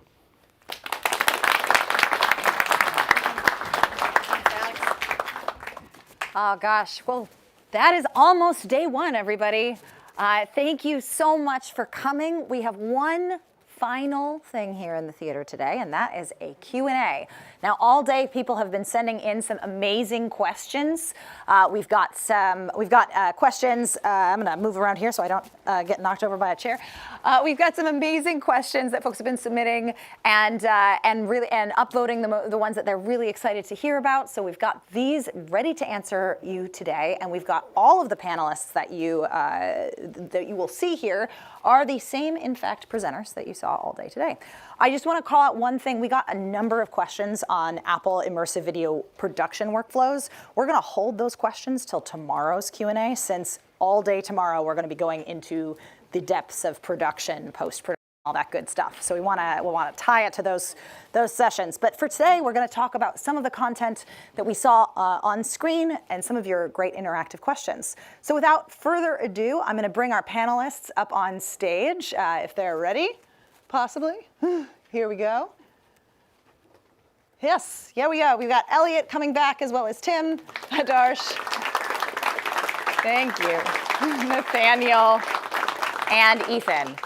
And I also want to call out, we'll be doing camera tours for folks in-house at the conclusion of this Q&A. So if you've got a group 2, that's when we will go. All right, well, thanks for joining us back up on stage in a slightly more comfortable position, everybody. Lots and lots of great content today. One of the questions I think we got asked quite a few times was talking a little bit about the different video formats that are available for visionOS, and also talking a little bit about immersive video and what it looks like if you want to ship to Vision Pro and you want to create amazing content for Vision Pro, but you might also want to publish that content elsewhere. What's our philosophy on this? Do you want to take it? You want me to take it? I'll take it. Okay, so obviously Apple Immersive Video is the highest quality of immersive video. If you're editing your Apple Immersive Video in Resolve, there are presets to export the bundle format as well as the final delivery format. They've also added a preset for VR180. So you can start up here with the really high resolution and still end up with a VR180 output that would work on other platforms. That's really cool. And you covered this a little bit in your presentation earlier, Tim, but can you go a little bit more into detail? We had, I think, Wei asked that question. Where is the difference between 180 stereo video and Apple Immersive Video? Wow, such a huge difference. If I were to choose one word, it's metadata. Absolutely. So regular 180 video, as I mentioned earlier this morning, is just half equirect projection. And really it has one piece of metadata that says, hey, I'm half equirect. That's it. Apple Immersive Video, we try to maintain the actual fisheye, the original image that's recorded by the camera. So the image is fisheye. The coolest thing about it is that at the factory, the cameras are calibrated, and there's this little calibration file called an ILPD, which is a lens calibration. And so that is written into each file as you record on the camera. And it's really important that that little file, the ILPD, follows all the way through post-production, all the way until the final deliverable package. So what happens is when the Vision Pro plays the file, it reads the ILPD, and it says, okay, I know that this exact lens has these exact parametric distortions, and it undistorts the image for, like, even if you combine 3 or 4 different cameras from a shot-to-shot basis.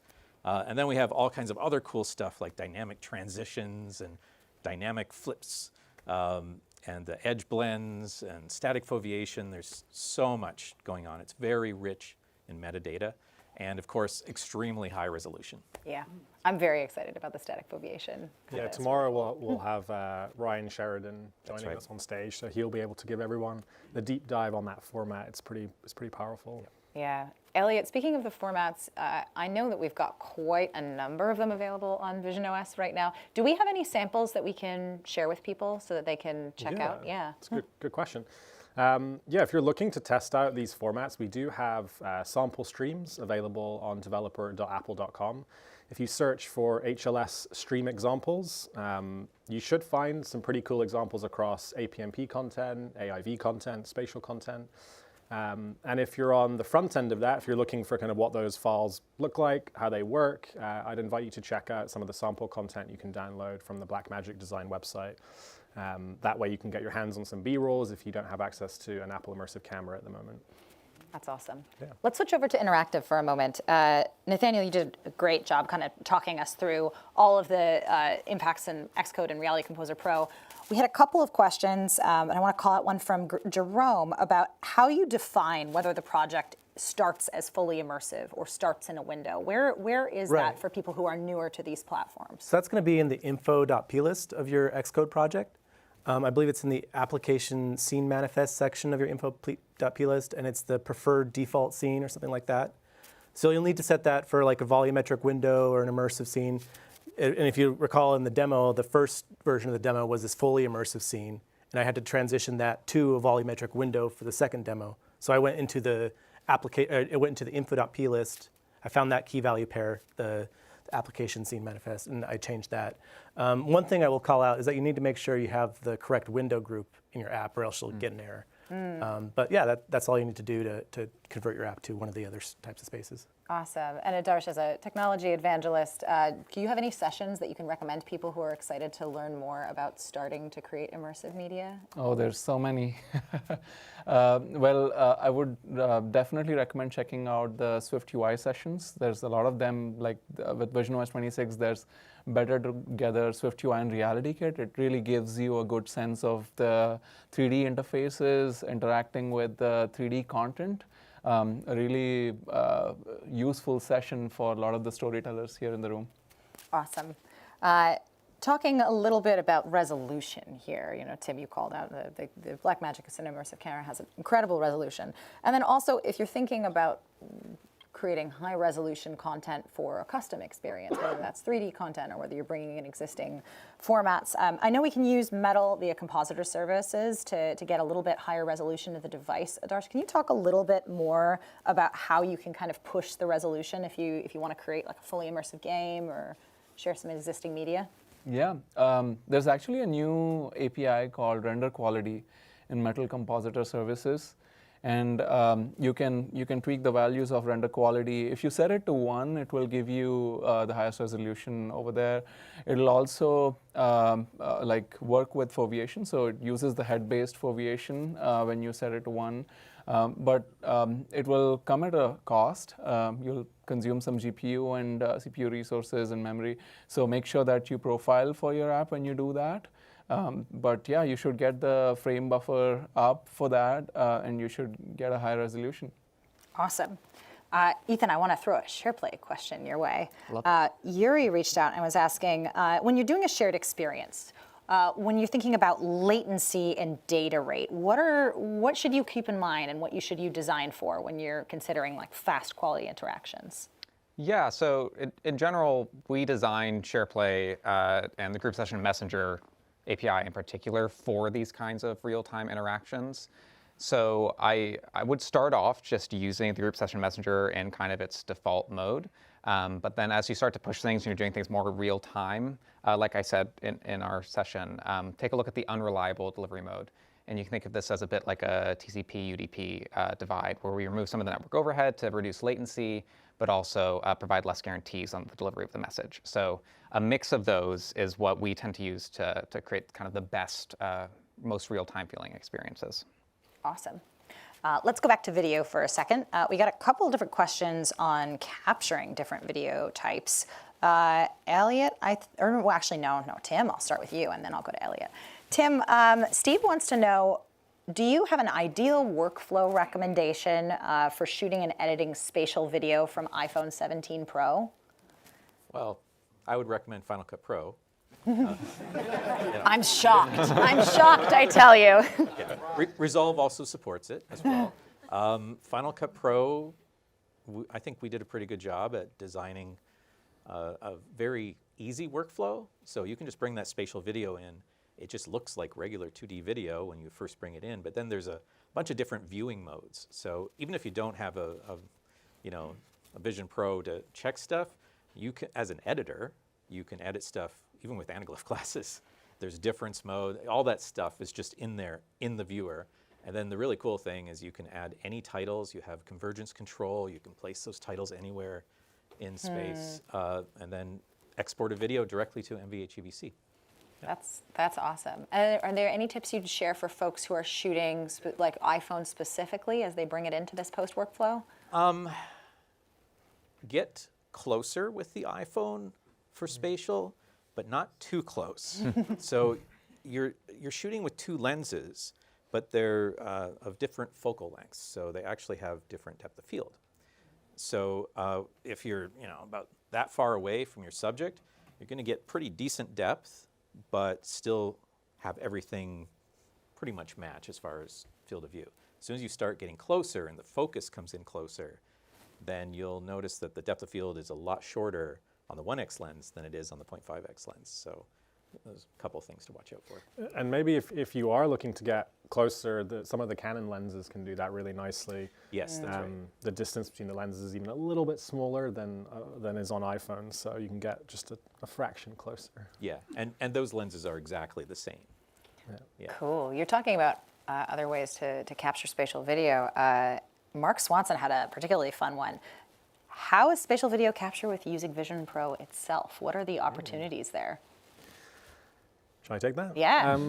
Yeah, I'm looking at you. It's probably overlooked, right? Shooting spatial video on Apple Vision Pro, because a lot of people want to go to a device that they're used to shooting with. I think one of the interesting things, if you did shoot with spatial video on Apple Vision Pro, is that you'll get a slightly taller aspect ratio, so roughly 1:1, I think it is, 2200 by 2200.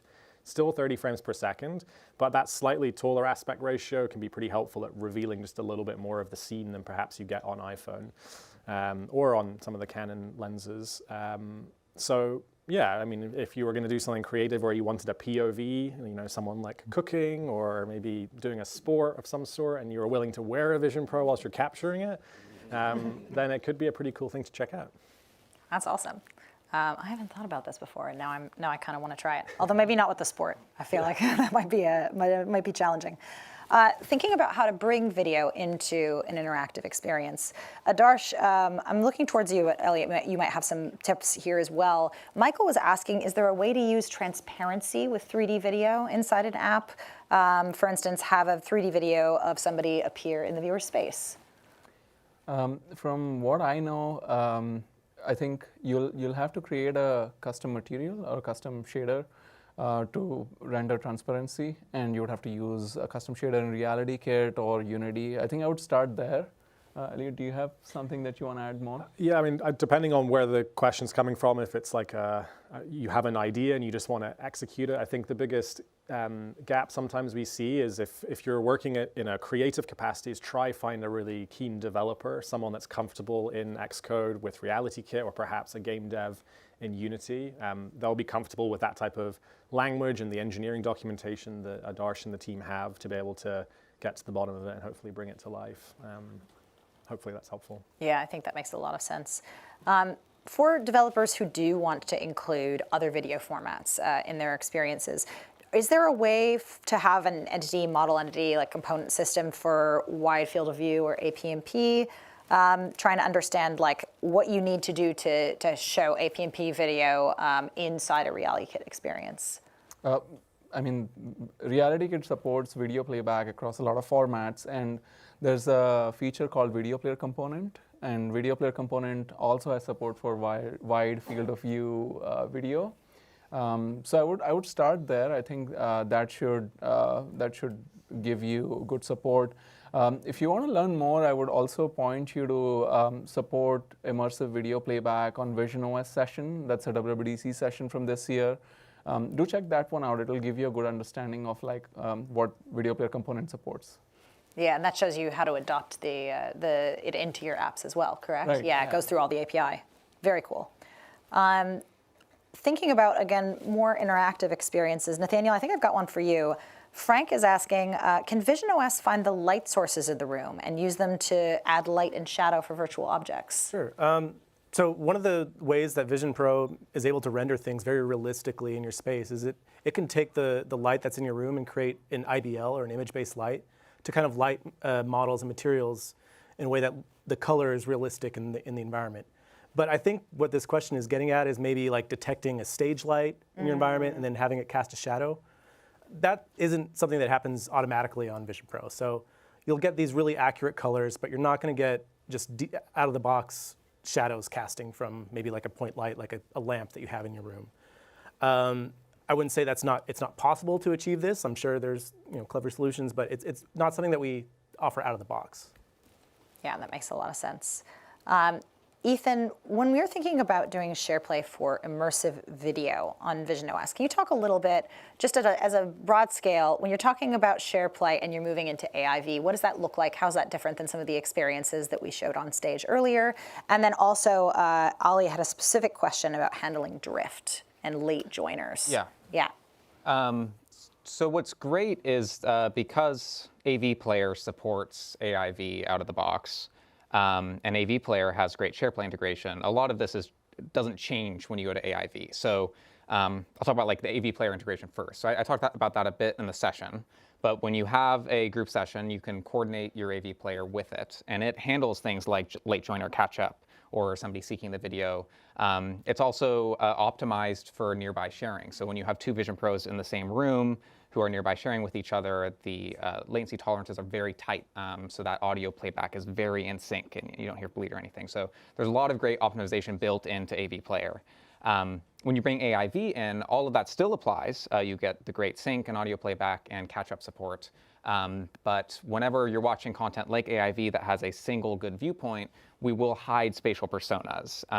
So each participant will be in like a private immersive space. They'll still be able to hear each other, and it'll be a shared experience, but they won't be able to see each other until they leave that video. And there will be indication to the other participants in the UI when people enter and leave that immersive space. That's awesome. All right, we've got time for a few more questions, so we'll call this a lightning round. So Tim, here's one from Christian relating to Final Cut export. Maybe you can help. Christian's running into an issue where they're exporting stereoscopic video from Final Cut, but currently it's playing back as two side-by-side video screens. Do you have any idea what's going on there? It sounds like it's not MVHEVC. So there's two ways to share your spatial project in Final Cut Pro. What you want to look for is the Apple Vision Pro preset. So you go to the Share menu, File Share, Apple Vision Pro, and then you'll automatically get MVHEVC. If you do File Share Export, then that's really good for archiving, and it outputs a side-by-side. So you can archive to ProRes and keep that in its highest quality without going down to HEVC. So that's probably all that's happening. Awesome. That was a good bit of tech advice to close out some of our questions. Now, before we go, I've got a question for all of you. We've talked about some really cool things on stage. Is there anything that you wanted to mention in your presentation but you didn't get to, like some cool thing about what you spoke about today that you want this audience to know about that we didn't get time for? Elliot, I'm gonna spring it on you first. It's a good question. I think a lot of creators have a lot of questions around the Blackmagic Ursa Cine Immersive for Apple Immersive Video. And one of the things that we didn't talk about that I would encourage all creators to do is just obviously to get out and test things, right? Try out ideas, figure out what works. Previs, as we showed today, is one way of doing that. But with Apple Vision Pro also supporting APMP, it's not a bad idea to try and head out with perhaps a camera that you already have, like one of the Canon VR lenses, and just start testing, bringing that into the ecosystem. The more iteration I think we can do as a community, the more we can share footage. I thought Victor from Target did a great job at encouraging us to just share and be open about our projects, the better. And that might be a lower bar for entry if you just want to play around and test things. Maybe a little thought. I think that's great. Tim, I know there's 70 different things in AIV you're excited about. I can think of one, though, that I should have had a slide for. So I mentioned that you can uplift your archival VR180 and 360 videos, from the past decade or so, right? And I mentioned that you can use AV Convert, which is either a command line app or through the Finder, you can just right-click and bring up the contextual menu and say encode selected files, choose an MVHEVC. But what I forgot to mention is that if you just put one of those Google spherical files into visionOS, and if it's visionOS 26 and it first goes into Photos and then you export and you say export unmodified file, and you put it in Files, you'll get an automatic conversion to MVHEVC APMP. So it's a lot easier to do it on a Mac, but yeah. Still pretty fun. I wish I had mentioned that. Adarsh, how about you? So remember, I had mentioned that you can have persistent experiences. So you can leave windows and volumes pinned to surfaces, and you come back even after a reboot, everything's in the same place where you left it. You could also do that with widgets, which I didn't cover today. But widgets could be a really interesting way to bring your interactive characters into people's rooms so that every day it changes or maybe evolves as you go over time. So something to look into. It's so seamless, it blends right into your wall or onto your desk. It's a really cool feature which I couldn't go into today because of time and such, but do check that out.